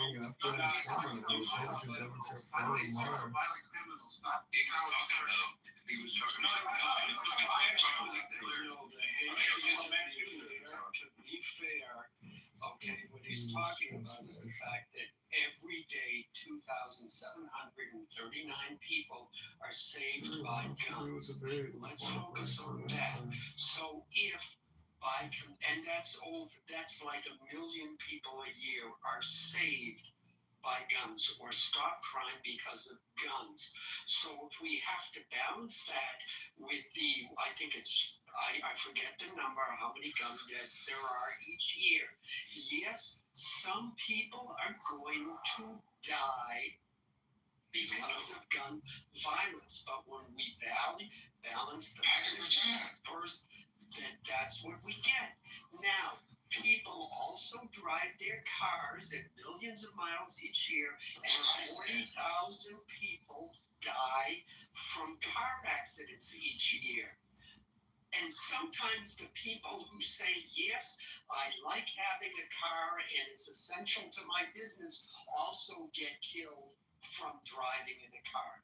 It is not a hypocritical statement. It's just all you're trying to do is explain to idiots how it works. It's crazy that we have to do that, though. Like, it's crazy that we have to break it down like that for you guys. It's yin and yang. It wasn't hypocrisy without having the other side. It wasn't hypocrisy. It was irony, bro. It was the wild ass irony of that. I get what you're saying. But again, he stood on that shit, bro. He stood on it. The difference is, so then he said, "Hey, this is what." If you were to tell him that was something that would have been a possibility, which we all know that's a possibility for any one of us in this room, right?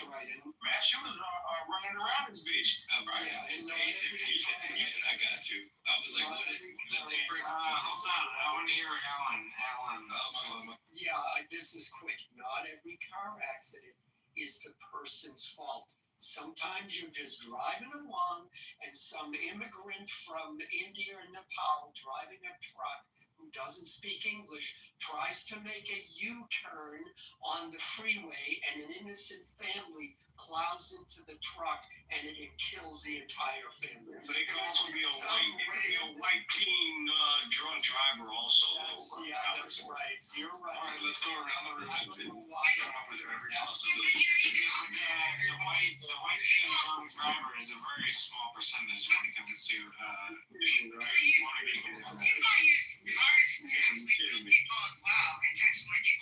It's Mulligan Fish can actually read it.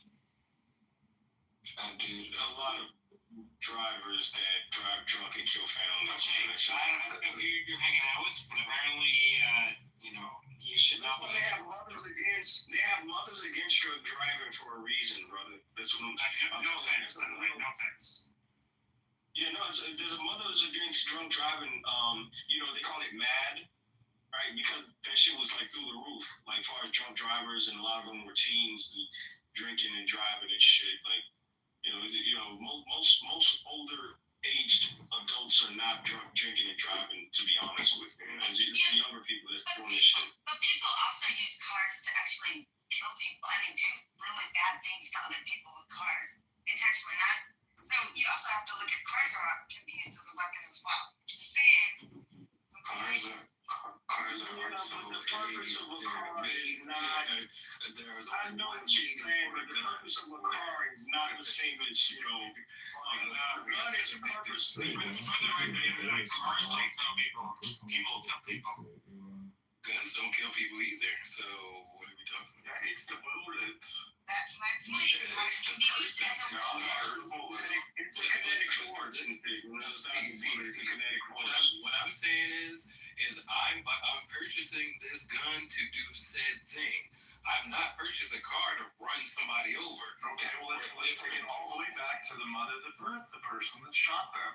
We need to blame all the women. Let's take it all the way back. You might as well blame the father for not pulling out, because he could have pulled out. Yeah, he wanted another side of it, so yeah, that's his fault. Fuck. Their fault. Could we give his dad some recommendations? That's wrong. Praise I'm sorry, for teaching his son a good shot. Oh, sorry. I'm sorry, I changed my mind. I agree with the people who want stricter gun laws, because when I failed that test in 8th grade, I didn't fail the test. It was the pencil that failed the test. It's the pencil's fault that I failed that test, and we have to have more restrictions on pencils. The same people that have restricted gun laws, crayons, bro. That's crazy. Nobody needs a fully automatic pencil. No, not at all. They don't need the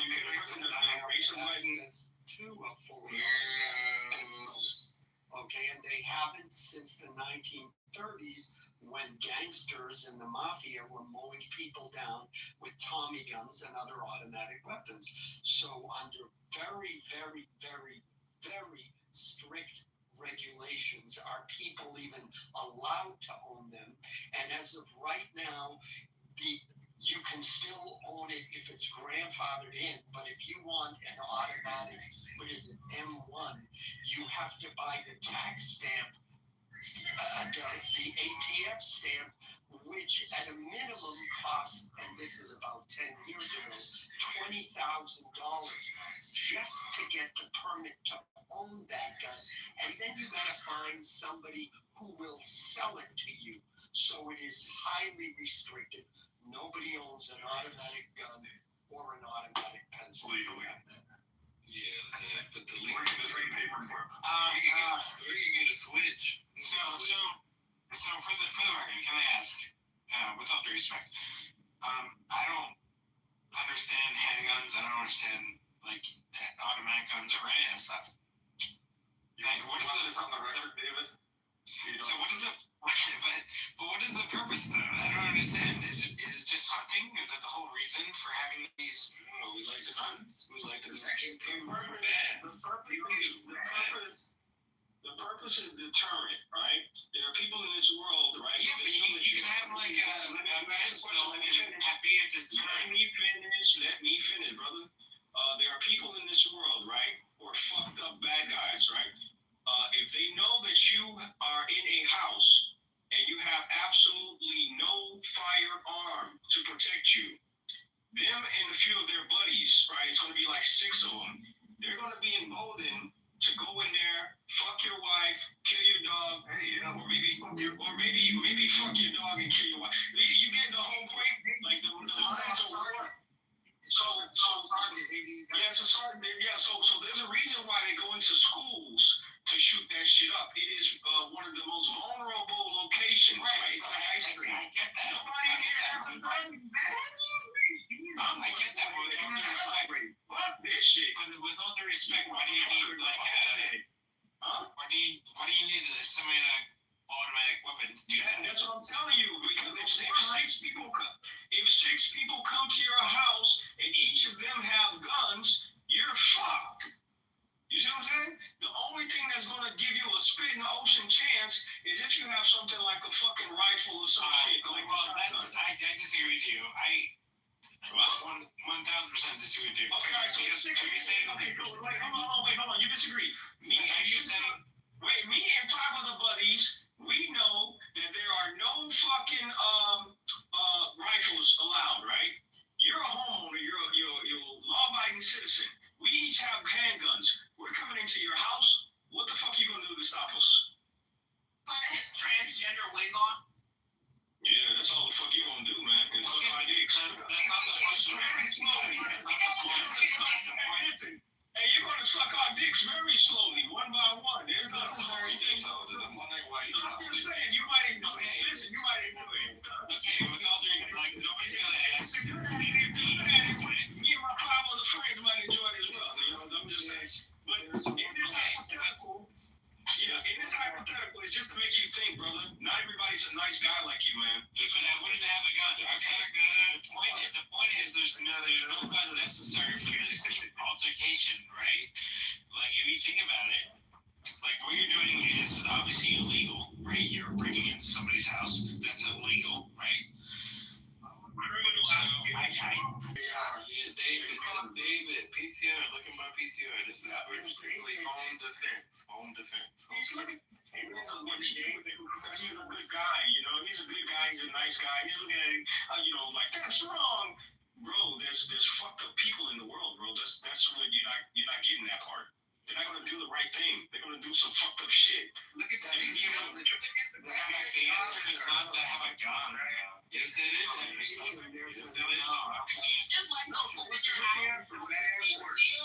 Criminals come with guns. What's the answer?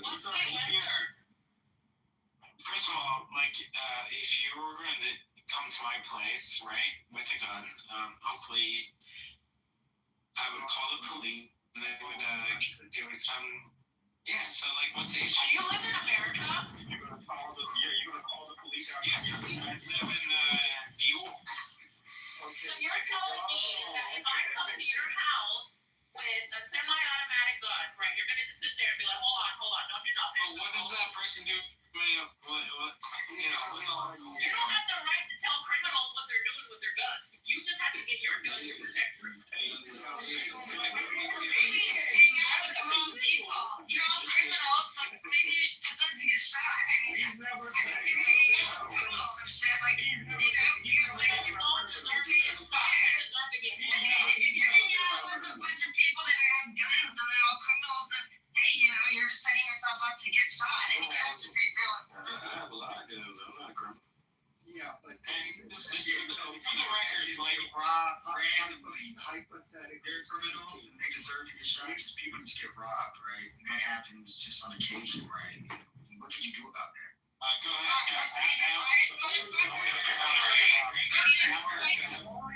Whatever they want and walk away because you don't put it up with your time. Don't get shot here.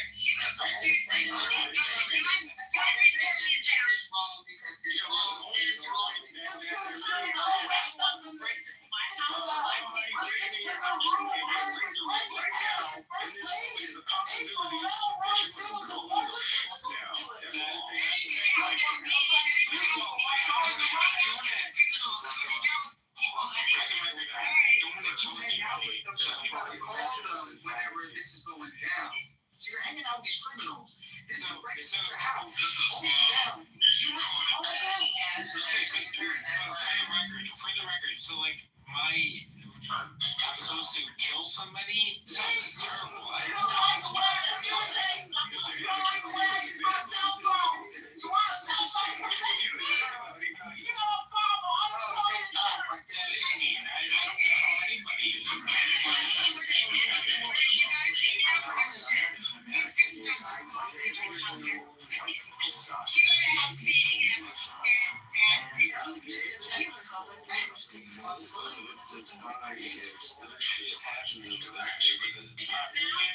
Can we give Alan the mic?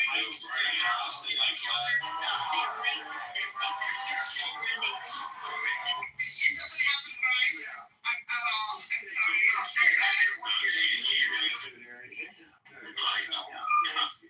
Thank you, because my reception is sketchy here. I did take a look at your Twitter thing to bring out some points, but yeah, first of all, before I forget, what the Haitian, which you also forgot, is the fact that most people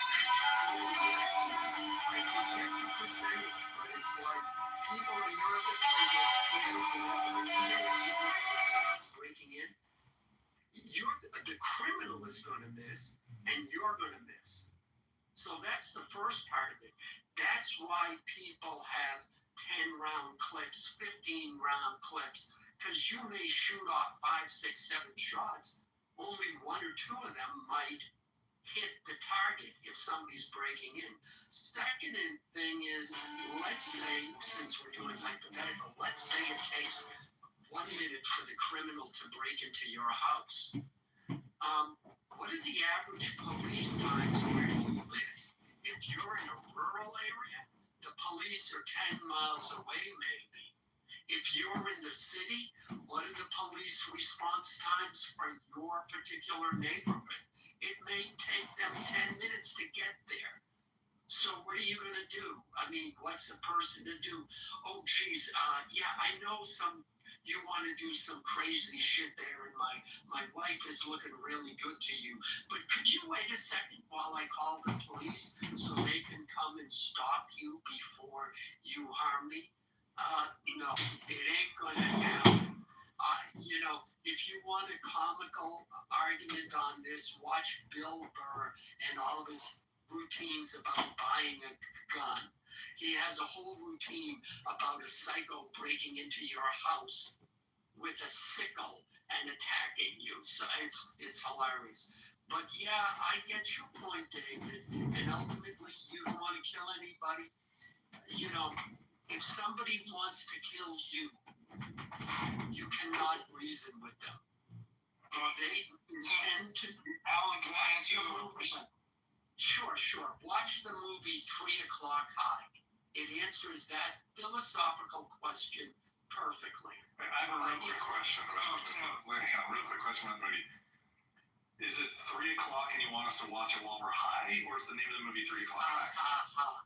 No, it's about a guy, an average geek, who pisses off a bully, and the bully says at 3 o'clock you and I are going to fight. Oh, that's a great movie. I remember that movie. Yeah. And the geek does everything in his power to negotiate out of it. He even tries to get school security, and this bully is bigger than school security. And let's not spoil it. Don't spoil the end of the movie, by the way. Yeah. But yeah, it's a great movie. Anyways, David, you wanted to ask me? I'm sorry. What was your point? I'm saying. No, my point was if somebody intends to do you harm, you cannot negotiate your way out of it. I mean, it's just as a general rule, I'm there. I want to rob you. I want to kill you because I like killing people. That's it. Is that a confession? No. Yeah, I would say, first of all, I don't like. Obviously, I don't like hurting people. I don't like. So do you? I don't like using the K word. I don't like doing bad things to people. So my point is, there's a rush adjustment. I was in another room earlier today where a lot of people was like, kill. And I'm no, let's not do that. I mean, let's just calm down. But for some reason,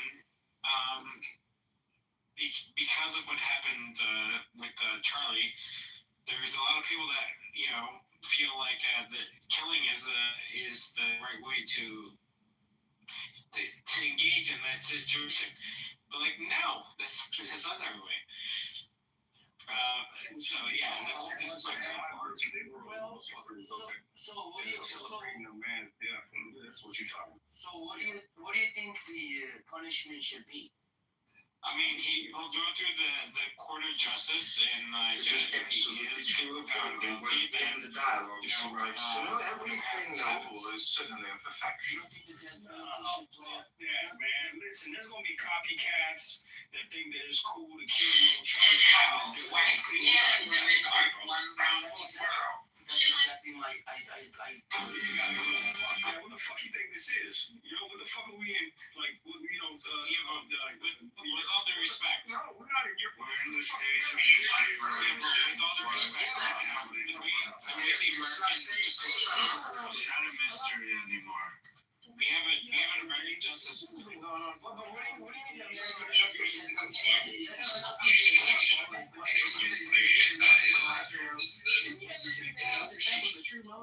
Didn't he ever figure out if that was the motive he didn't like what he had to say? I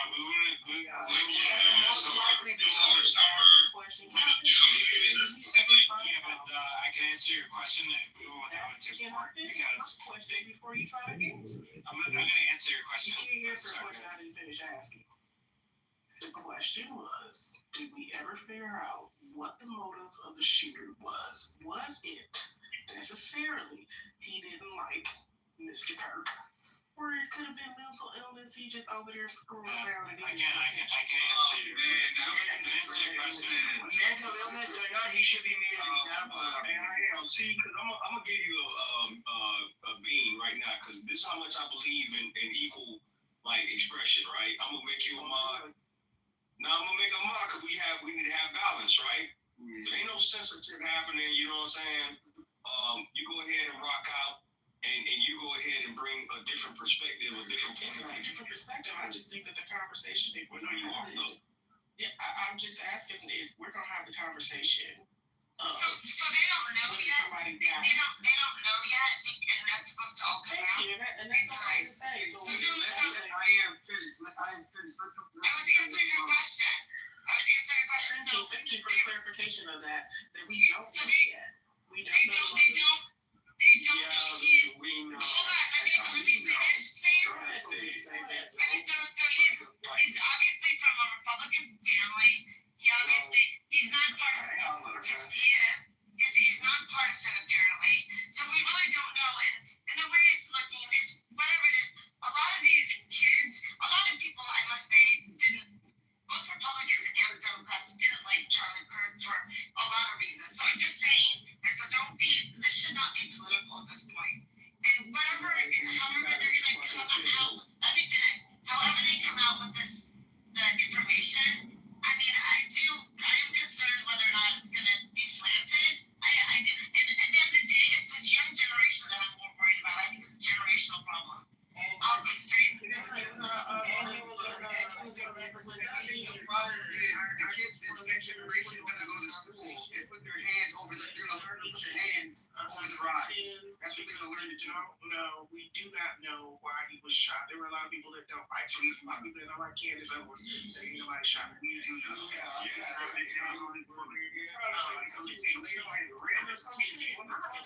Excuse me, I agree. We can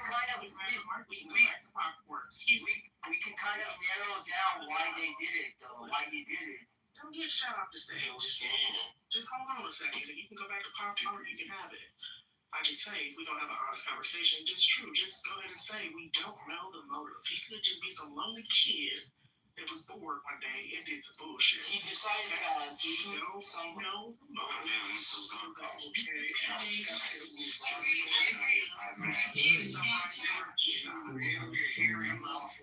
People telling them. We can't talk about that. What we can talk about is gun violence. Somebody we can't talk about statistical evidence that's found. I think it's pretty clear the motives at this point. You don't think we can narrow down why he chose the particular We all are on the case, so no, you can't. You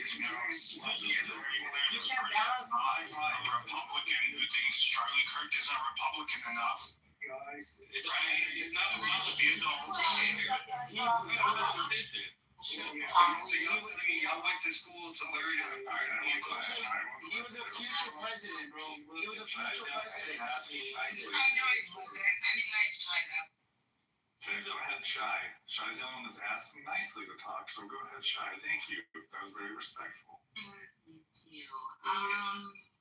There's only but so many like sides this guy can land on, and like if you gather up the evidence that we have thus far, and that shortens it down to possibly center left or on the left.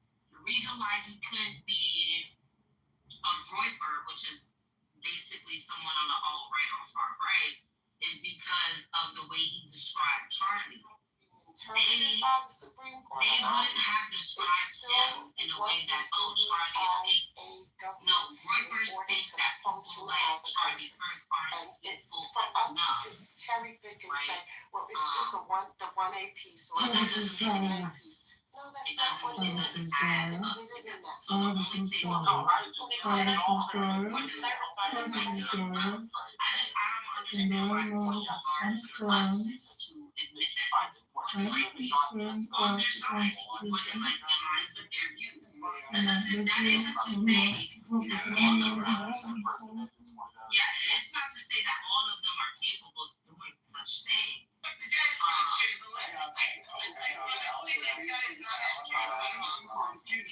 I go after Alan?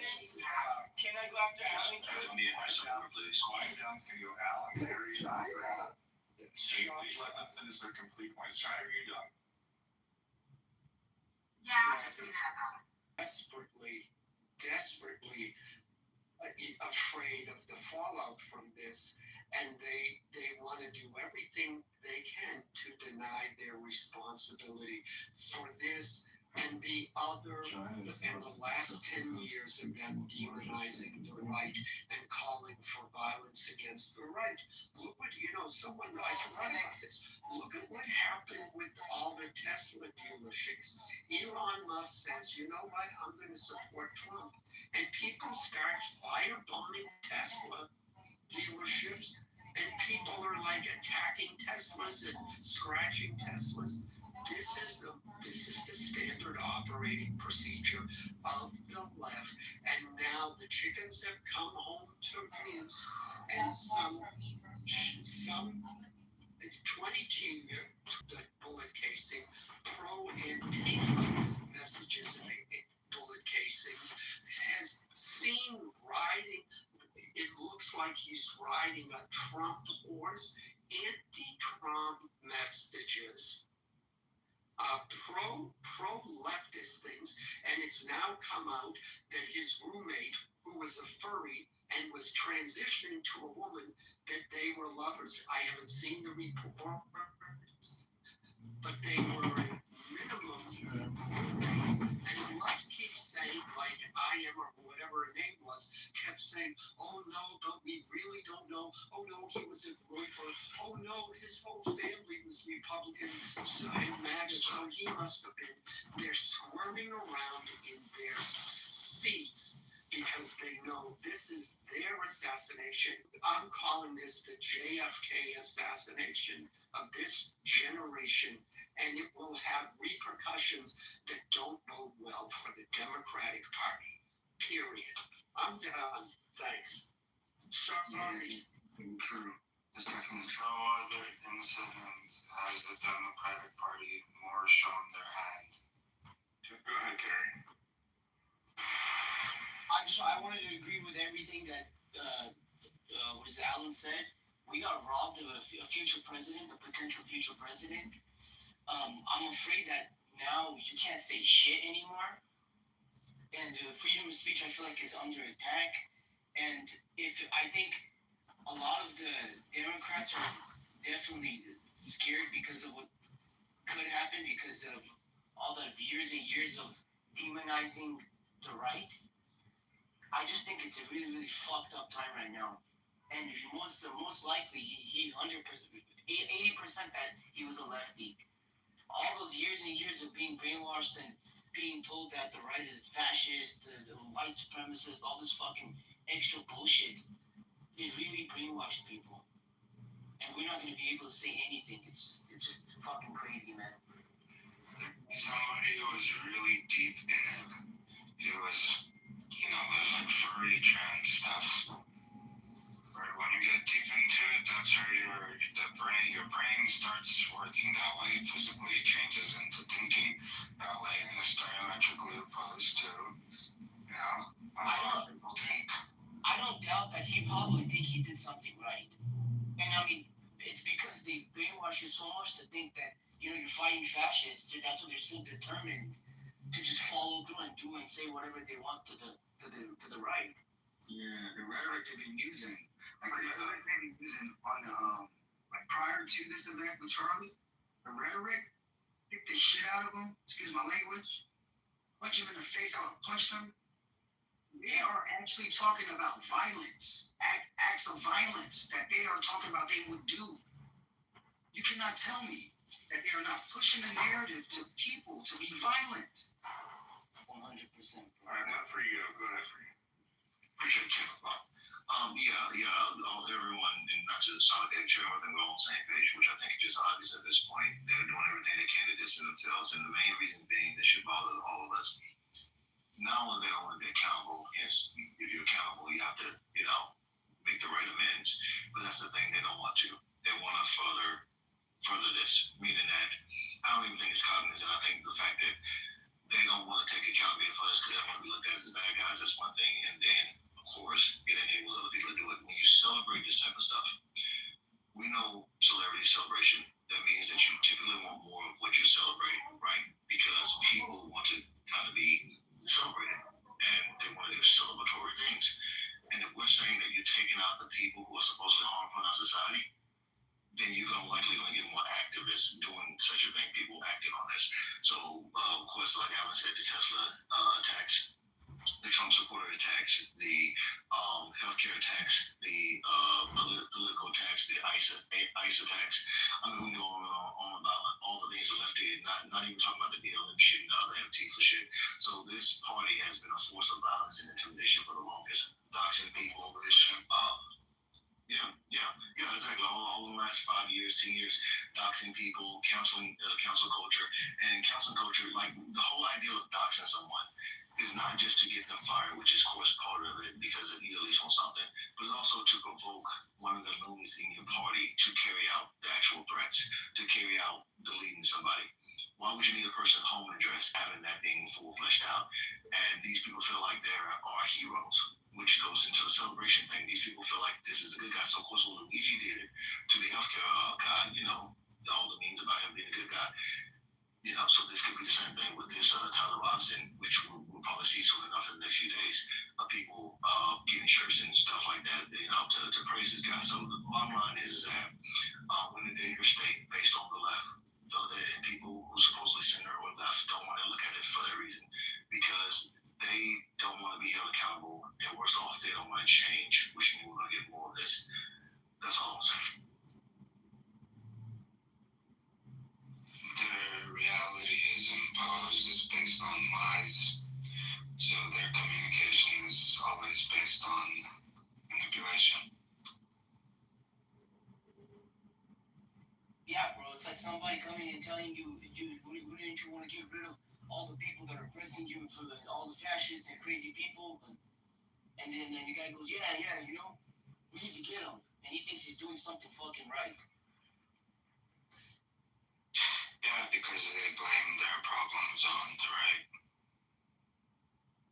or the current state of affairs. Their morality is based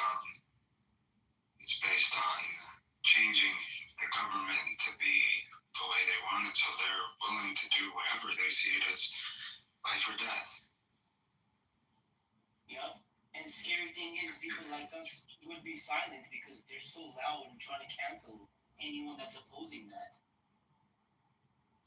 Yeah, because they control so many institutions, so much ideological capture. The most powerful people in these institutions are trapped, have golden handcuffs. You have to entertain their every whim, or else they just throw a tantrum, and then what can you do?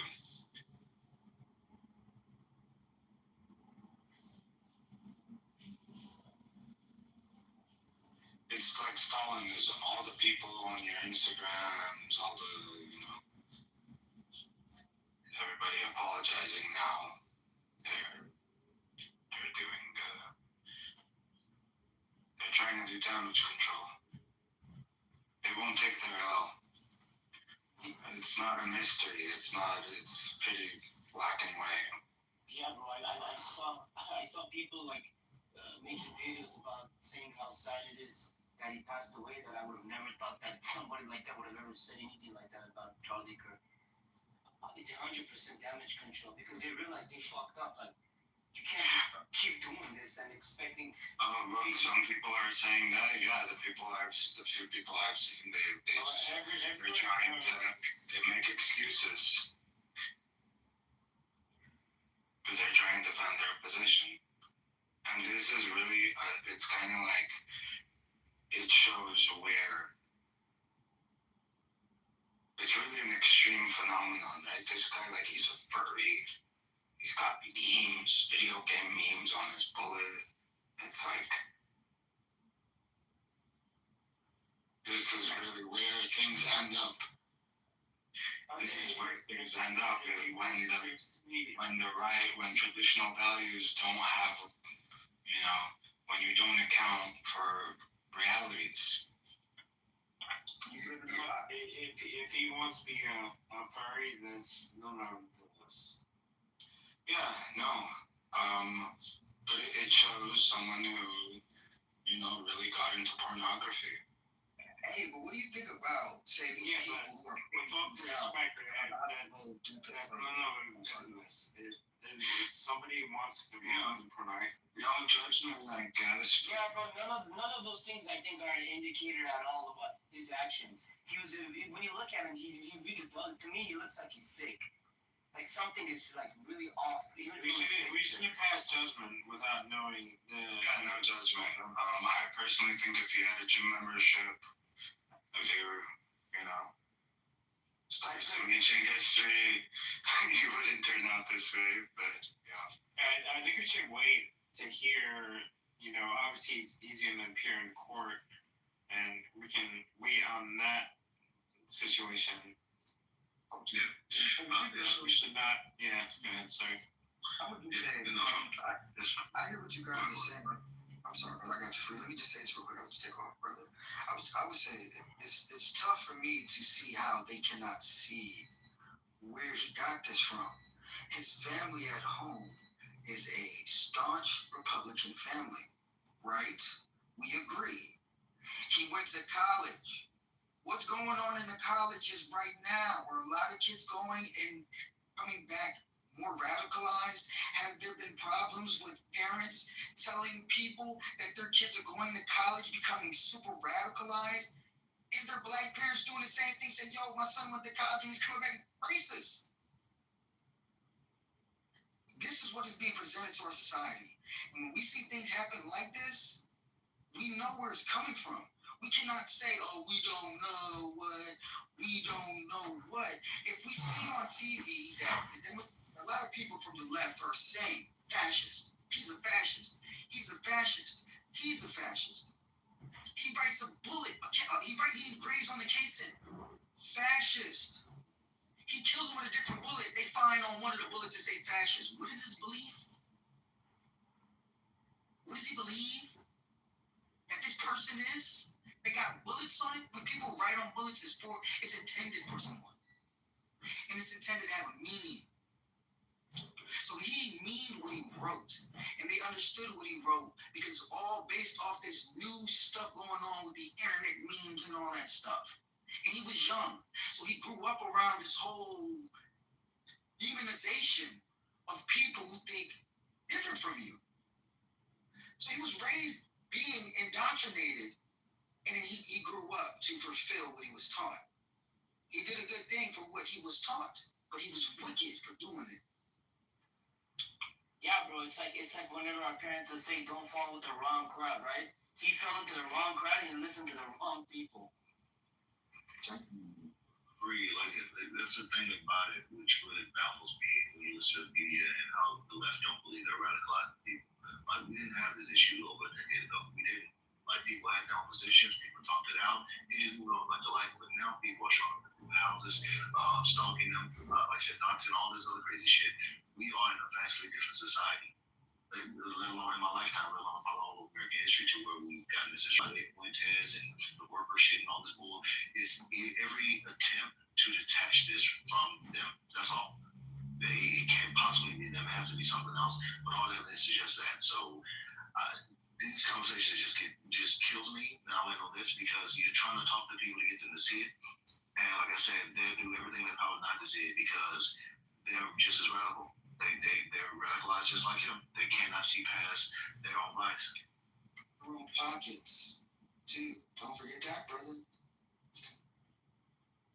And the crazy thing, like I said before, people like us are silent because we don't want to get involved in it because they would get messy and do all that crazy shit. But at this point, it's like you can't not say something about this shit.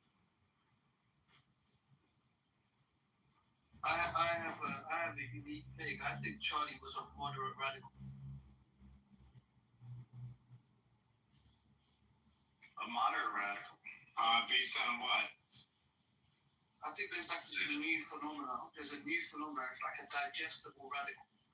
I believe Charlie was a digestible radical. Yeah, I think that's what he was. He wasn't. He poses as a moderate. He frames himself as a moderate.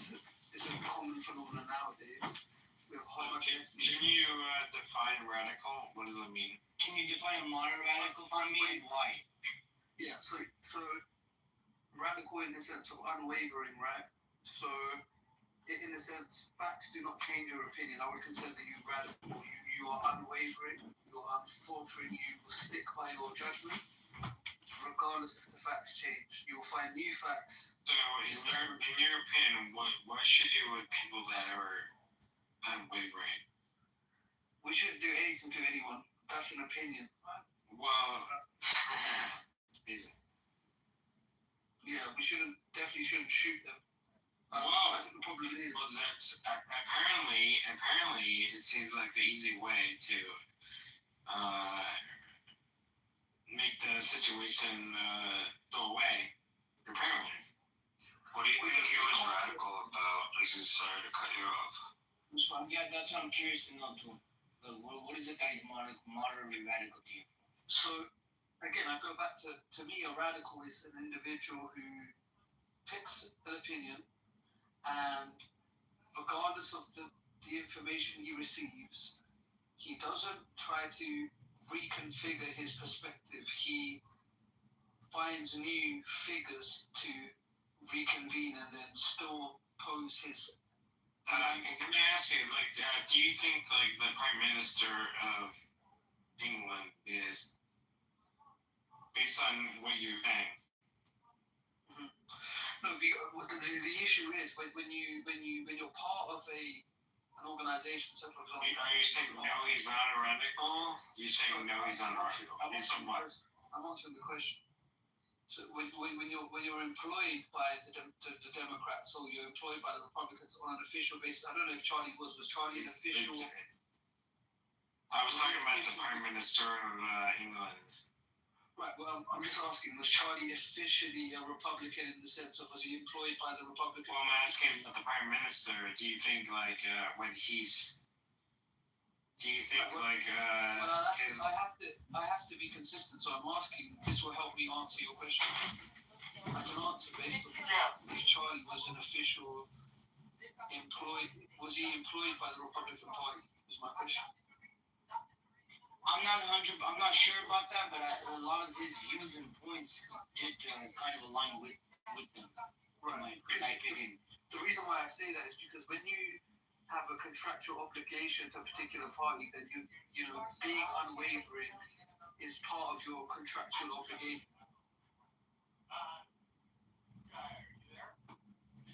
Yeah, I'm here. I'm very upset about Charlie Kirk's murder. And I think that the Constitution is very relevant because in a court of law, you have to use the law. And these are pre-written documents. So to think that the government and lawyers won't use them in defense or prosecution is ridiculous. and these seem to be sacrosanct, but I would say that Charlie is a good example why we should come together at this difficult time to completely wipe out all common sense and history of law and just go with whatever radical Democrat, liberal, socialist, Marxist, transgendered, feminist terrorists. If I do this, then he might. Question. He simply said.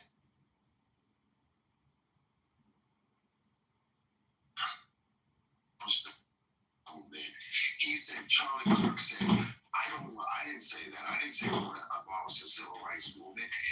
Charlie Kirk looked down on this black child and put his finger in that black child's face and said, I said it was a mistake. And then he walked off.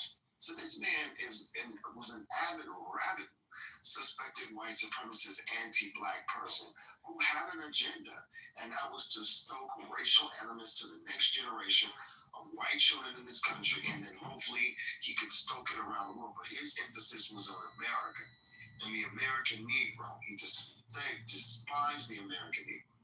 And so they want this race war, and they were hoping that Charlie Kirk's assassination would stoke a race war in this country. They've been vying for it, they've been desiring it, and every little bit that they can push towards that happening, they're doing their best to do so. I have to agree with that, but go ahead, Steph, were you next? Yeah, I was just going to say if I could get back into something. One statement I just wanted to make, and when the brother was speaking, it made me think about bullies. And all of us have went through grade school and high school and all that good stuff. And if you never encountered a bully, you never knew a bully, good for you. But unfortunately, I'm all too familiar in elementary school, middle school. But when I got to high school, I recall very vividly this one bully wanted to come, for whatever reason. I'm done speaking. You beat her up. Yeah, I get it. And so you're right. That's like her problem. I'm telling you, that's it twice. Well, not only just her, but everybody else, right? So what brother was saying about violence, see, I'm not a big proponent of violence either. However, if someone is charging at you with a knife, you better shoot them. See, it's about us responding in a way in which it thwarts any further threat. I'm done speaking. I mean, but now listen, I agree, right? Meaning that I don't think we have the time. Hold on for a second. Go ahead, the floor is open. I'll be back. Have to be up high enough. The brother just gave you the numbers. It's only 40 million. You ain't ready for no war. We gotta think further out. Multiply yourself by 5 and start making some babies. We was at one point in time, your grandmother was having 13 children, 12 kids. Nope, mine's 10 kids. It took 9 months, and she had to have 6 weeks to recover, and then go back to that. Everybody on that. Stop fucking. Everybody, get somebody. Make love, not war. Just say you're trying to get some ass. That's all I got.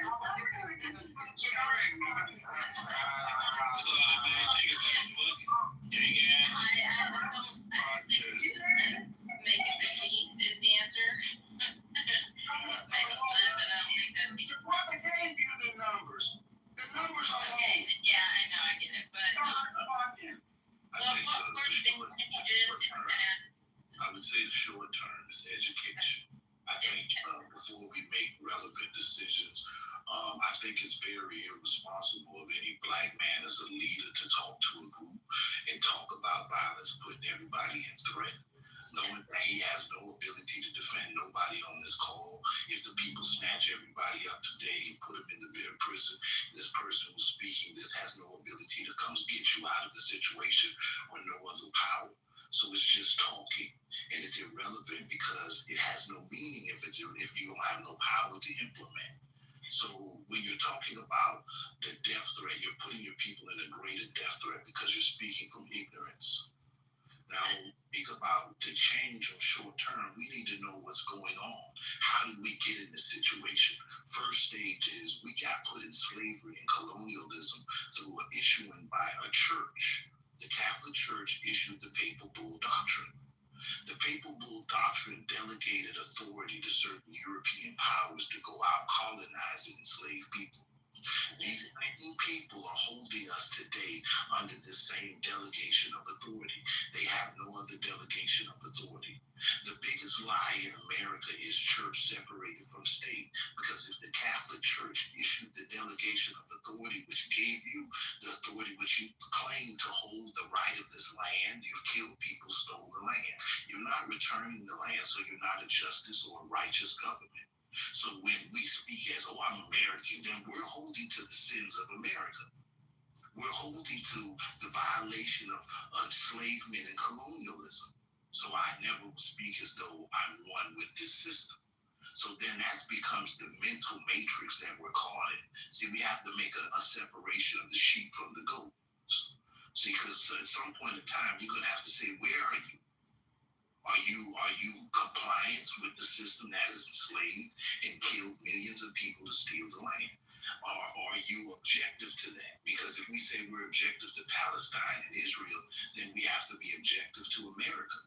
Because this is a Palestine and Israel. This is a taking of land and killing and murdering of people. So what happens is in that aspect, we look at world history, what was going on in world history. They went from the Papal Bull Doctrine to enslaving and colonizing. And then based on the trade aspects, because they wanted to control indigenous trade routes, that goes from America to Africa to all over. So now in the controlling of the most abundant trade route, they issued the Berlin Conference. And they create borders throughout Africa and chop up Africa. But in the midst of that process, the last conquest over the whole planet, because then I hit Asia, then I hit everywhere is being colonized. The last conquest was Ethiopia. It was the last sovereign, customary, and I say customary because when we study international law, we have to know what is the first basis of it. Because I hear people today say nationality is the call of the day. There was no nations, people. There was no borders. Borders and nations come from the Berlin Conference. It's a codification of the Papal Bull Doctrine. So when we understand that, we got to look at international law, really what is happening. The last conquest was that the Papal Bull Doctrine is considered the primacy of Peter. Means that the Pope held that he is the highest authority of God of the Christian empires on earth. And through that, he issued a lien against all of the people. That's how everybody talks about UCC. We're commercialized commodities and we're being traded on. Yes. But the first lien holder is the church, the Catholic Church, under the Papal Bull Doctrine. So even though all these brothers and sisters are filing all their UCCs here in America, you still haven't contested the first lien holder. You just contested the warehouse holders and held under the Pope. The only person in the world that could have contested the Pope's claim under the primacy of Peter, that he was the rightful ruler over the world. It happened November the 2nd, 1930, when His Imperial Majesty Haile Selassie was crowned King of Kings. See, most people think that that's a Rastafari Caribbean thing. So they don't even pay attention that anything that he is the emperor of all of Africa, and he is the king of all Negroes around the world, including those in the United States, removing black people around the world from the jurisdiction of the Pope. Now, after he made this decree, Mussolini invaded Ethiopia. But we think we don't understand what was going on in world wars. But Ethiopia came out victorious against Italy because the fascist system didn't stop with just blacks, it was the world. So now what happens is, August 25th, His Imperial Majesty know that by being in the League of Nations and being in the United Nations and a founding writer for human rights, because there wasn't human rights, there was no indigenous rights, nobody was talking about human rights prior to this. It was European conquest of the world. So now we got somebody pushing human rights. So His Imperial Majesty was a founder and writer for the United Nations to push human rights. But he didn't stop there. He knew that we as the diaspora, the only way we would have equality would be government to government. So he did the same thing that the Crown of England, the Crown of France and Spain did. He issued a charter to the diaspora. He gave us a constitution so that we could govern ourselves in world affairs and deal with these people government to government. Awesome. So let me ask the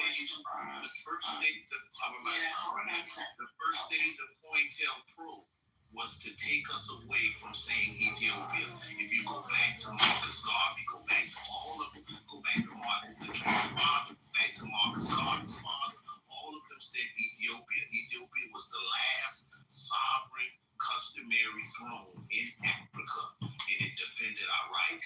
We think it's Rastafari. So you talk about short term, is if you know these rights, you learn to come under that charter and govern yourselves, create your organizations, 25 members, it takes $10 to get your charter. The emperor made it easy. Sir, can we participate with you, please? Yes, ma'am. Go ahead. So are you suggesting that a piece of paper is going to make a difference? I'm not suggesting a piece of paper. Someone The difference published that it. is that the emperor signed treaties. It is the only black organization that has economic sanctioning power. It is the only organization that is tied to behavior. What should we do with them? What should we do with it? The first thing we do is educate ourselves of our own power. Hey, this is Jaya. Create our own What do you mean? Look, organizing this body, cultural create our own politics critical and courts, culture deal with preventions.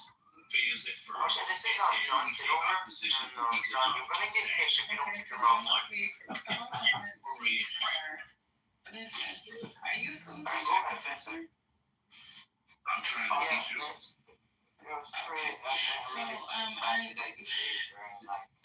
So, can we do the more like interactive conversation?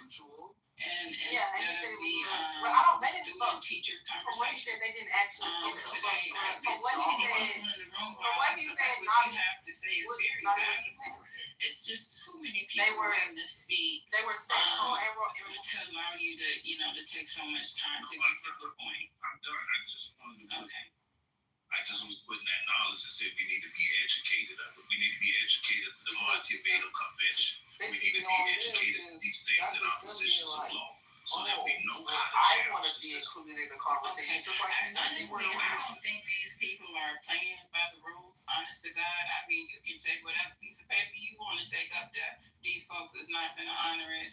As a matter of fact, I hear a lot of people say that you can get to a certain point in the sovereignty thing, and they will shut your ass down. So I honestly just don't believe that we're in a state now where you can just walk up to any governing body with a piece of paper and say, "Give me back my stuff." No, Now that's just me. we're not talking about them UCC papers.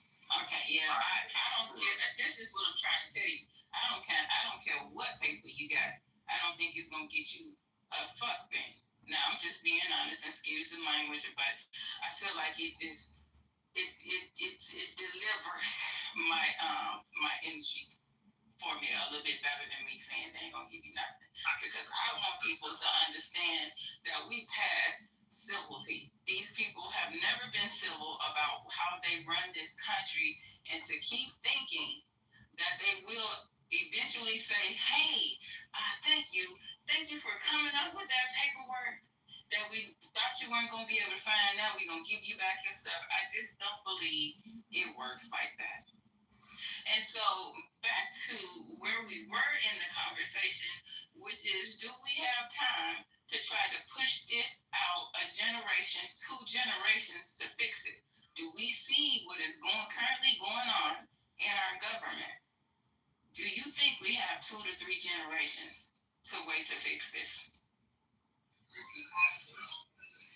I think you're right, Miss Erica. Hey, Miss Erica, can you bring Miss Fitz up, please? Absolutely. Here's the thing, right? The gentleman who was speaking a second ago, I think his name is Rice. He has some very valid points. Extremely valid points. However, what you said, Erica, in reference to, oh, they will honor your documents and all that stuff, one nation. I'm not talking about the Marcus Garvey. I'm not talking about any of those other, persons. But I'm talking about one nation, no matter where you stand on this rock. And I think he has a valid point, but also something that Bird has said, and I'm going to finish right here. I'm going to challenge the narrative that you have in terms of Haile King Selassie. Haile King Selassie derived his power from the kingdom that was on this side of the globe. I'm not sure if you know about this knowledge, but I'm telling you, he derived his power from the kingdom that was on this side of the globe prior to the 1400s. This is why when you go back, you can't find anything past the 1300s and all of these things, because what? They have to make sure they hide that kingdom. He's a derivative of that kingdom. Ethiopia is a derivative of that kingdom. And if you're correct when it comes to the last stronghold was there, and that's the reason to this day Ethiopia is standing where it's standing right now. Yes, look up my name, my brethren, Ross Lazarus Nazarite.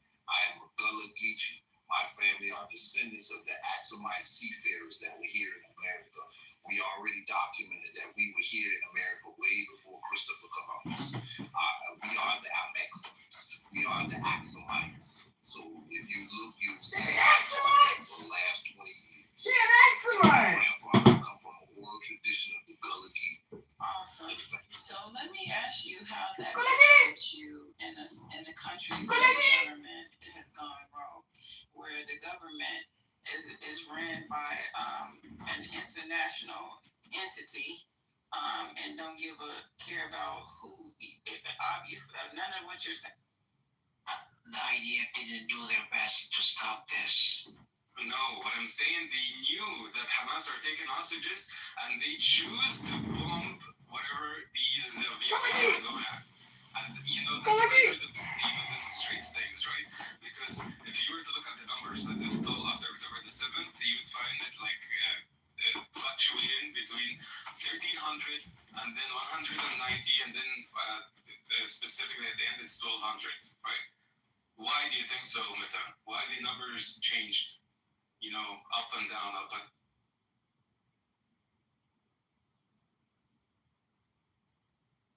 It's because they couldn't recognize which one is Israeli and which one is Hamas. Because the bomb, their bodies were so burned that they couldn't even differentiate which one is which, right? So that's why the numbers were fluctuating.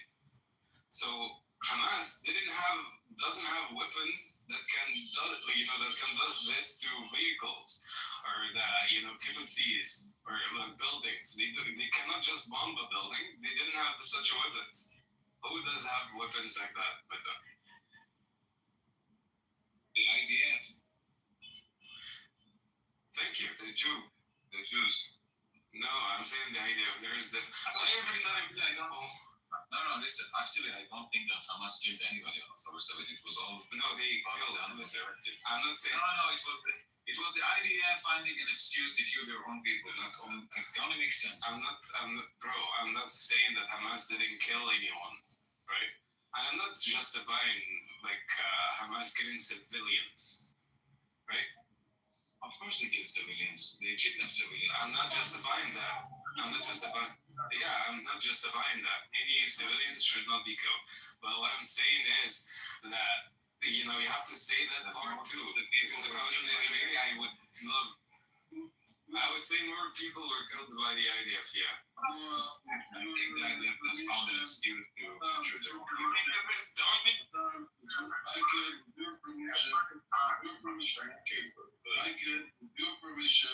With your permission, I want to interrupt.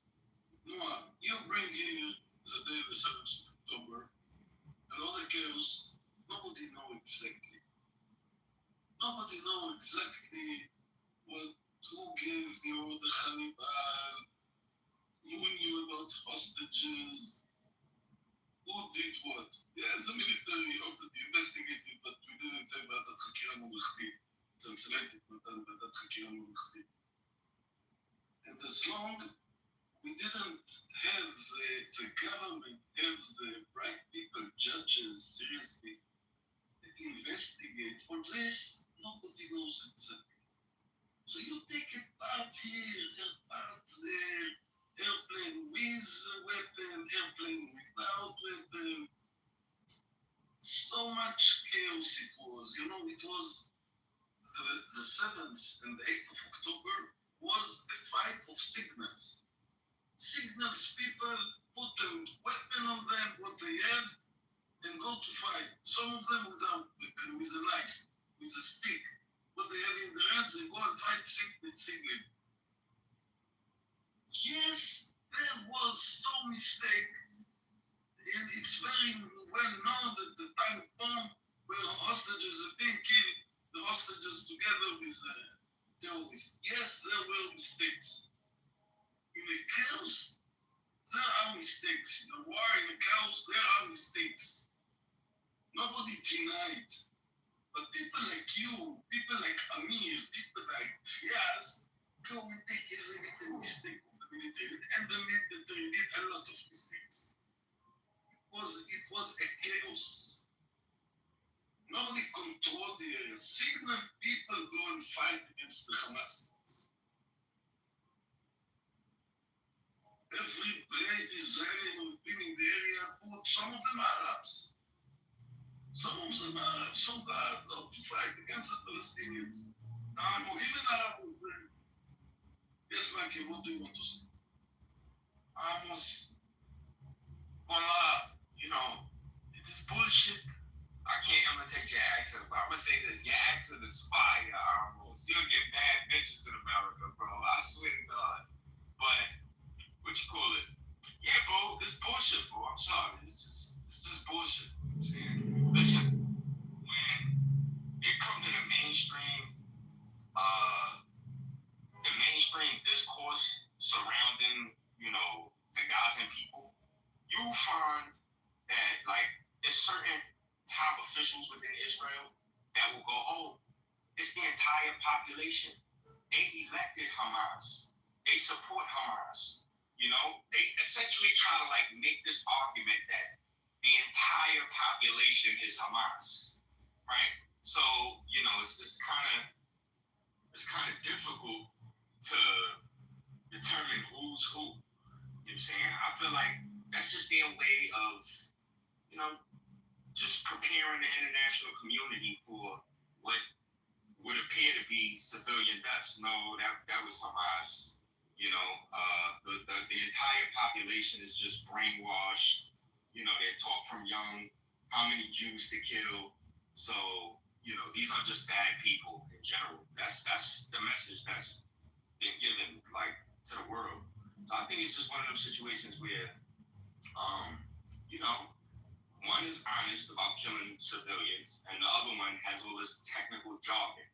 Oh no, we're not targeting the civilian population. I don't think we could prove what their intent was. We can get inside their brain. But I mean, it's just routine. It's routine. Don't matter if you're not targeting them. Every day, you just happen to be killing civilians. What the fuck? You know what I'm saying?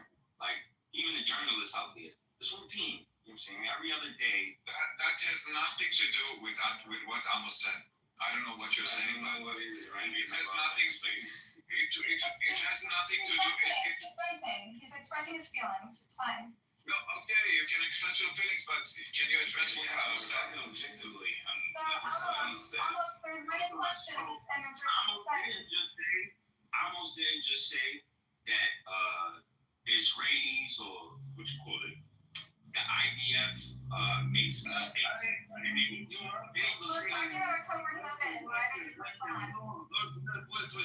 will let him respond and we'll let Michael finish his words. But you must understand, Michael, every crazy person like you can say what he wants in mind. I give open and free mind. You're speaking in the last 5 minutes bullshit, not in my home. All the bullshit and all the garbage you're saying, it's okay. In my room. Everybody, so please finish your words and let Mike Madam respond to you. Just to clarify the question, we were talking about October 7th. I'm not gonna lie, I just want to continue. So when it comes to Amos, right, I recall him saying that Israel or the IDF makes mistakes. He was talking about why they didn't respond on October 7th right away. That's I thought he was talking about civilians dying and them making mistakes. No, the question is why it took them 6 hours to arrive. Where were they? Why did they stand down? Why were there civilians just running to help when there's a lot of confusion? And so in Israeli society and outside, no one was bringing up a lot of these questions that haven't been answered about where was the army on October 7th to save the people? They never came. So that's the question. Finish. So maybe I came in on the wrong end of what you were saying. It's okay. What he said is you can speak your mind. You can rest your neck. So what you call it? If y'all want to talk about that, then you know what I'm saying, it's clear, it's obvious as day. You know what I'm saying? They want war. They have an appetite for war. You know, that's why they gotta engineer or manufacture the notion of Hamas being this very strong, threatening, existential threat. They've disproven that, I think, militarily. They've blown that notion out of the water. But nonetheless, they have to continue their campaign of war, right? So a threat has to emerge every few days, you know, a credible threat that might, I don't even know if at this point they can even argue that it's going to threaten the existence of Israel, but yeah, they need to exist in that environment to continue their war effort. They got to do shit like kill negotiators and stuff. Okay, that's one theory. Thank you. George, do you have another theory about why they didn't show up on October 2nd? It's all good. Oh, you want to say something else? Sorry, I didn't mean to interrupt. Let them go. George. I came up to comment on McCandle over here. What's up, dude? Yeah, at one point, does it become this is where Hamas wants? They're actually putting their people in the line of fire. And at what point does it become that? Is there a point where it's do you put blame on that group? Or is it always the group in power in your simplistic worldview? We're just asking where was the army on October 2nd? Okay. You just keep up. We're trying to keep this conversation on track. In the week, you know what I'm saying? They're the victims. No. It's one of those situations where, where it didn't happen. Nobody's living under a rock. I have one for Matan. I'm curious. Some Hasidics, they live in their bubble, right?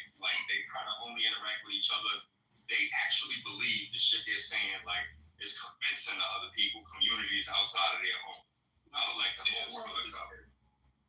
Well, Matan, I'm curious. I think there are many, Amos said, many open questions that have not been answered that the government needs to account for about what happened, where they were on that day. What are the sort of on the street hypotheses about what are they talking? Who do they think? What are the different theories that people are talking about on the ground? Because we heard what Noah thinks, we heard what McCandle thinks, we heard what Amos thinks. I'm curious. Just pretend you're out of it. What are people Israelis saying at the kitchen table, at the dinner table? So there are conspiracy theories as well. In every big disaster. Of course. No surprise. Yeah. And I'm talking about the conspiracy theory, not about the actual what actually happened. Because as I said, the army there were parts of the army that already arrived at the scene, so that makes no sense. But one of the conspiracy theories that there was an inside betrayal. It comes from the actual right wing, the actual people who support Bibi. They say the leftist or the pilots or whatever, they didn't show up on purpose just to make be portrayed as a bad prime minister who, because of him, the disaster happened. In order to overthrow him and have elections, and so he will not be elected. So this is, and you understood, this is one of the conspiracy theories that I Yes. It's come from the right. Have you heard the left-wing one version of that, where Bibi and Sinwar had a relationship? There was some letter between them that there was going to be an uprising in the prison, and maybe some coded language that they were both, this October 7th served both of their interess. And have you read sort of the narrative on that? Or have you heard it around your kitchen table? I heard I've never heard this conspiracy theory in Israel, but lots of other conspiracy theories. I've seen this in the Israeli press. I mean, Israeli media talking about the relationship between Sinwar and Netanyahu that's been long-standing. No, isn't it like they have in the media say that there was a direct connection? That's what they said. Essentially. One at a time. McCandle, can you pause for 1 second? Your population. Doesn't that video exist? That what?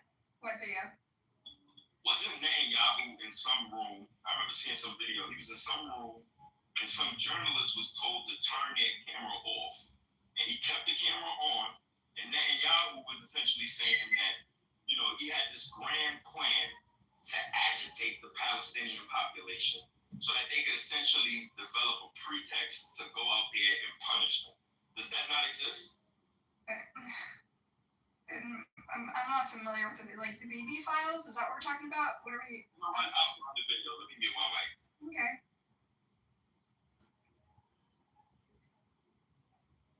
Okay, Matan, I just was hoping for a full range, across the political spectrum. I think there's different theories about who failed, and I'm sure there's those who pin it on this government. So it's interesting that you're not aware of other narratives besides the right-wing one. Yeah, so I didn't share any theories from the left. The closest I heard was people who What's one in the chat? Good one. Yeah, so the closest I've heard was of people who are anti-Israel, and this was an inside job to conquer Gaza because of the Ben Gurion canal, and lots of great. There are gold mines under the Gaza Strip, and Israel wants to dig into these tunnels to get gold. And I've heard so many theories about why it was Israel's interest to come to Gaza, and but it's not inside Israel. So yeah. You're saying mainstream, normal, centrists and leftists in Israel don't have any questions about what took 7 hours for the idea to arrive and all the communication flaws. They assume it was just a mistake. It was all just a mishap. Of course, they have questions, but at the same time, they are waiting for the committee to, after the war, to assemble and investigate. There were some already published investigation for some settlements with the exact hour that Hamas came and what. You're in the matrix. We can't hear you. Can you hear me? It's better, yeah. So there were some, as I said, part of investigations that were already published. I encourage you to read them. But the mainstream, people in Israel, know that it was the IDF was really confused, and the IDF was shocked, and that's the main thinking of most of the people. Okay, I'm posting in the chat a haaretz of the investigation that has been released, the probe from the IDF. It's not super satisfactory. It just highlights failures and mistakes, but it doesn't really provide an explanation. I don't know. It's still unsatisfying. This is Chaya. Hi. What would you like to say, or you want to comment? You on this app for like days. I just think you've got a mind virus and you're very immature. Okay, You look accurate. can I move him down? He's not a real person almost. And you're just creating propaganda to support your narrative. I changed the room. You don't remove from the room. I just change the room. Wait. No, I already did it. I already changed it. Almost. I moved him down. I took care of it. I'm in charge. You don't ask me. We move anyone. I didn't remove him. I didn't remove anyone. Anyone you want, you can remove. Don't throw out of the room, but to remove. Okay. Okay, he's just a troll. He's trying to make noise. Is it because she's a girl? No, because I make a moderator and you listen to her. And if you come into it, yeah, definitely. I'm in trouble. Yes, she's a moderator, and I asked her. She doesn't ask me to remove. You know, I don't touch it, but it's okay. You're the moderator, you do that. Understand? Be free. You heard it here first. So Matan, I'm just trying to press you on this, not because I think there's a conspiracy theory, and I think Noah, I think it creates a vacuum for conspiracy theories when there's not enough data, and I don't know, we don't know, so anything could be possible. I'm curious why you haven't heard any of the left-wing conspiracy. After 2 years, you don't have enough data. Yeah. You know, there's another story that the data is surprisingly slim. Like, do you know the story? Sorry? No one speaks Hebrew. We all speak Hebrew. I do. Wow, kol hakavod. My God. I'm dumb. Alright, so look, you can check this video out yourself, alright? It's on Johnny Harris's YouTube channel. I don't speak Hebrew, but, you know, thankfully you guys do, so you'll understand what he's saying regardless of the translation. Yeah. Words that the Israeli government had signed with the Palestinians. And because he disagreed with them, he wanted to sabotage them because he was so against a Palestinian state or any form of Palestinian autonomy in this land. And then he goes on to explain what Israel thinking is on the situation.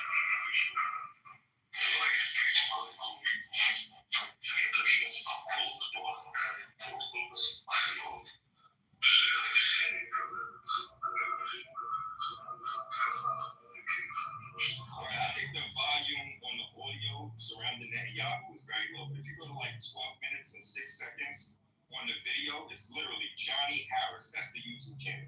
All right. There's a clip of Netanyahu in a room. He's wearing a white shirt, right? Oh no, I'm lying. He's wearing a black shirt. Okay, he's wearing a black shirt. He looks a lot younger. All right. And he says, first and foremost, what we must do is hit them hard. He said, the situation isn't unbearable as of this moment. And essentially, you know, he reveals that his intention is to agitate them because he wants to decimate Palestinian authority at this time. You know, so when that, mind you, these were his private thoughts. He told the journalists to turn off their camera. The journalists didn't turn off the camera. They kept it on and recorded him. You know, things like October 7th or Antifadas, they don't really seem like that much of a surprise when this is what Israeli leadership is. But check the video out yourself. Johnny Harris. 12 minutes and 6 seconds. The name of the video is How Benjamin Netanyahu Relies on Hamas. There's a more academic analysis that I can share. There's a book that's written by an Israeli called the Road to October 7. I think his name is Raz, and he basically traced the history between Hamas and Netanyahu and how, you know, they've both served each other's interests over the years. What? Inaccurate? It's reinforcing what you just said, McKendall, that Hamas and Netanyahu have supported each other over the years because their interests are aligned. So Netanyahu's propped up Hamas, the terror group, to sow chaos to prevent a Palestinian state. This is the strategy. But what you call it? I didn't call it inaccurate. I said I call it accurate. You call it more academic. Whatever the case may be, it is what it is. You have a leader who is provoking people, right? He doesn't care for these people to establish their sovereignty. So he wants to bait them into crashing out. That's essentially what he's saying in the video. We're going to bait them into crashing out by, applying a relentless pressure on these people. And then October 7th happens, right? And everyone's like, oh my God, like what's wrong with these people? We treat them so well. How? This is your leader. This is your leader talking like this. But what do I know?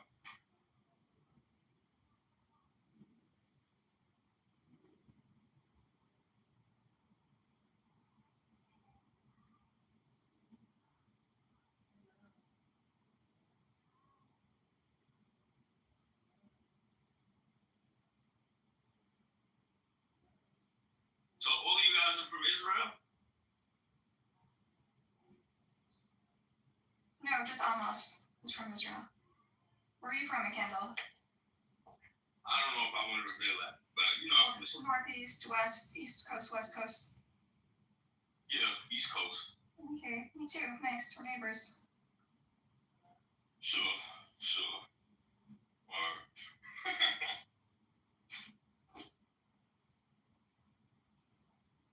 Are you East Coast or West Coast, if you don't mind sharing? I'm a king of the West Coast, and if you don't know, you do now.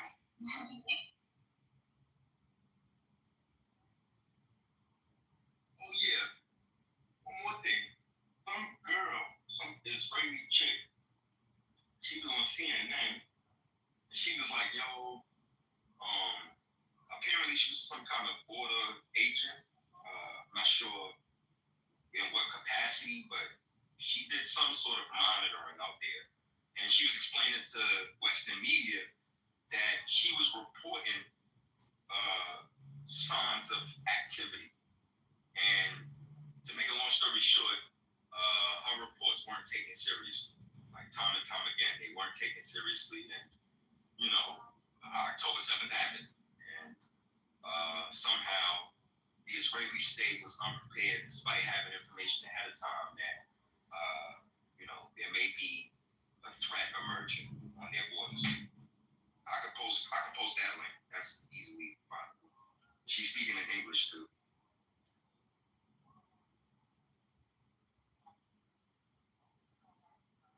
You familiar with that? Sorry, can you repeat again in short what you were saying? No, it's not right. No worries. I'm trying to get that article that people are asking for in the chat of the relationship between Netanyahu and there's a. Is it an article or is it a book? Well, he wrote a book, but here he's trying to write a synopsis of it in Haaretz. He's summarizing his book about the relationship between Hamas and Netanyahu, how they serve each other. I just posted removed the paywall on this thing if anyone wants to read it. I'll just read like a few lines so people can get a. Can you wait and read after I say some words? Of course. It's the upcoming dates in Israel. Stay with me tomorrow. Let's see I would stay in the room, but also room is yours. You feel what you want to do, you do it. So what I want to say, listen, after the Israeli taking away, more and more people, somebody here, what's happened today in Spain, the bicycle race, more and more countries announced that they will not go to the universe where Israeli take place. And this go to any agreement. Yes, any agreement idea release Gaza. And right now I become every day more and more pessimist.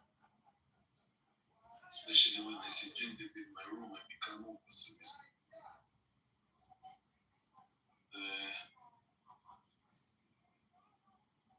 I see darkness. The only one is the last card that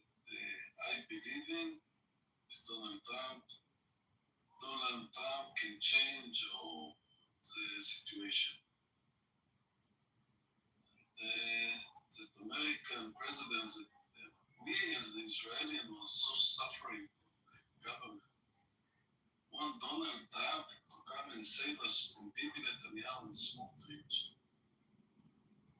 I think Israel is the most lowest position ever been.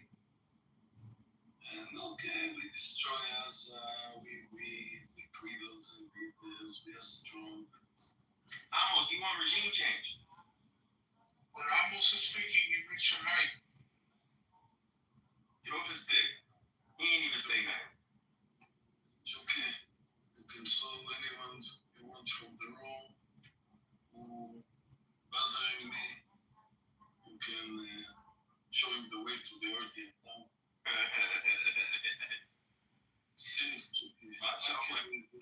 Laughing and think it's not laughing anymore. Why not me, Amos? This is like Okay. people have to respect me now. You know, they don't let me speak in the Israelians room. They don't let me speak. So I open my own room and listen. I have more than a million in them. I can count. I have million men. I can go to a synagogue now. What I wanted is a million, and I have million. And more and more people see my rooms. They go in. I don't need Israelians. I don't need Palestinians. I'm coming here from all over the world. I have a full room. Comparing with any Palestinian or Israeli room. And I'm very satisfaction with what I see. So now I become more and more tired. I go to sleep. Have a good night. Give her all the respect. Okay. I'll take care of your room for you. Lana Tov. Shana Tova.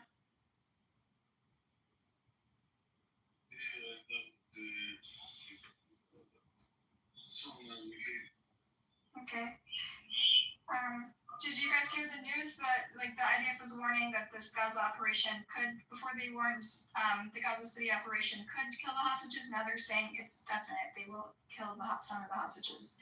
If the Gaza City operation continues, more hostages.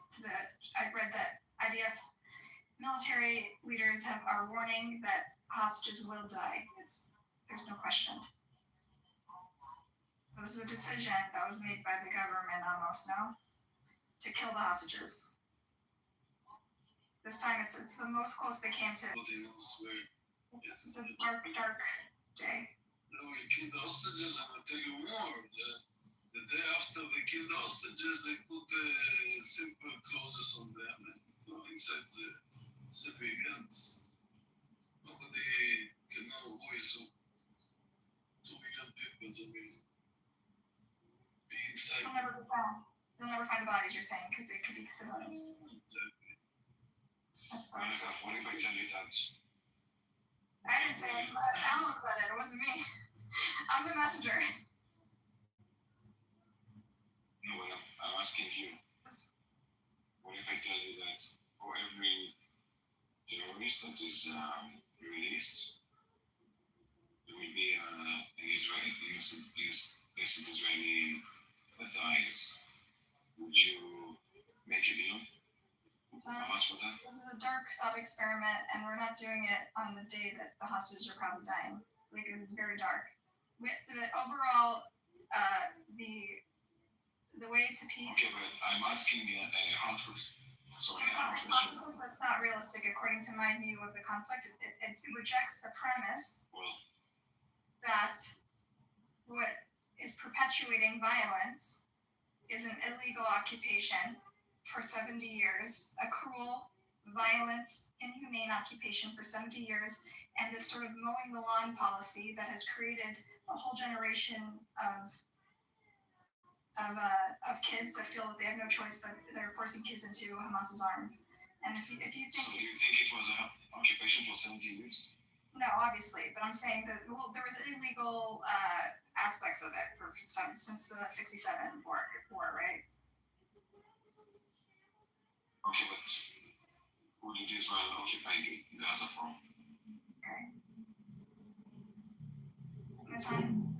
This is like a very convenient hypothesis that's not rooted in reality, so I don't want to entertain it.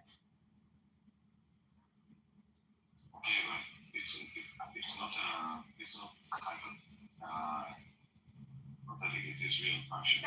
There's no way to know that first of all, Israel is Actually, the fact that you say that it's a hypothesis makes me, I don't know, makes me think that I Okay, so let me respond. from reality, or... I just want to respond in a different way, Matan. First of all, let's discount the fact that most of the Israeli people say we should release the hostages even at a high cost, which means releasing even killers. Even the victims of October 7th say their family members' killers should be released in order to free the hostages. This is the widespread view in Israel. You know this, Matan, because you're there. But putting that aside, Israel is perfectly capable of they've been doing targeted killings when there is no war. There's nothing stopping them from killing the convicted killer after they release the hostages. They've made really clear that the goal here is to deprioritize the hostages. This hypothesis that every single person that's released is going to kill another Israeli is not factual, because 90% of them. Okay, it happened. Yes, it has happened. It has happened, yes. But the people in prisons who. So it won't happen in the future. Well, Israel has. Now that Hamas has been decimated and their infrastructure has been decimated, and the fact that we know October 7th, circling back to the beginning of this conversation, was probably preventable. But there were huge mistakes and still outstanding questions about really what happened and who dropped the ball, right? Given that it was preventable, and given that Hamas's infrastructure have largely been dismantled, and virtually every current and former military chief in Israel says that anything militarily that can be accomplished will be accomplished, and given that Yoav Gallant, whose firing brought out the biggest protest Israel has seen in years, says that this war could have ended a year ago at a smaller price and released all the hostages at a smaller price over a year ago, and given that. Wait, what did you say about Yoav Gallant? I'm curious. Yoav Gallant said. No, but what did you say about him? That his firing brought out one of the largest protests in Israel in the last year. Okay. And so, and he says, so that shows he's not some fringe, he has popularity in the Israeli public and credibility. He's claimed that this war could have ended a year ago at a lower cost, right?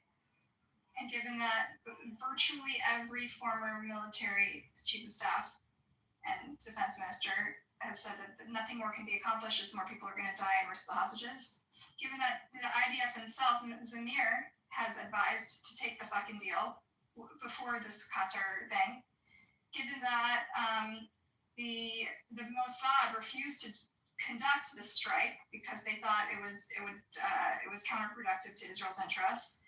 Given that, I can go on and on and on, right? All of these things mean that even if people from Hamas are released that have blood on their hands, they can be pursued by Israel till the end of time. Israel has no problem bombing any fucking country, as they've made clear.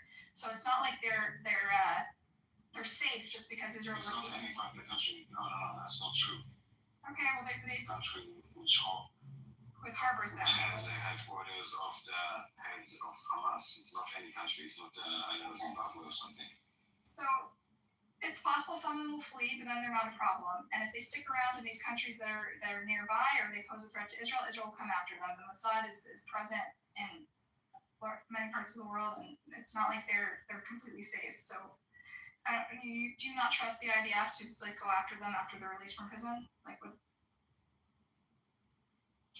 I don't know, because Hamas is going to every year they improve their technology, their tactics, whatever, and you're assuming that their tactics is going to be the same, and you have to foresee. The day after plan that Netanyahu has refused to plan for the last 2 years, against the advice of all the military establishments in Israel, right?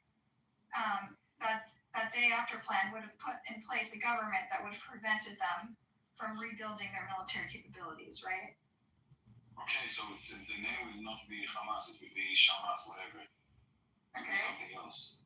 Right.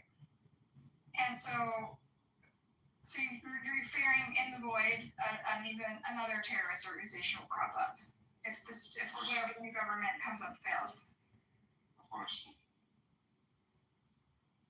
So then why does it make a difference if like people are released from prison or not? If you think that committing the devastation that Israel did in Gaza is going to spawn a new terrorist group, what's the difference about the handful of people that they released from prison that they might have to go after, chase down afterwards? That's their concerns are much bigger than like who they released from prison to get their hostages back.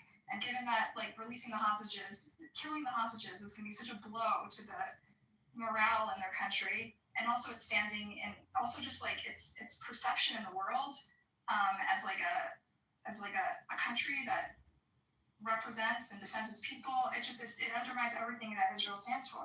I don't know. I'm not even Israeli. I don't understand. I have a question. Where did you get it that Israel is going to kill the hostages? So I saw online that it's the closest they're coming to directly pulling the trigger. Basically, some IDF leadership. I think it was Times of Israel. I can't remember. It was time. I'll put a link in the chat. But they basically. Why are you stuttering? Fuck off. Basically, I will put a link in the chat. Previously. Did you really find the source, or I don't know, you made it up? Come on. All right, I'll find the source. I'm stop talking about it. Okay, thank you. Okay. Thank you.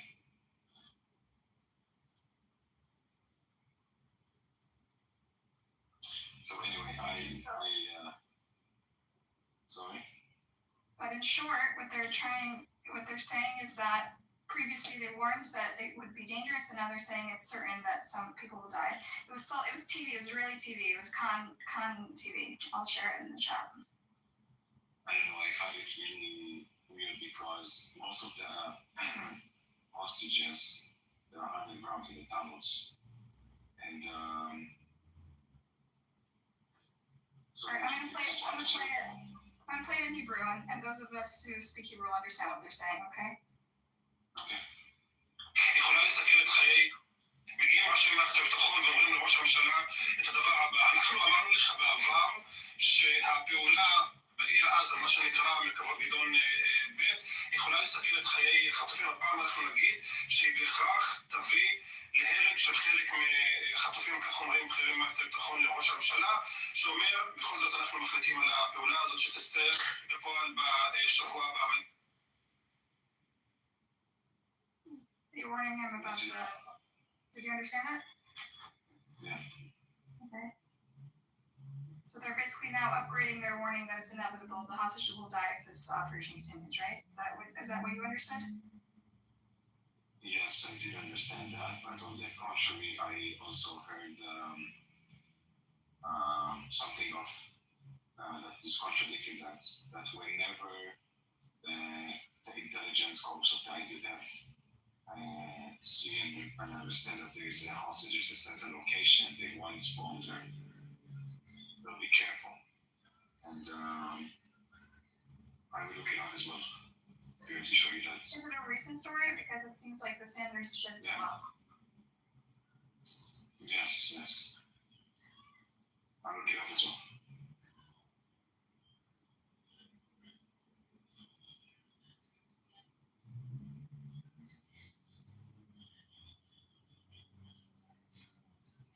And let's not forget that Hamas has made very clear that when the IDF approaches, they will kill hostages. That's their policy.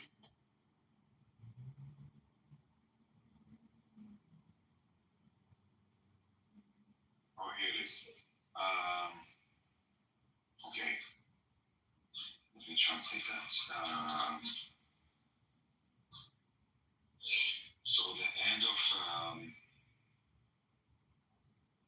the operations of Amman, the intelligence corps, said that towards the occupation of Gaza City, Merkavot Gideon Chariots Stage 2, he said, whenever we have suspicions that we might endanger hostages, we will not do so. Can you post a link? Yeah. This is a statement from the IDF. Yes, it is. Okay, so now we have conflicting information, the public statement of the IDF and the internal information that they're sharing. Different. Sure. So we have to... and also, by the way, this is also from the same channel, the same media outlet. Interesting. Yeah. So often there's a public-facing statement, and then internally there's a discussion, dialogue, right? And in my opinion, the political outward-facing statements is usually, one that's for public relations reasons, and the internal one is more likely to be, more accurate and nuanced, no? The internal one, you said? Yeah, what they're happening internally, the conversations happening internally. The downside of it is most of these are leaked, so we don't know who's leaking them and what their motivations. But conversations happening internally are more likely to reflect reality than external statements to try to placate the hostages families who are really upset right now. Okay, so I give you the link. It's in Hebrew. It's like two minutes long, more like that. So yeah, I believe that Netanyahu, the head of, or the chief of staff of whoever is in charge of doing that, let's say Benjamin Netanyahu, he gets his information from the intelligence source, and this is what they tell him, and this is how he proceeds. This is how he decides whether to proceed or not. So we've had some cases in the past where the IDF has disregarded intelligence. There was a very thorough investigation of cases where they had intelligence of the presence of hostages and they continued anyway, specifically in the case of the 6 that were executed. They had intelligence from that Bedouin, what's his name, hostage who was released. He told them he had heard people speak Hebrew nearby, and that was where they were being held. And so they disregarded intelligence and approached anyway, and then the hostages were killed in that case. And there were other situations where hostages were killed by. Didn't that happen before? Like the hostages were killed before he was released? About 20 hostages were killed in relation to. After they were killed, no? No, before. Okay. They stumbled upon him, if you remember, and he told them how to disarm the booby traps, and then they rescued him. He was alone, and he told them that he had heard Hebrew speaking. And it was one of two examples that were reported where the IDF had intelligence that maybe didn't meet their threshold for avoiding the area. And the hostages turned out to be very close to where he was, and he had reported hearing Hebrew spoken.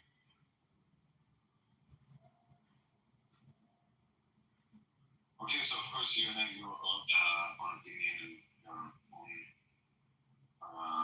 worldview of the situation. I have mine, and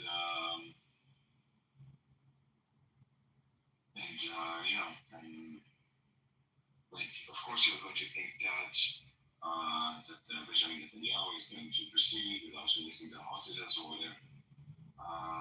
So I cannot disagree on that. I do believe that they will not operate in areas where the hostages are actually located.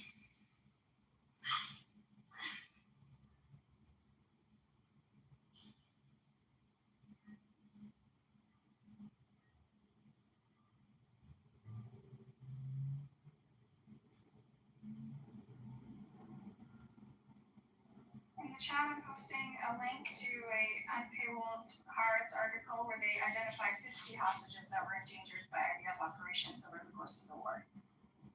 I'm just going to read a few passages.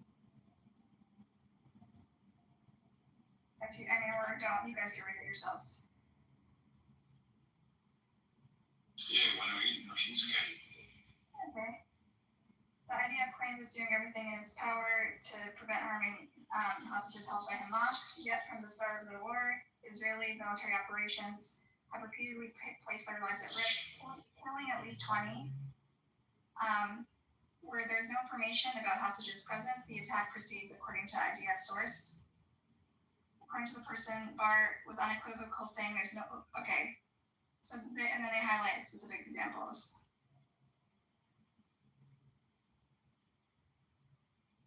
So 20 hostages died and 54 were endangered by IDF Okay, let me find one where they get intelligence and disregarded it.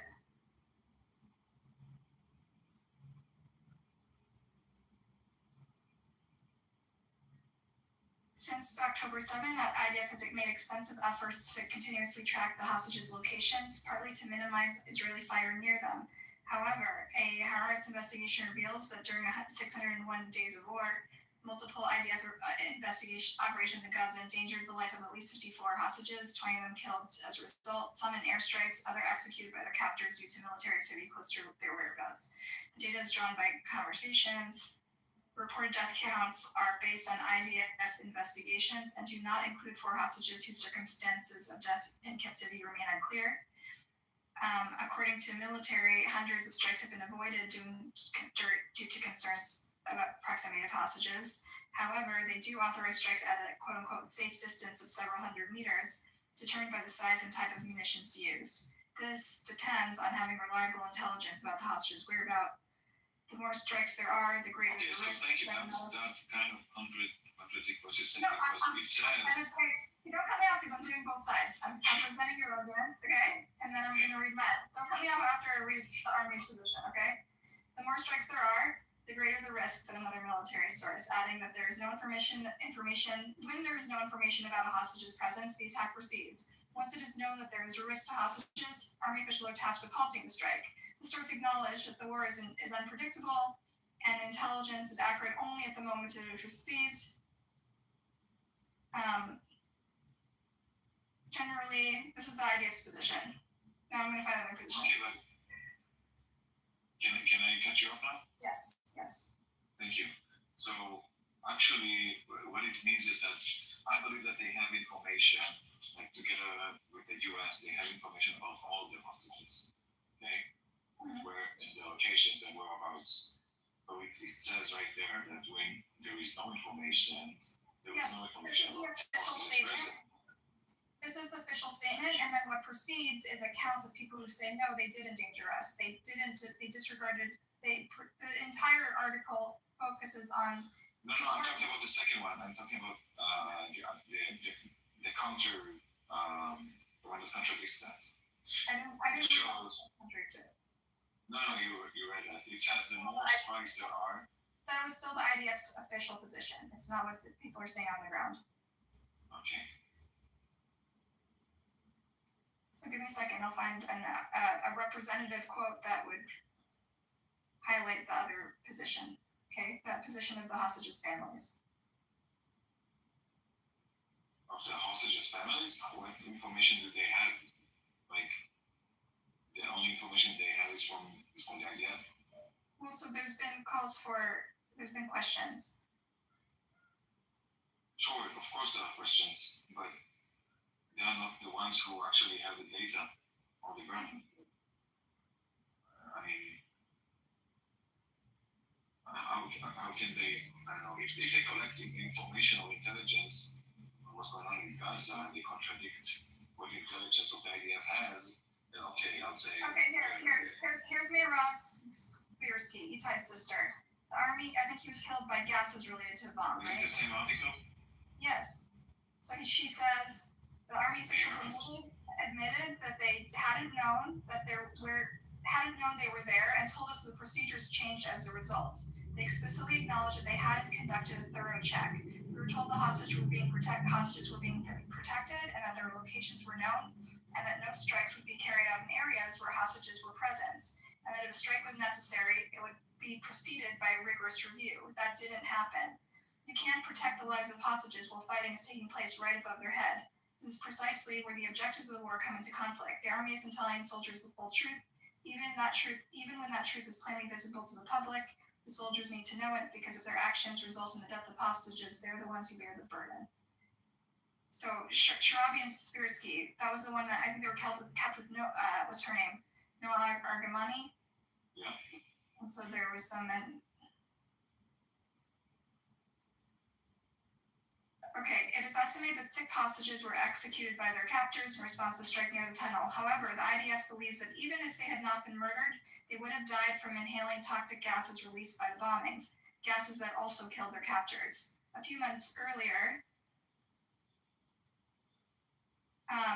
There were others that died of these gases. Okay.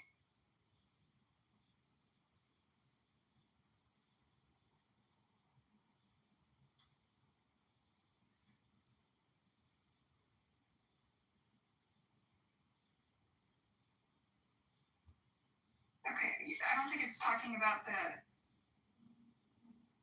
released. Okay.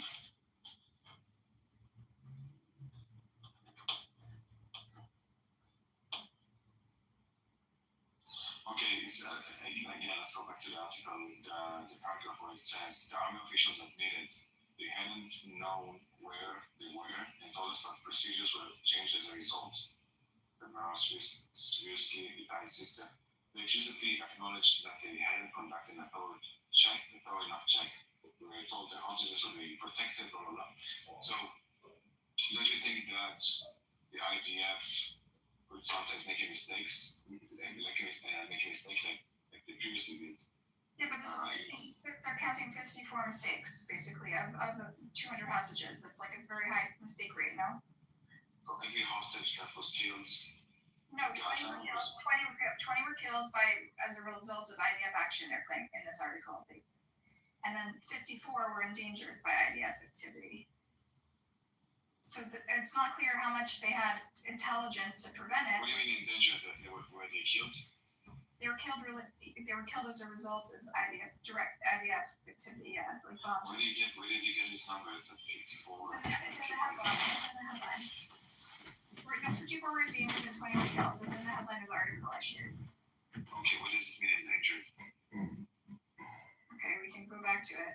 I mean, endangered, everybody is endangered because they're being gassed. Okay, not hostage by Hamas. Alright, I'll read it again. How do you define it? Okay, on the evening of April 7th, Air Force Commander had a tense meeting about trying to dissuade him from opposing the war in Gaza. Farmers also brought... Okay, this is Canadian Congressman John Kitover. This is another petition onboarding room. Hope you enjoy it. It's crazy because Howard So said John Kitover, Illinois. the number 54 came from actually... To follow the campaign, go John Kitover rep. Thank you so much. That were at the same day. This is a 20-minute onboarding. So it says that the actions of Israel's army endangered the lives of at least 54 Gaza hostages. And it completely ignores the fact Look at the that next paragraph. They say how they got the data.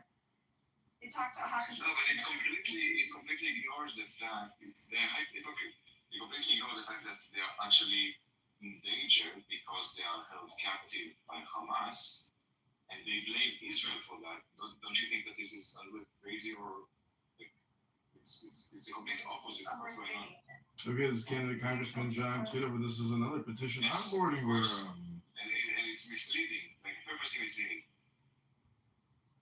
I mean, you don't think that they're endangered by this, like, method? They're endangered because Hamas does not release them. This is why there's no point in having a conversation. And the next, alright, I'll take that. Maybe they overstated how Haaretz is biased, right? Let's go to the next one.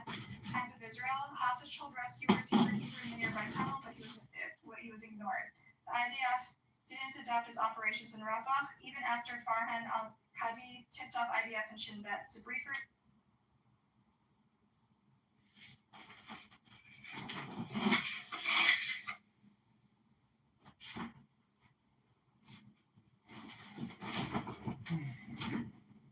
Slow.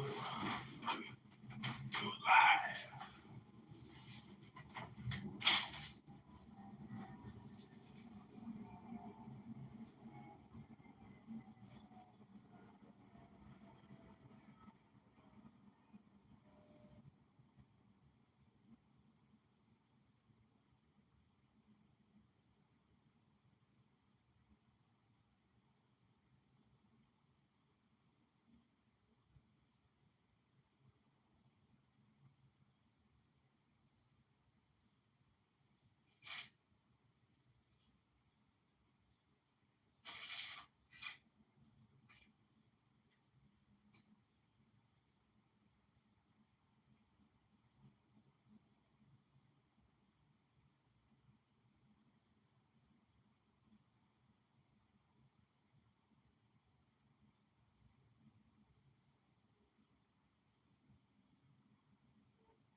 evening. How are you? I'm very good evening.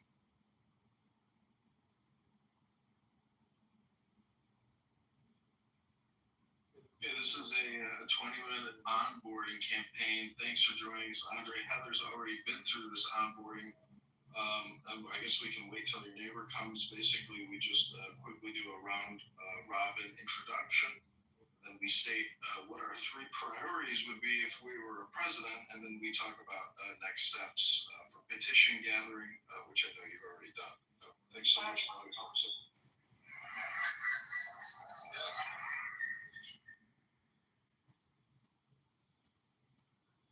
Come stand by me when they say goofy noise.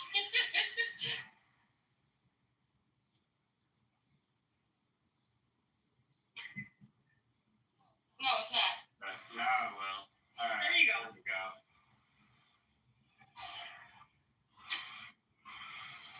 Oh.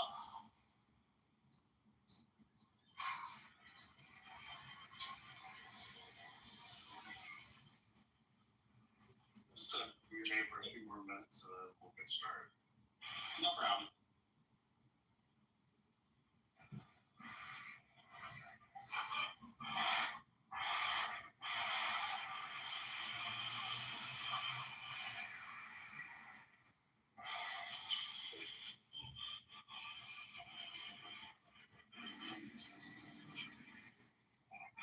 You sound like you got helicopter.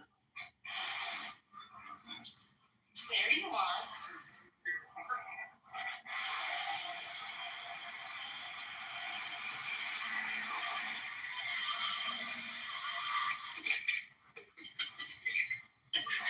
Wait, did you say there you are?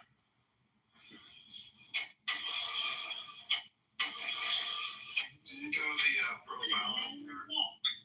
Do you know the profile of your neighbor? Did she message you? I know.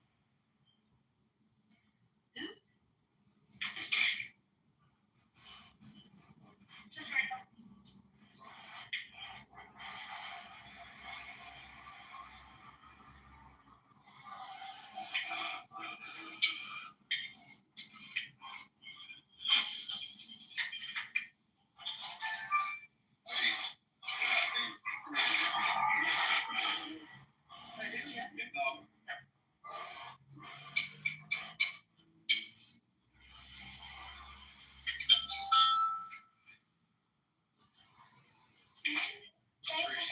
Later.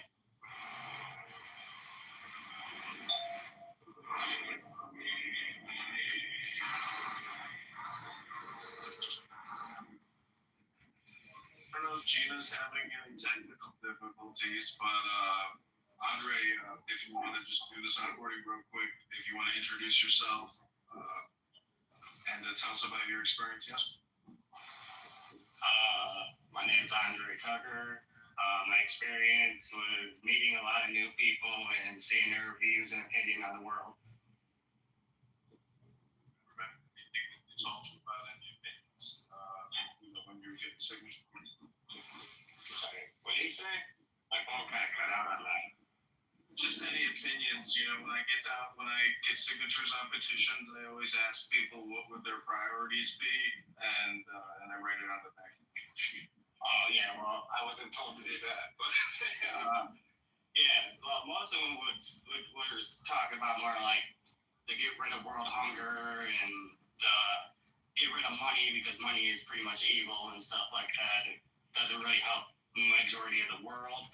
We can all really work together and have a better community that way than to put us against each other.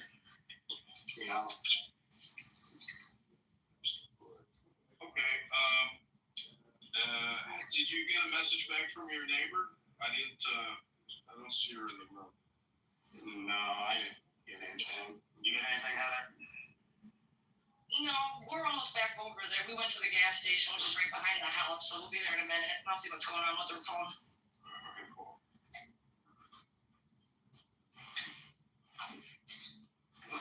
Her job requires it because I want that echo.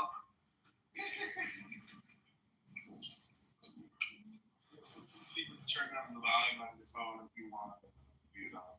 She's going wrong. But, yeah, just to introduce myself, I'm running in Rockford, Peoria, Bloomington, Normal, Atkins, Quincy.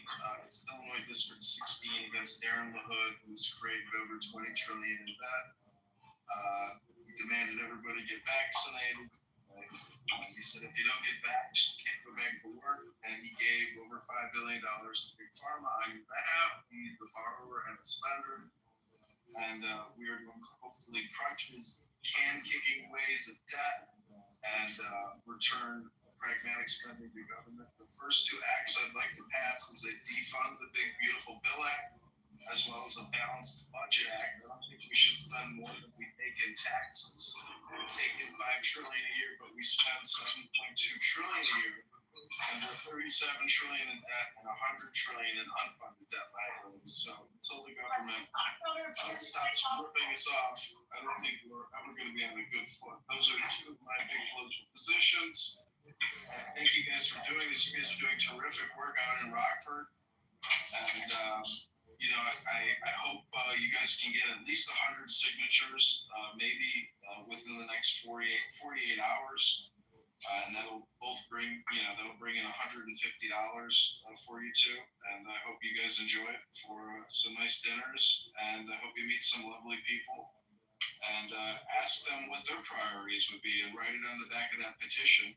And when you mail me those petitions, I'll be able to put together a list of all the priorities that you heard over the course of the next couple weeks. Hang on. My phone knows what's going on. She couldn't get the verification code to her phone on the number that she has. Yeah, because I would have to pay this premium teacher. Tax dash numbers, you can just pull any number they have on there, put that in Clubhouse, remove the one, and then it'll update, refresh that page, it'll post that Clubhouse number on there, and then you can download the app and create a profile for free. You don't need it. Okay. Alright, so put the number. Okay, there's a new number for this one. Go back to a different number. Alright, you're gonna do 226 785 4013.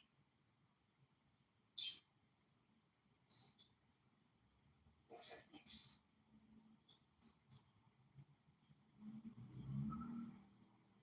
I don't password. Password. Let's make it. Pick a password in Clubhouse. What you want to do is you're going to get a one-time code sent back to that website where you refresh, and it'll ship the code, and then you put the code into Clubhouse. And again, you have to remove the one in front of the area code when putting it in.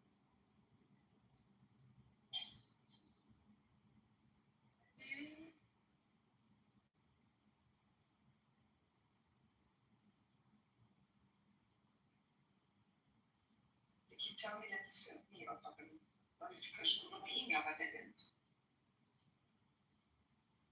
I'm going to send you a code to an email. The code is going to be tagged back to that tax dash numbers website, whichever number you use, refresh that page, and it'll post the Clubhouse password for one time. Do you want a different number? Resend the data. It wasn't here. You can try a different. Okay. See. Yeah. You have so many damn pages. Pull that back up. Clubhouse? Yes. Well, no. Yeah, I guess pull it back up Clubhouse because I got the number on my phone for you. There you go. They keep going back to this. See.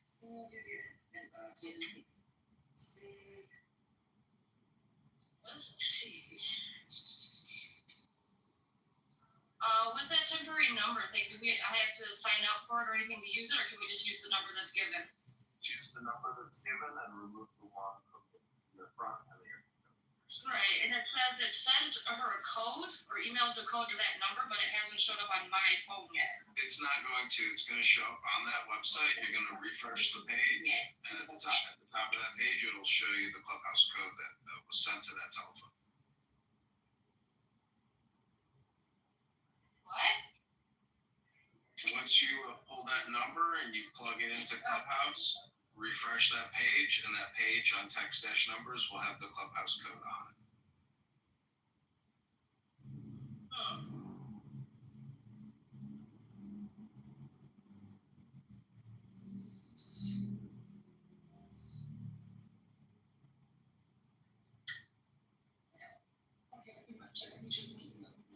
Maybe this time is second. It's got nothing to do with it. It's not gonna go to your regular. I think that's what it said. It's gonna go to that number, but it's not gonna go to your shit. It's not tied to anything for you. Like,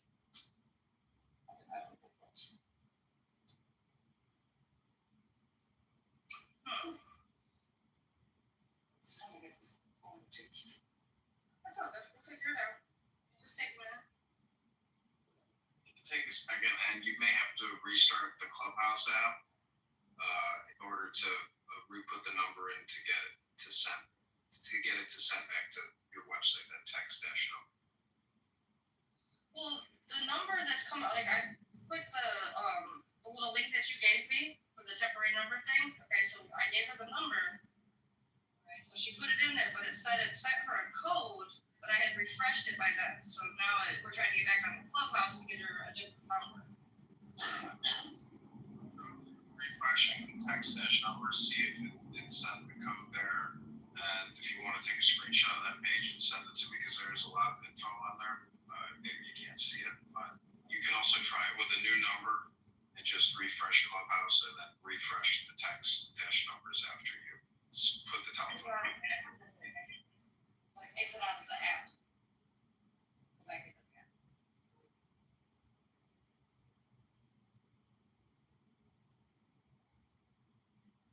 All right. The new number 226 78 45013.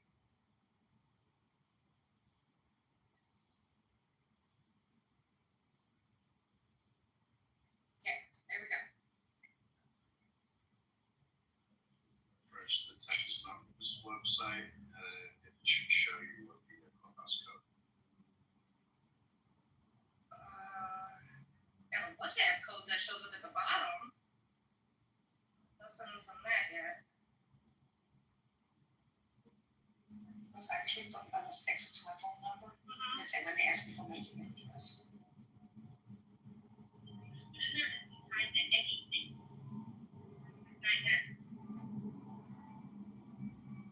Alright. Still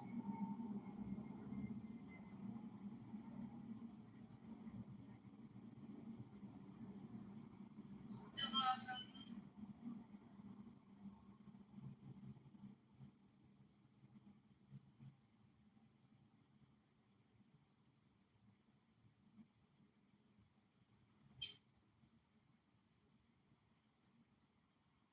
Yeah, it's not giving me anything for Clubhouse. Just reset Clubhouse, pick a different number, and try it one more time. So do you want me to keep her on the same number or give her a different number to use? With a different number. Okay.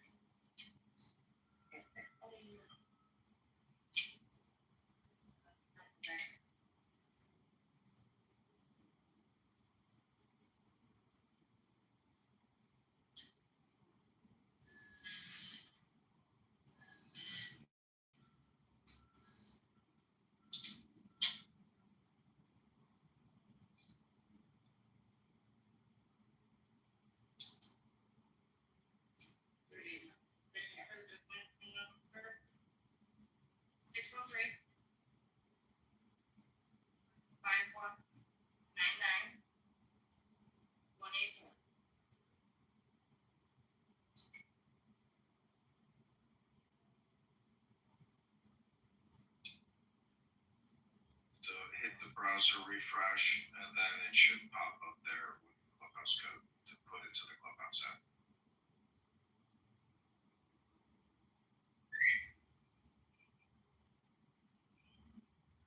No, it's not saying any messages found under that number on that site.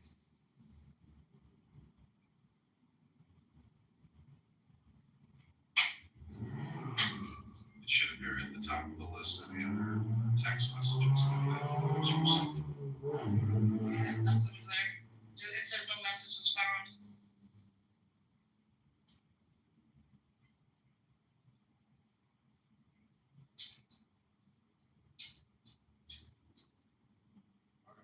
I didn't even hear you say anything. We could try to get another day. It's not the end of the world, but this is just one way that everybody, kind of does a team building experience on getting. Well, she is right here, so she can still talk through mine until we get hers working. Yeah, I'd be happy to pay you to do signatures today if you want. Then the next time, if we can try it again, because I would like everybody to be able to depend on each other as well.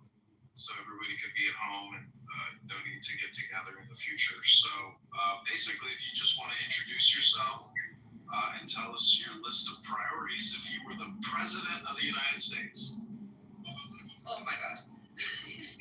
Considering I'm pretty indifferent currently when it comes to politics, but I'm Gina, and my priorities would be getting the economy fixed.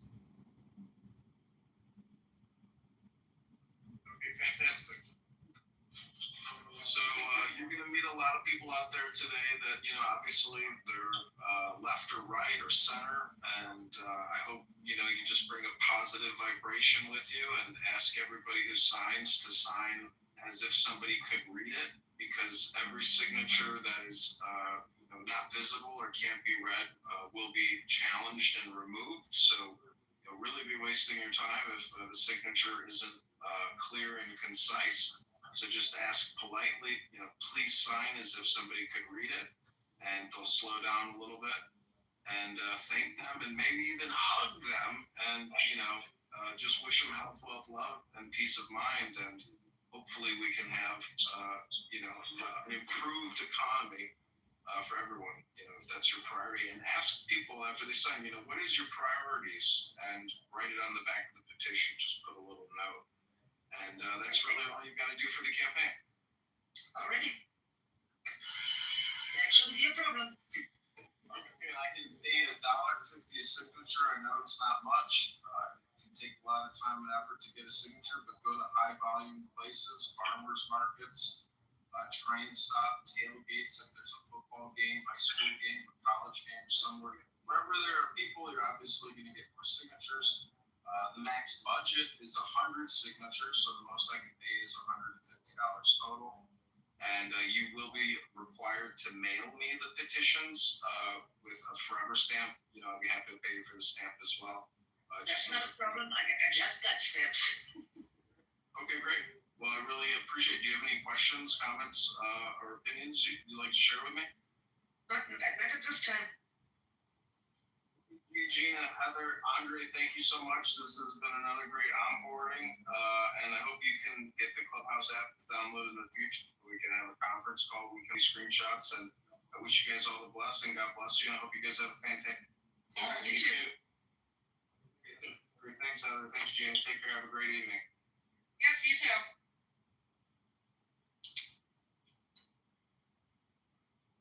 And gentlemen, please. This is a room for journalists.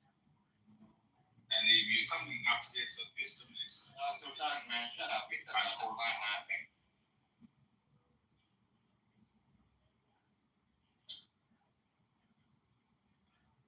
I just don't do it too personal. Just leave it. I just don't make it too personal. That is again, just go down and wait. So let us just talk normal, because Dominic own the rooms and you cannot come up here and abuse it. If you come up here to discuss, all right? But abusive language is not allowed, gentlemen. What gave you the right to abuse somebody else? You know the problem is what kind of characters is this, Jamal? What why people are, if you don't agree with the topic, you just argue your topic without abusing Dominic and so forth. That's not the case, Jamal. And then we are one people. All right? Dominic came up with his opinion. If you have a country, a counter argument, what he said, you just argue without abusing him and all this kind of thing. Then let us be honest, man.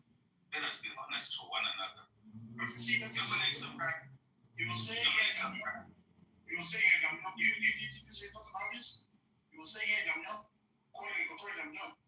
He's saying it's not obvious. No, the name Yam Yam, I'm the name Yam Yam, I'm going to be done more. It's not a bad name. Yam Yam, is not a bad name. They either more late, not a bad name. They eat it with that's all in our work. It's not a bit. And pull away, you are you live and you look at. When you guys you look at the one,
contribute to this topic because this topic doesn't make any sense to me, and it doesn't even, give me a chance to elaborate more because I can see the topic doesn't have any meaning. It's just a topic being created for us to come and argue and making this, this useless statement injustice for me. I don't contribute inside, topic that doesn't have any meaning. Me, as a person right around the audience. So I will not contribute this topic, I'll just go down. And this guy to ask him those questions, and I figure out who he is now, then I will not leave him alone. Thank you.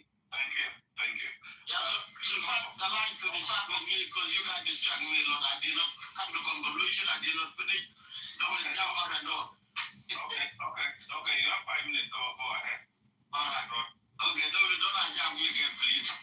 Let me express myself. Not to me and the topic, agree that they switch off of acting by president or chairperson in Iowa is relevant. That's another perspective to me. Because why? You recall back the incident that happened in 2013 to call for justice. And this is what we are always complaining about.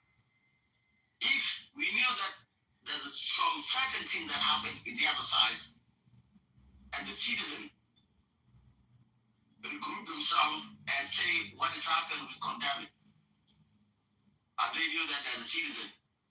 So even the victim can have a similar to that, the acknowledgement that have been overthrown to them by thrown to them by the or sent to them the convention word in other ways. They could put comfort on them. It's not a big deal. In a way that the matter that Dominic argued that in the case of Nas and Iowa, why not? They don't have allies. If you knew that you have a common enemy, you need to regroup yourself, reorganize. It doesn't mean that we yet taking over the leadership from the third by president. Nevertheless, even his speech yesterday, he did acknowledge it goes. So any political term that's circumstance where you see if you cannot achieve this, you go this. As you see now the tactic in JC, what do?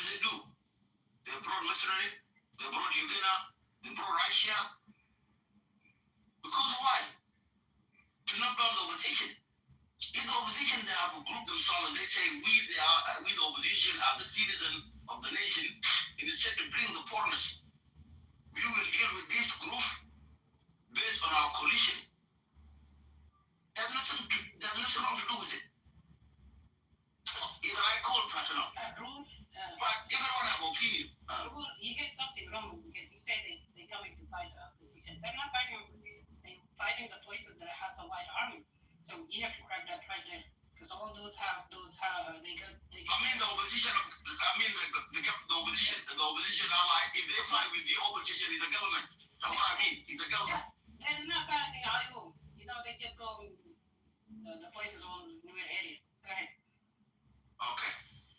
So maybe you mistaken me. So I mean, like if the opposition have a unification and they fight with the government, with the JC group, it's okay. Because that's the only thing that will overthrow and change the life for innocent. Instead for us to fight individually, because we're not fighting with the government, we are fighting with other separatist foreigners. It's too heavy for one opposition. Their call to make a unification within themselves as a citizen is the right call. In my personal view, you may hate it, but the government don't like it. Because the government want to deal with this opposition today, because they know that they are uphanded, they use the country resource, and then tomorrow they go deal with other groups. But if 2 or 3 groups have a good communication and come up with one voice, it's hurt the JC. So then I will stop there and I'll give you to China Jama. But we yet, his call is right. It's a call for justice. It's a call for acknowledgement. It's a call to give the condolence to the people who lost their loved one. Instead of why army, even the one in South Sudan lost because of incident of 2013. But we know where the major problem where it was. We know it. So if you don't do any bad, yesterday I was listening to him, but I was distracted because I was still at work, and then I come up and just off and on. So now this is my info, and I will give it back to you, team moderators, and thank you. Marshal, Road, for your contribution. I'm getting listening to this back to the last hour. You know he's a moron, so you don't have to worry about that. You want to ask me a question? Maybe I'll answer you. Why are you so eager to learn through other people?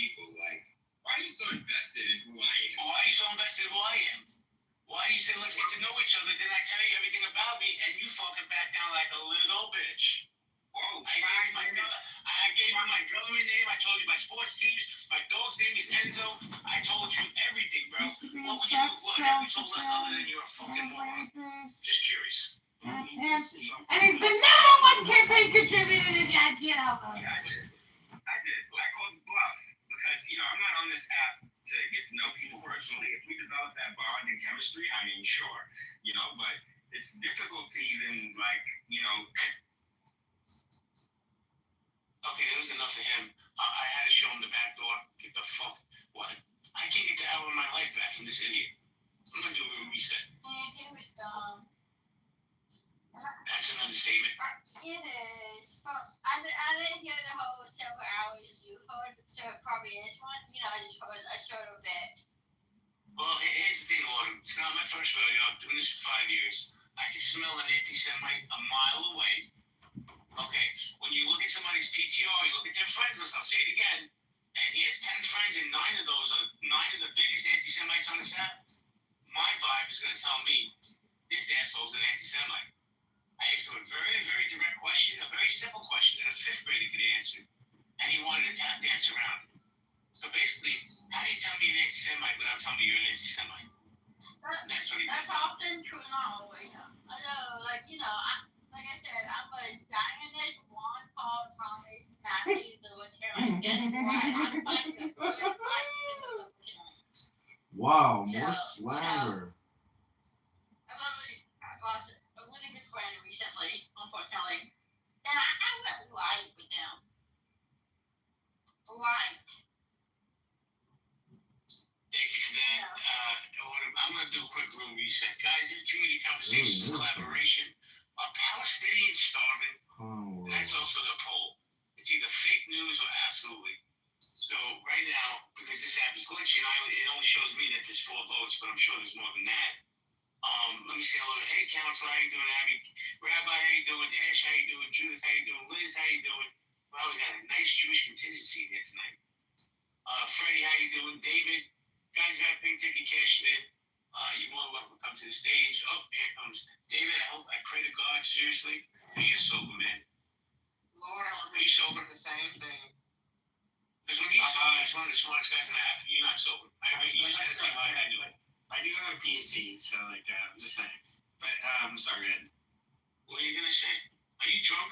He's got a PhD. No, of course not. Oh, because you gotta work tomorrow. All right, what do you want to say, David? A Palestinian stuff?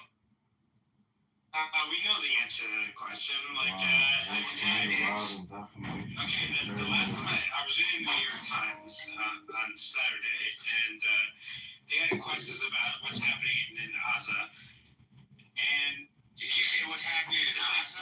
If they're starving, we're starving people. I'm just saying. I'm not saying there's people that are not starving and maybe Gaza, but first of all, who are we gonna blame? And second of all, who is the people? Who are the people that need to justify or represent the people that maybe are allegedly being starved? That would be the government, and the government is Hamas. So you could think is that. Yeah, I'm tired of hearing about it. In all fairness, with all due respect, of course, I understand there's people that are hungry. I understand there's issues, but the people you should be blaming is the government, and the government is Hamas. And if it goes, David, if I put up a poll right now, is David B drunk? I guarantee everybody's gonna vote yes. Okay, this is the David Book Video Show. And thank you. Yeah, the rhetoric all the time. It's genocide. They're starving over there. Wow, slander label. I asked him, what's the solution? I don't see any end in sight, to be honest with you, to this conflict. We're never going to eliminate Hamas, but that doesn't mean there's a genocide going on. That doesn't mean that they're starving. Man, I'm in New York City. I got more homeless people. Every other block over here. So worried about what's going on over there. What about what's going on in our own country? Guys, we're going to go popcorn style. want to jump in, grab the mic, just disrespect the one mic policy.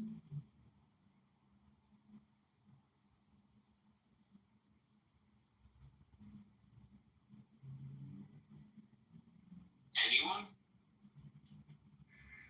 You want response on our guys and starving? Palestinians starving.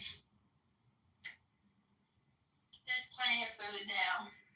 And there's several ways to measure it. For one, you measure first how much aid is getting in. In the past, per week, there's about 3 times the amount of aid to feed every single person in Gaza. And another thing, you can also just follow Gaza in social media, not that's your news. Like one journalist, her name is Inchim, and she has hashtag the Gaza you don't see. And just videos from Gaza, Gazans uploaded under various social medias. Not even with commentary most of the time, no commentary at all. It's just like this location at this place on this date at this time, this video. That's it, you know. And you get the video and link the original source of the video so you can go back to their accounts. Like you can go to the guys in social media accounts, you know. And when you look at the guys in social media accounts and you look at all media stories, you see very different tones of what's happening because they have desserts galore.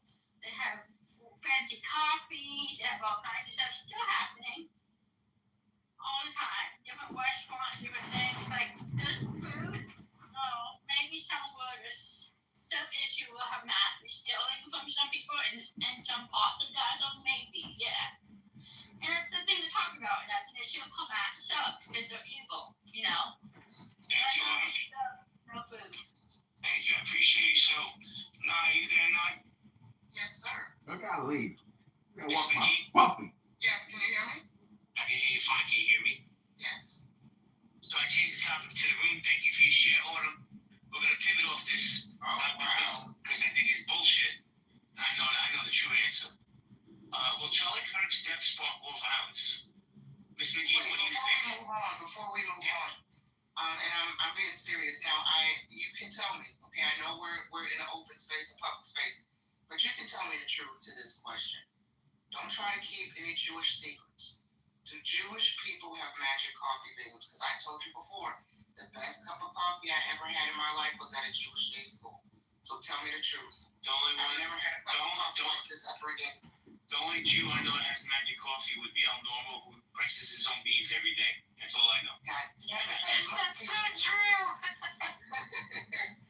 That must be what it was. It must have been pressed. Oh my God, I've never had a cup of coffee that good ever again, and that was years ago. Okay, I'm done. Well, when you continue up, I'll make sure that me, you, and Noel, we'll have him press you some food. He gets beans from directly from Saudi Arabia or some shit.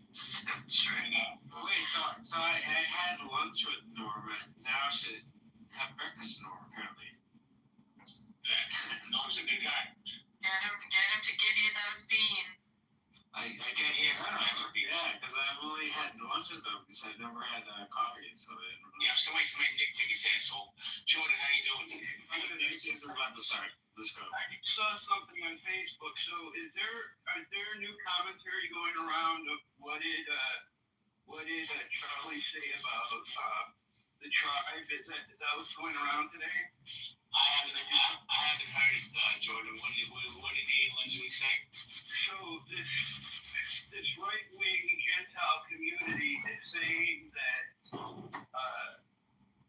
Jews hate, and not a white nationalist community, but far right, or just a conservative group is saying that Charlie Kirk said that Jews hated Gentiles and respond to being Gentile programs. And this kind of stochastic terrorism, gaslighting, this is kind of a new thing. I hadn't seen this one develop. It's kind of tearing up. It seems to me like tearing apart. Fly away. On the left, right, what is Fly away. It was interesting. I was curious about this. I can share it if you want. As I can tell you that trope's been going on for 5,000 years. No, but the point I'm trying to say is that it's due to the Charlie Kirk's drama of the past week. So did I just pin it on? I'm sorry, go ahead, Grace. No, it's not.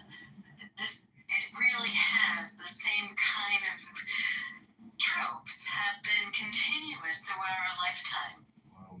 And just some of the words change from the beginning of the sentence to the next. We have to be aware of that. This is not new approaches. It's not a new approach. The important distinction is that millions of Gentiles don't know this, and they're reading it because I'm reading the comments. They're reading it like there was something that he recently said that was original and pertaining specifically to Americans in this era. I apologize. Somebody else should talk because I don't find this to be unique. I don't find this to be. I'm just like, it's not helpful because there's a lot of bad people saying a lot of bad things. Hold on, David. Let me just announce that. Just put a new article on top. Jordan, you might find this interesting. Grace, you might find this interesting. Over 10,000 posts by Charlie Kirk's murder to Israel as conspiracy theories explode online. Boy, anything that happens in this world, blame the Jews. No Jews, no news. And it's just amazing to me. I just want to say to Abby, are you not sick and tired yet of all the women? Yeah. After they blame the Jews and attack the black and attack black people. Somehow they like trying to make it about. I heard this with Jewish conspiracy thing about church side, but all the anger is toward black people because of how some black people responded.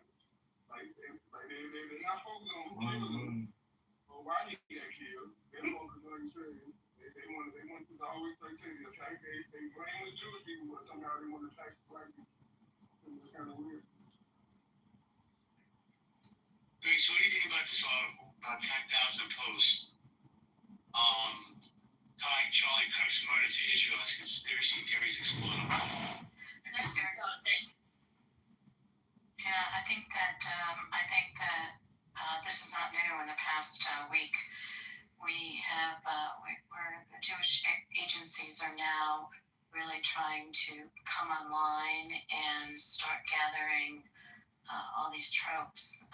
It's not unusual for the Jewish people in the past 5,000 years, whether we're online or not, right? This is a new forum, but this has been going on for a long time. Tropes are the way that hate manifests. Dr. Jordan, you're in the Matrix, sir. Matrix all the way.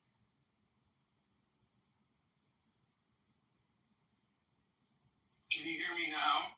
Yes. Okay, so there's a divisive nature where we're arguing. He's such a loser. But they're arguing Jordan, you online, Jordan, coming in and out, bro. You gotta get a better spot. Let me say hello to I am Lyric. Hey, Lyric, how you doing? Lyric, are you there? Hi, JB, can you give me about 2 more minutes? I'm right a little, so I'm listening. You take your time. Guys, we're gonna go popcorn style. If you want to grab the mic, well, welcome to Disrespect the One Mic Policy. Thank you very much. So will Charlie Kirk's death spark more violence? Absolutely, because the left has, the loony left have said, and we've heard them a million times over on this app state that, hey, he didn't deserve to die, but if you say things that offend us, yeah, you might be shot in the head.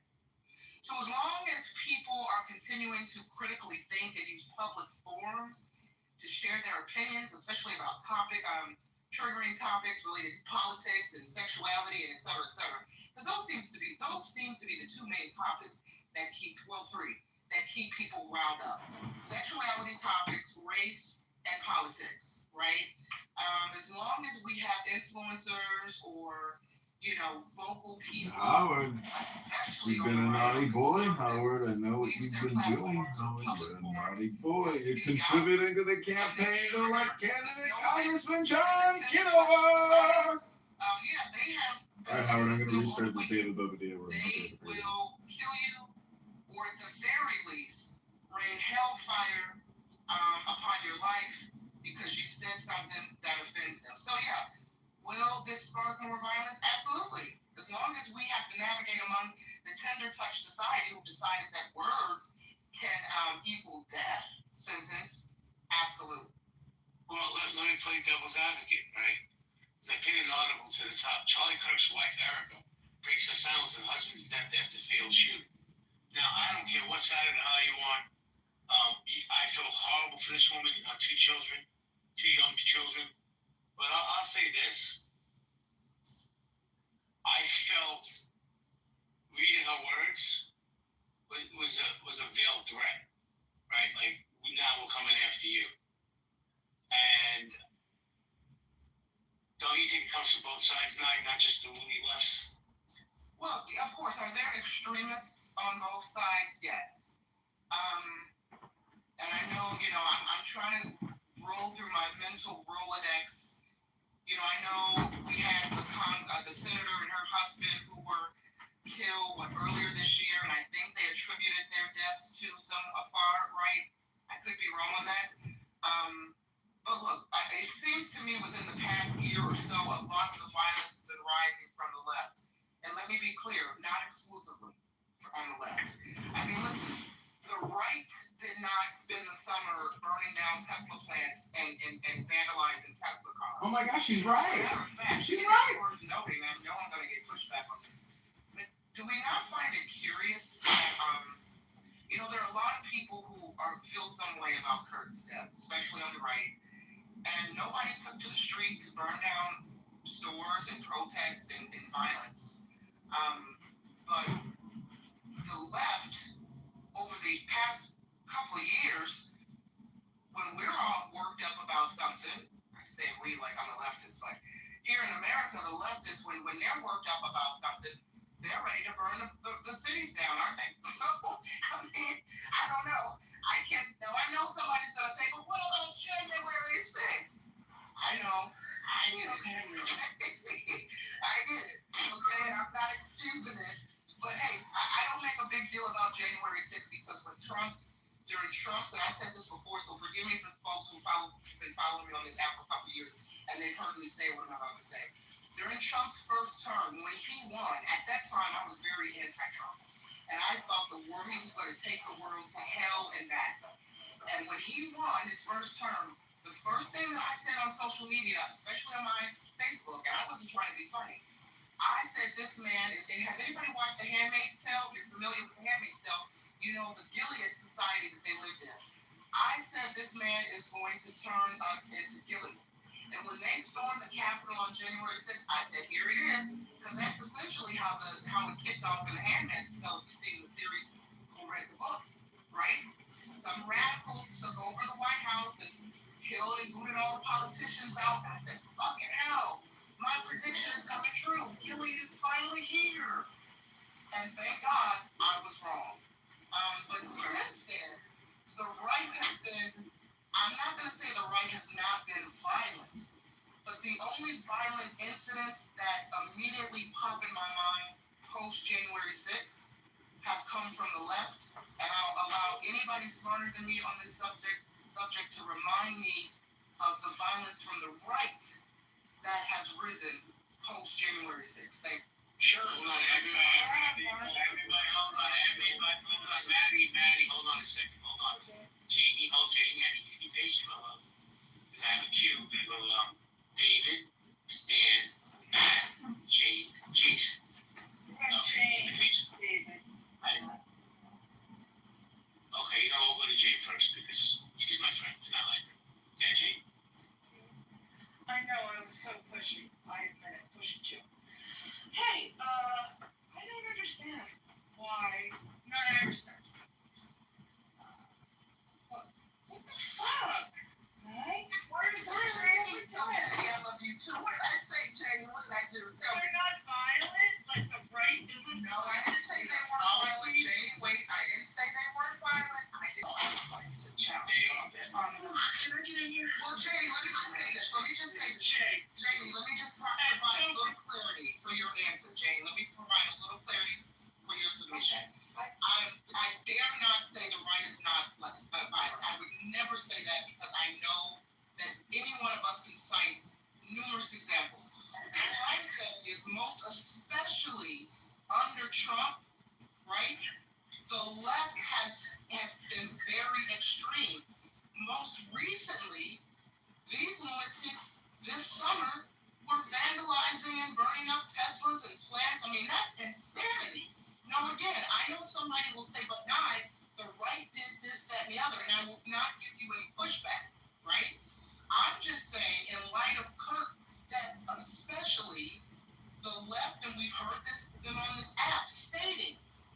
Give us three things. Give us three. Tree of Life Synagogue, Jay. Charlottesville, Jay. Rochester. Every policy that seeks to fuck over women, I think it's violent and maybe women lost a little of their civil rights. Maybe defining violence. I'll get back in line. Thank you for letting me. Thank you so much. I'm gonna go Lyric, David, Stan, Matt, Jason. Lyric and. Oh, thank God. I was waiting on this one. I only got a couple points. Number one, I do not think that this was a political shooting. He's a 20-year-old kid. I don't care. Yeah, he's already he's still a kid. I really think it was just probably something dumb. I don't even think he's old enough to even choose a political side per se. And if he was, I guess it's fair. What, friendly fire then? Because he is politically charged. Kind of just shot his own group. I don't condone violence in any manner, shape, form. I don't agree with any of that. But I think we need to be thinking what's going on here. I don't think this was politically motivated at all. I don't think we do get the motive. I don't think that they have actually released any motive. So until that happens, we can talk about gun violence. We can talk about violence. Lyric, I have to strongly disagree with you. This is absolutely politically motivated because of what Charlie was. Let me finish why. I'm almost done. And I get people are still going to say whatever they say. I'm just giving my opinion. Opinions can't be wrong. You can disagree, but they can't be wrong. And the reason I say what I say is because I know there's a lot of people on the left that totally disagree with Candace Owens, but, I don't think anybody want to take her out. That's, a little bit too far. But we do know there are a lot of people on the left that don't agree with her. She's a political commentator. This young man was a political commentator. He's not a politician. He's not holding any office. And that's just my opinion. I don't think it's politically charged due to his age. Other political commentators out there that are still, walking around doing their things. I hope that the motive can be truly discovered. And I'll leave it at that. Wait, may I ask you a question? You said because of his age. Now, wait. Let me just say this really quickly. I don't know. I know you were in Monica's room earlier, and I don't know if you were there when Abby came on stage. I don't know if you were still on the stage when Abby came on and explained, because I had heard on social media, read on social media, that his family and friends said while he was raised in a conservative Christian family, he had more left-leaning views. And I guess the stage was that correct, and Abby came up and confirmed that his family gave affidavits to the FBI. He's a Mormon. Okay. What does that have to do with? You said Christian. I said Christian. Okay, right. Well, conservative Mormon family. His family told the FBI that he had more left-leaning views despite being raised in a conservative household. So when you say it's not political, and perhaps it's not, but what does his age have to do with anything? That you said you don't think it's political because of his age. I don't believe it's solely that his age. His age really has nothing to do with it. We all know that eventually you just don't mature until you're about 25, 26. And as far as when his age comes into factor, I don't think that at that age we are mature enough to make a decision to say, yes, I totally lean right, left, purple, green. But you know they're young, political. You asked me a question, let me finish. You can, but I'm just want to dialogue, just really quickly, because I'm trying to understand. In America, we can start voting at age 18. So if you're 18, 19, 20, and you support maybe a Kamala, or Trump, or a Biden, or a Clinton, or Obama, you're saying these people aren't mentally mature enough to understand which way of the political aisle they most lean towards to cast a vote? No, that's not what I said at all. What I said was, I think that at 20, and most youngsters, we typically may, not always, but whether your family or with your community, you don't really make a hardcore decision about where you stand. At 20, anybody's impressionable. Just as well as that's what I'm trying to say. At 20, he could be, the keyword could be, most likely because of his age and immaturity, still impressionable. So we don't know.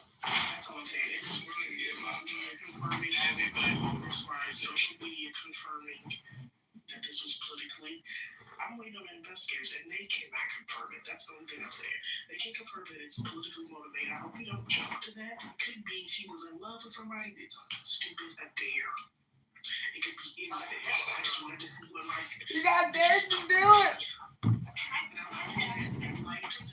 not making it light to charge him. Democrat struggle session. Have the maturity, and I don't care. He just doesn't have the maturity at that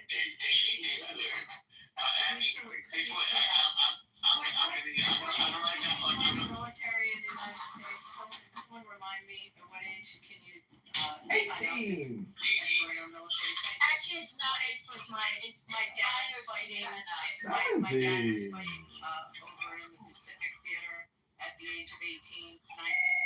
I am. Can you mute up? We're getting a little feedback. I am. Please, thank you. So I find that to be it's Terry. completely the opposite. So first of all, This most is people at legal the age of notice. 20 do not agree with their parents. There's a definitely, I mean, it's That on it's Monday, rare that you find that they're politically aligned with their parents. They're usually at that point gone in their own 15.25, directions. It I just so will be happens that filing this guy grew a up personal in southern defamation Utah. And I don't know the last speaker, if you're familiar with southern and Utah, what slander goes on there. lawsuit. I'm pretty familiar with it.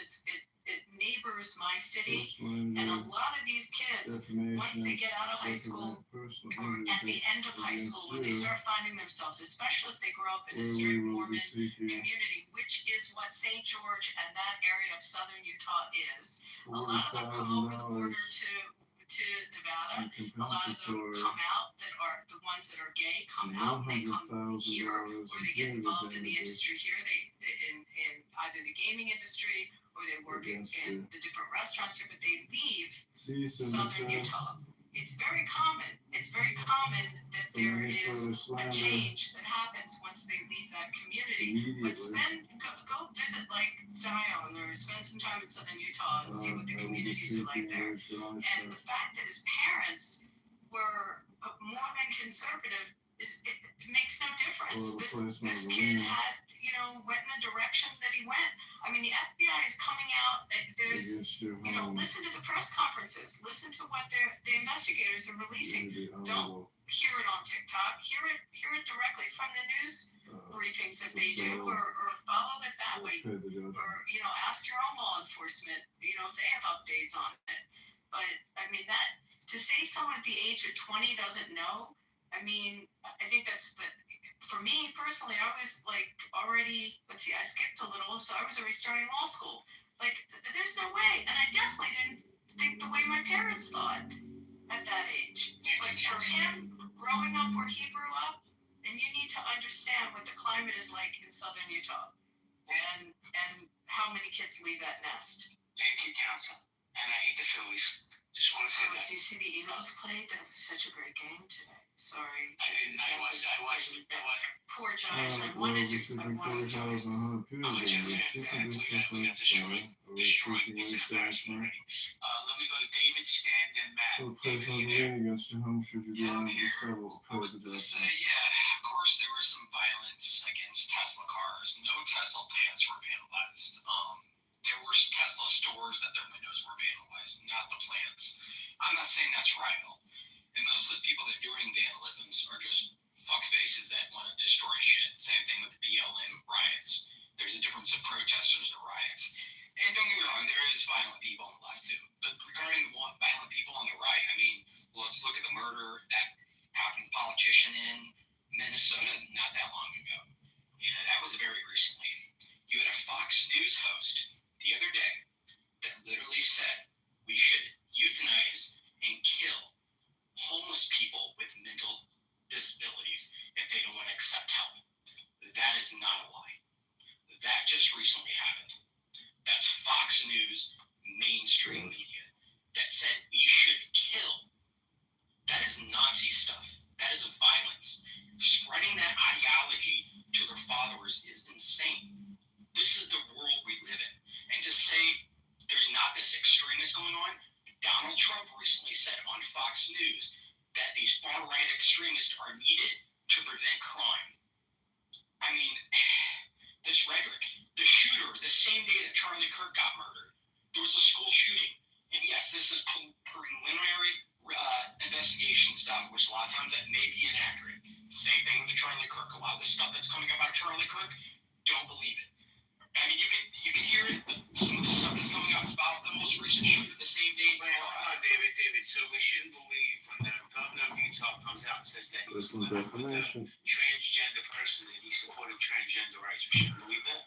I should say be cautious of the information because look how often the information comes right after an active shooter situation. That's very common. Whether it's a Las Vegas shooting that happened that was involved with certain things, with a lot of the other shootings. Just I'm not saying don't believe. You know nothing about the Las Vegas shooting, by the way, David. I don't. Okay. I don't. No, I don't think so. That's bullshit, by the way. Yeah, well, I'm gonna call bullshit on this. I'll take you on a heartbeat. My pass. I'll just say that. You don't know mine. Yeah. My Okay. presence. Yeah. Oh, wait a second, David. Just to get some clarity, Abby, he's former Homeland Security. That's what he was. Abby, but tell me all about the investigation into Stephen Paddock post the shooting. What do you know about it, David? We can talk about that offline because that's actually one of my biggest. Yeah, that falls around my PTSD, so I'm not going to go there right now. I did leave shortly after the phone call was scheduled. Okay, then what does she know? Yeah. So What is Homeland Security? Let's talk about because I can't talk about that. I can't talk about his fiance. Tell me about the baby monitor. Tell me all about the baby monitor and Hey, this is legal matters. Okay, are you talking about this? On Monday, we're filing a personal defamation and slander lawsuit against you. We're seeking $40,000 compensatory, $100,000 punitive damages against you. Cease and desist to any further slander media. We're seeking wage garnishment of replacement of the lien. investigative officers from Fusion. So I don't And have. get your home. Believe me, I don't. And I also can talk a lot about the settlement with MGM if you want to talk about that. She's unable to settle to pay the judgment. Yeah, okay, let's move on to that, past that topic, because I can go there, I just rather not, because I'd rather not get myself worked up. I'm not getting paid anymore, so why put myself. All right, move past it. Let's go, David. Yeah, this one is waiting. Before I got cut off there, there is a lot of examples of people in the alt-right extremists, a shitload of them, and we can just keep on pulling those up, so that does exist. But going back to this Fox News comment by the nature anchor, I mean, what the heck? That is insane that he said that. Insanity that he's preaching that. And that is violence. That's Can you put Sure, this is legal matters for Monday. We're filing a personal injury defamation and slander lawsuit against you. We're seeking $40,000 compensatory, $100,000 punitive damages against you. Stan, how you doing, Cease Stan? and desist from any further slander media. They'll be seeking wage garnishment of replacement of a lien against your home should you be unable to settle to pay the Just judgment. a few points. Being somewhat familiar with Utah, I want to affirm what Abby said about people that grew up in southern Utah. They definitely, it's very hard potentially. Candidate Congressman John Kitover legal statement. Every Sunday and do certain things from Monday to Sunday to change your view long-term when you first get in your house. That's so funny. I'm not suggesting I know what happened here, but it's not uncommon for that to happen. But to go to what I am mentioned earlier,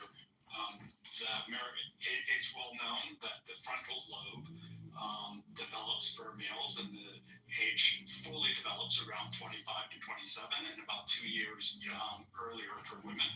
But that's applicable for each person. It's different. And the full development is not Stanley, you can say whatever you like, bro, and I'm sorry for cutting you off, but, bro, if you're 20 years old, you know murder's wrong. That's it.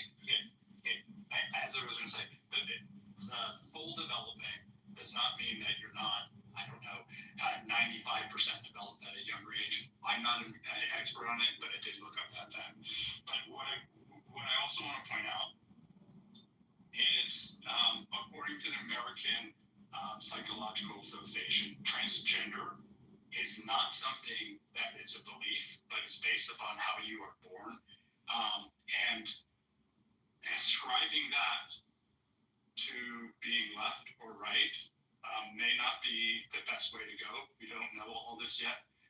So be careful in that one. I do realize that some people don't subscribe to the science, but I will also point out that science brought us these great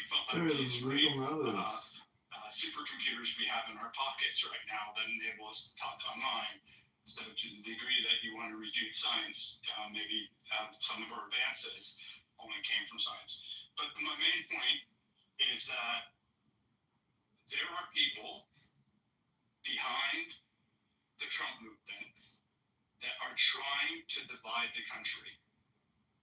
They are trying to use social media and its current implementation to cause people to hate each other, to cause divisiveness. They understand the algorithms, and they're taking advantage of it.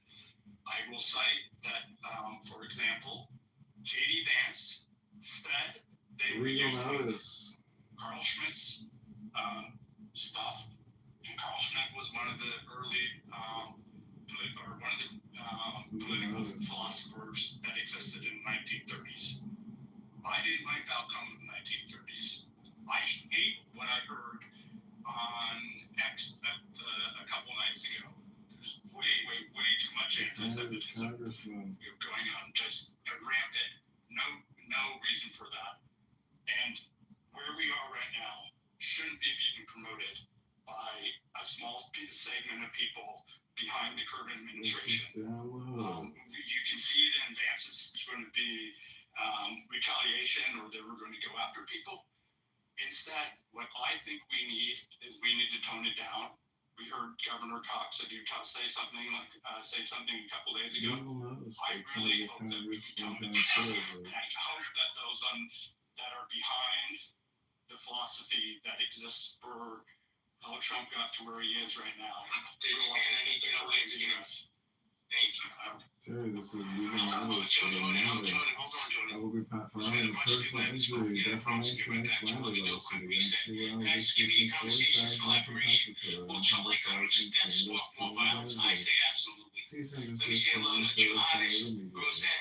I'm seeking to the placement of the Rabbi Jen, good to see you. Guys, you have a pink ticket, please cash those in. We have great conversations in this house all the time. I'm going to go to the next speaker, John. I promise I'll get to you. I'm going to go to my friend Matt Manzella, who I haven't spoken to in a while. I'm going to go to Matt, how you doing? Doing well, Jay. How's it going? Man, fucking Jets suck ass, but other than that, I'm great. I'm a Giants fan. I'm suffering with you. That's all I can tell you.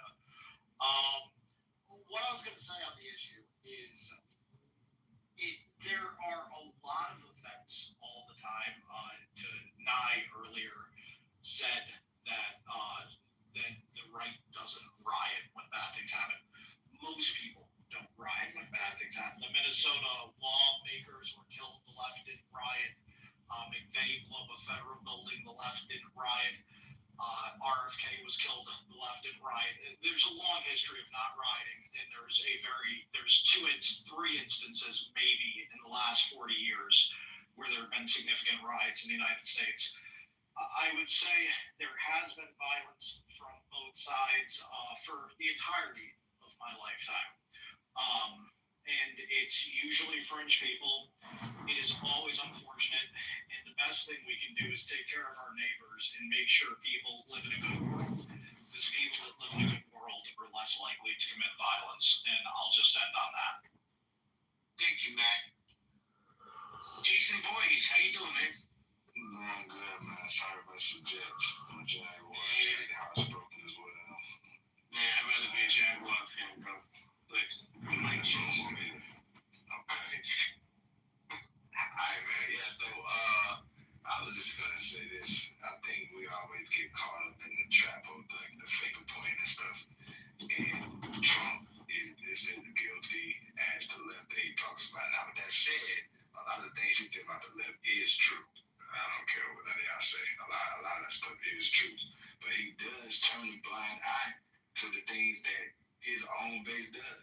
That is true as well. And I think what gets missed a lot of times in these conversations is that two things can be true.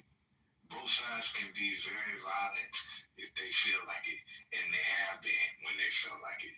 But I think that the people on the right it's already kind of like Trump is already kind of known as like this anti-fascist and incites violence and all that, and people already kind of look at his supporters as that. But like nobody is usually breaking news when we say, oh yeah, people on the right do violent things. What I tend to see more so is that the left, they act like they don't do anything. Like, and a lot of their supporters act like they don't never do anything. And they do. And when they act like they don't, it makes it worse. So when you have situations like when people on the right die or they call for the death of people, I will even go ahead. When Biden was in office and he was looking real sick and everything like that, and we didn't see him for months and we didn't know what was going on, I didn't see anybody talking about they hope he dead and that he don't come back and all this type of stuff. But when they seen that Trump looked like he was sick, I guess he had something going on. They could see it on his hands, or whatever the case may be, and it was like, oh, they might be coming, and it was going viral saying it too, like it was going around, and it was like, oh, it might actually happen, and they like waiting for it, and then obviously you see the reaction to the Kirk stuff. But my thing is, we know what the right be doing. We already know, extreme conservatives also, are very violent, and it's always kind of put on Front Street. The left stuff is usually not. You usually gotta fight through a lot of gaslighting to get a Democrat supporter to admit that they do anything wrong. But that's it. Thank you, Jason. I'm going to read this. I put a little article on top, guys. Let me read the title to this up. Charlie Kirk assassination suspect had a furry fixation. I still don't know what the fuck that is. And his trans boyfriend proclaimed support for Biden on social media. So here's the thing. Anybody says this is not politically motivated, I get it. Let's wait till the investigation's over. Forget that these dudes were etched on these bullets that killed this man. Let's just forget all that. Let's forget he's 20 years old. Let's all make excuses for why this man did what he did. Just my opinion. I'm gonna hold on, David. I know you guys are fighting at the bit, but I'm gonna get to speak to that. Spoke again, time to the Twitter and David. Adrian, how you doing, Adrian? What's going on with you, man? Chilling. You want to chime in? Five have already done it. No, I do. I employ it. Five have already done it. Y'all see that, right? Y'all see that, right? Yeah, we remember that day when that shit happened. People were like, what the fuck is going on in this country? This shit look like something out of Beef of Vendetta. It's like some Chancellor Sutton type shit. Right? Okay. This motherfucker was talking cash money shit to the American people. But we know who he was talking to because he was on the Five have already done it. You want to talk to the Trump supporters? Wait, buddy. Oh, wait, buddy. When we talk about political violence in this damn country, I agree with the last person. That what the last speaker just said. People love to have selective memories, selective outrage. Because when it comes to their side, they turn a blind eye to that like it never happened. To prove this point, January 6th, right? We know January 6th up and down, inside out, in and around and about. We know everything about January 6th. By the way, we still don't know who the hell planted the pipelines that big in the Arkansas. That's no topic. But let me tell you something else that people don't know. May 29th, 2020. People like, yo, what the hell is that, Adrian? May 29th is when far left activists tried to run up into the White House. Sir, this is legal. They say fire at St. John's Church. They say fire guard posts, injured cops, and everything. Over 100 something cops they injured. They actually tried to run up into the White House, which what prompted Donald Trump to be ushered off to the bunker. And when that happened, they called him Bunker Bitch. Why are you teasing the guy for looking out for his safety? Y'all are trying to run him into the house where he literally sleeps with his family. But hey, let's talk about the insurrection that happened at the Capitol. That, by the way, the right had firearms out the wazoo and didn't shoot not a single person. But yeah, let's label this as the most deadliest thing that happened to our country since Pearl Harbor. That was the narrative, wasn't it? Pretty sure it was.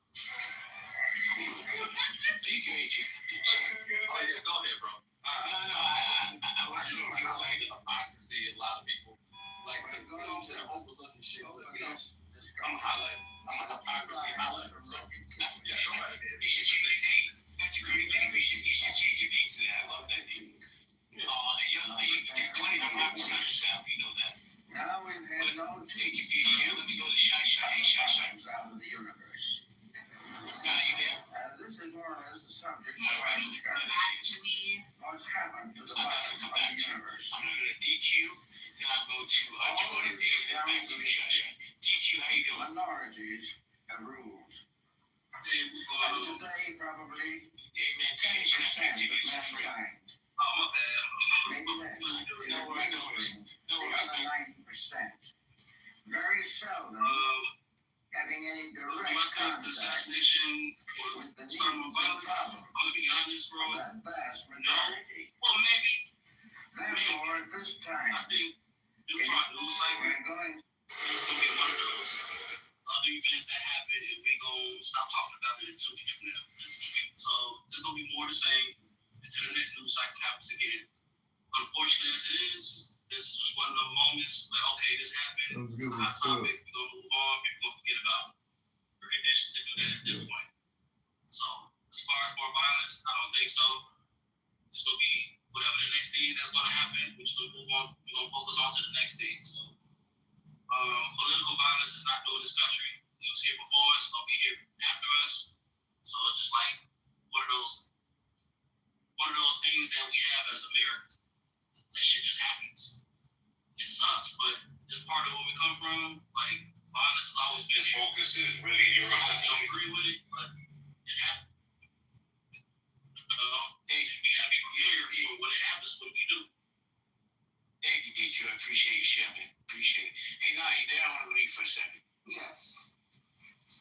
You know what's funny about this young man just triggered a thought in my head, which is very rare. We haven't heard anything about the Epstein files in weeks. Well, yeah, another great distraction. Democrat fraud online. You know what I'm saying? I told you the other night when my 3 theories months ago were going to come to fruition about what would be the next distraction. We got all 3. You know, for those who didn't hear, a couple months ago we were talking about the Epstein files, and this was right around the time Trump released, he claimed he released some unsealed documents on MLK, and MLK's family was still in some way. And I said, JB, listen, all this is a distraction, and be prepared for additional distractions. And those distractions could be coming in the form of some sort of UFO alien invasion. I was being funny, but not really. I said, we'll either have some terrorists or mass shootings, and some white girl will suffer tragedy, because, you know, every time a white girl goes missing, I'm not trying to be funny or be racist, but you know, a pretty white girl suffers some sort of tragedy. It makes local, international headlines, and all 3 has come true. We've had the Kirk assassination. We had the innocent Ukrainian girl who was stabbed, and scientists claim there's some sort of UFO hurling towards Earth, some sort of massive object, and they don't know what it is. Is it alien? Is it a rock? We don't know, but it's coming towards Earth. All 3 distractions. And so what's next? I mean, we're only in September. What's going to be next, guys? We won't hear nothing about Epstein probably until next election cycle? Maybe. I don't know. But we are entering the fall season, so we. No more COVID. But attending the article to the top, guys. Trump glanced to the left and announces major investigations underway after Charlie Kirk's assassination. Terry, this is See, here's the point I made the other day, and I'll say it again.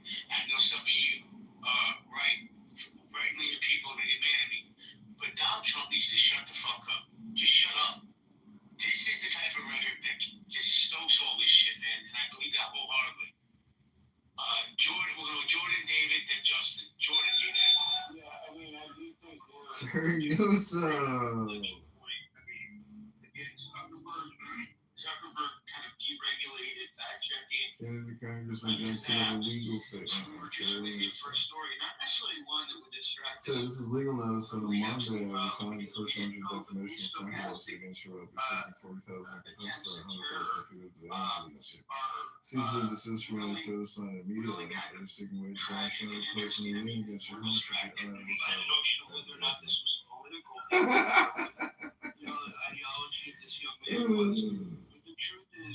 Holy shit. So much stuff that is algorithmically driven, that is sowing confusion and more hate.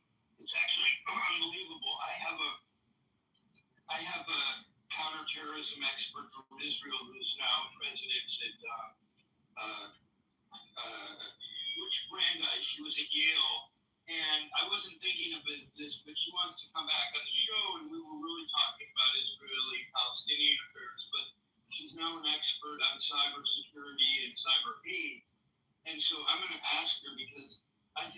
question is this perpetrated by international entities who know that they can, let's say, Islamist groups that know that sowing this kind of hate and using it as a tool to divide the Jewish community, even as one thing, blah, blah, blah, blah, blah. It's so interesting to me. Maybe Abby can speak to this, but I'm going to have her on and maybe see if she can talk specifically about, her name is Dr. Koblitz. She could maybe, she's at Reitman University, but she could maybe speak to this specifically. And I'm done. Thank you, Jordan. Appreciate you. David, are you there? Yeah, I'm here. I was just, David? Hey, Grog. I'm just gonna Yeah, the fact that you brought up about the furry thing. If you turn this I on, would just be cautious about making those complete facts, even when they're released by certain politicians and of the town, contrast because over and and over and compare over, these preliminary, Illinois quotation defamation facts, many of them turn out to be laws. complete bullshit. And that one may be true, 100%. I mean, I don't freaking know. There's no way I know if that's true or not. And it just so often is people get their information from Facebook facts, news facts, and a lot of the news are complete bullshit. And even much so, I mean, if you look at the timeline. Hey, David, I get my facts from TikTok. Okay. Even from right when the day of, I mean, there was facts coming out. Well, this, maybe it's that, maybe it's this. I mean, even people on the left were saying it's this. Now I'm hearing even the sheriff, his dad may not be a sheriff, and it's just be cautious about what you hear, even when it's coming from politicians in that area, because there's such a pressure to release shit. They'll just Hey, Greg, review Terry Nelson's statements about contrasting compare with Illinois defamation laws and and then cases. go off that because they have pressure to have releases, even like the different sheriff agencies, to the different state police, whatever agency it is, they have so much pressure to release stuff, and it a lot of times is not 100% correct. And you just look at patterns of any mass shooting or any big incident. And in college, we had multiple weeks of hearing the press releases versus the few weeks later the actual police report and the things that just differ on that. And I mean that's just with anything, with any event that happens like this. Just be cautious about what is truly a fact and don't rush into it. Thank you, David. Thank you, David. Shy, you ready to jump in or no? You can come back if you want. Should I just answer the question? You know how I run the rooms. You can talk about whatever you like. I think it will spark more violence. I think it will. I just think it's ironic how some of the ideology that's kind of switched after this. Like now lefties are pioneering free speech and having the ability to make fun of the fact that, which, to be fair, that is free speech. But that's ironic to me. What's also ironic is how they're advocating for waiting for the facts to come out when usually they were doing the opposite. Especially if anybody got killed by police. But now that it's Charlie Kirk, and it might be one of theirs. Now, so wait until the guy that did it proclaims himself as a leftist. Although, all the evidence that we've accumulated so far.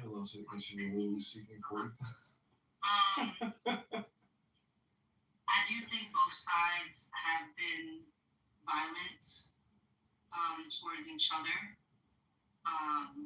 but just not to this scale. And now that leftists have kind of opened up that door, I think it's going to be potentially dangerous for them. I hope not, because if there were, if it was to get more serious than this, we know which side will kind of win. That the side of guns or the side of anti-guns, which one? Common sense, but I'll probably just leave it at that. Thank you, Sean. Great share. I agree with everything you just said. By the way, to piggyback off what you said, DQ, you got to chip. I got you, but when you come off mic, I get feedback. I'm on that. No worries. Shy, President Trump, I don't know if it was today or yesterday or maybe Friday, maybe I made those answers. He requested from Congress increased budget for the Supreme Court security because he's worried about some of these lunatics going after our justices. So there's that. DQ, hold on one second. Justin, the pace you're waiting. I'll come right after Justin. I'll come to you, DQ. Justin, how you doing? Thank you for allowing me to speak. Cash on your ticket. You can only find quick cash on your pink ticket, okay? Okay. I don't know what that means exactly. It means join the house, yeah. Okay, I see. Well, yeah, so I do believe this is going to create more violence. The left has created a culture of violence already, and the media is still constantly coddling the left. There's, of course, middle grounders, people who like to say this is happening on both sides. They're also still persisting to coddle the left, trying to apologize, say, oh, well, January 6th, oh, there was also, the senator who got by, was Vance Bolton. Even though that guy was definitely left-wing because he had a No Kings, fly in his car, and he also said he was sent by Tim Walz, and also he has a recent picture of him with another woman that says, I'm a Democrat because I think, and he had a shirt that said resist. So he, just like Tyler Robertson, they seem to be, at least as of the last 4 years, recent converts to the left. Now, I guess the guy who killed the senators, and he seems to be a more recent convert to the left and just been radicalized really quickly for some reason. But my point is that because somehow this hive, they can sense that the media is going to give them cover.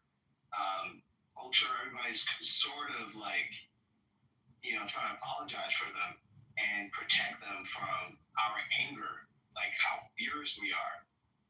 They feel like, okay, it's a green light, we can keep on doing this. It's not this is not their boiling point. Like, we just shot Charlie Kirk. Oh, this is not enough. We're going to keep doing it. And there's this hive mind because when Charlie Kirk got shot, immediately, this is reports on the ground, and a little bit we can see it online. Immediately, people said, "Oh, I'm the shooter." Like, multiple people was doing that to confuse the police. The old guy kept on, who part of the conspiracy, or because he was left wing, he knew exactly what to do at that moment, and he knew that he had to out whoever that was out there to get away. So they had this high. Hold on, Justin. Are you talking about the young man who put his arms up and was screaming? Not him. I'm assuming him. I'm just saying him, but there's an old man who was arrested first. The old man who was arrested, it was known as a provocateur before he got arrested. And the young man that put up his arms screaming had spoken to the FBI, and he told the FBI he was screaming, God bless America. Now, I don't know if any of that's true, Justin. I'm just giving you some context. I agree. But the provocateur knew exactly what to say and what to do. He knew part of politics. If he had any heart, he knew not to do all that. But wasting the resources and the time of the police when they're supposed to get the shooter, because the shooter could have been going out to try to kill more people. But either way, there was reports of other people saying I'm the shooter, and confusing the situation. So it's like they all kind of know. Okay, we need to act like this to protect the most evil guy here, the actual killer. So this is going to keep on happening. They know it, and then there's a schedule. I'm sorry. Actually, land your plane, please. Okay. Just a last thing. Just today, I guess there was this visual where a gentleman just ran through, all the little candles and things that were left there for Charlie Kirk, and of course the people took him down. But what's interesting, he he had this Oh, I tuxedo agree. shirt and Part the of shooter hat. politics is certainly still So already part we're seeing this copycat, just a fish in I guess this water. copycat culture that's arising. Living Hispanic So yeah, is this always is definitely going to grow, and they're really trying to push us to retaliate so that they will feel justified about all the evil things that they were doing. Hoorah! Thank you, JC. Still, but anyway, I'm good. Yeah, Congressman John Kitover legal statement on today. Hey, this is legal letters. On Monday, we'll be filing a personal injury defamation fine lawsuit That's stoking the flames. That's not bringing it down. Immediately. I don't think Every Trump single can. I'm age going to now, keep it real. I don't think Trump is true force of this country tears itself apart. Okay, Shasha. Illinois law, slander lawsuit, politics, Joe Severino. Just to answer something in the comments, because they said, has anyone talked about the shooter possibly being a part of the group that's even farther raped than Charlie Kirk? Being that he's described Charlie Kirk as hateful. If he was more further right, he would have described him as not hateful enough. He definitely wouldn't refer to him as a fascist. That's not. It doesn't make any sense. There's only two different places he could really sit on. It's not moderate. Part of politics is certainly starting with pot. Gossip and drama is news without it. You're just a fish in water in the spring, but it's all just spam. The reason why he wouldn't be considered alt-right is because, again, the alt-right thinks Charlie Kirk is a rhino. They don't feel like as though he's conserving traditional values by inviting gay conservatives to speak at TPUSA events, etc., etc. If that was the case, again, why would he describe him as racist sounds and hushes? He would describe him as not hateful enough, that that was really why they hated him. Why workers didn't really get fond of him much.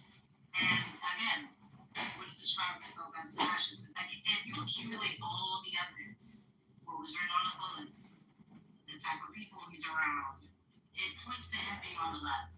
Possibly, center left. I doubt it though, but it points to him being on the left.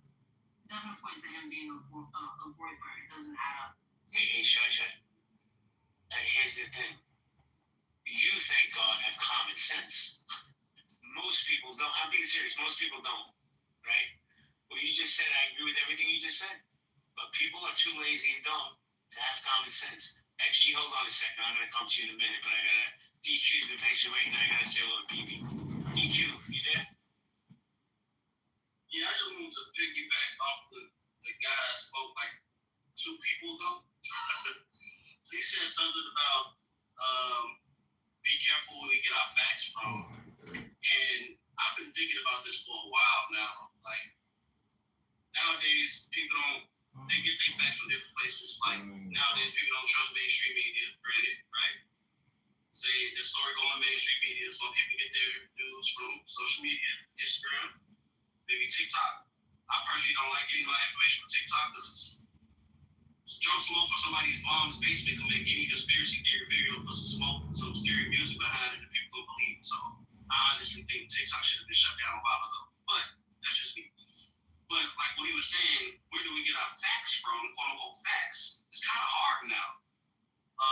If you can do the mainstream media thing, yeah, but that got its own biases. They don't get the story straight all the time. If you go to TikTok, it's a bunch of independent users that could just come up with anything if people can believe it. You can go to Wikipedia, you can go to news articles. It's kind of hard to get the quote unquote facts. It's kind of everywhere. And I think that's one of the problems. Like, we don't have anything to grasp on to really know the truth. And that's one of the bigger issues that we have now, because we don't know what's real. I have a question on what you just said.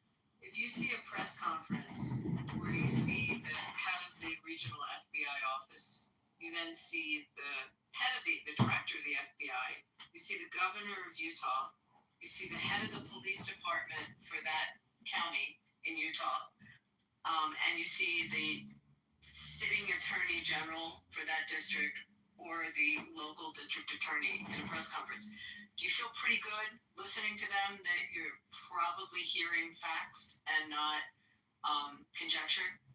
What do you feel when those are the people you normally will hear, whether it's in New York City or it's in Utah or it's in LA, but those are usually who you're going to hear in a press conference. You feel okay with that? Me personally? Generally, you Generally, yeah. yes.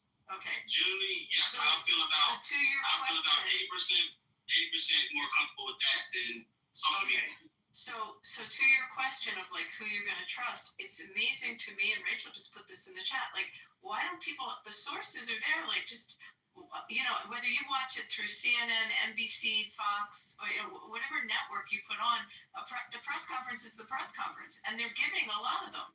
So, I mean, but people, even if you were to state the facts that you heard in the press conference, and they showed a video in that press conference the other day, even if you state that, people refute and say, no, none of that. I agree. And so, that's my point.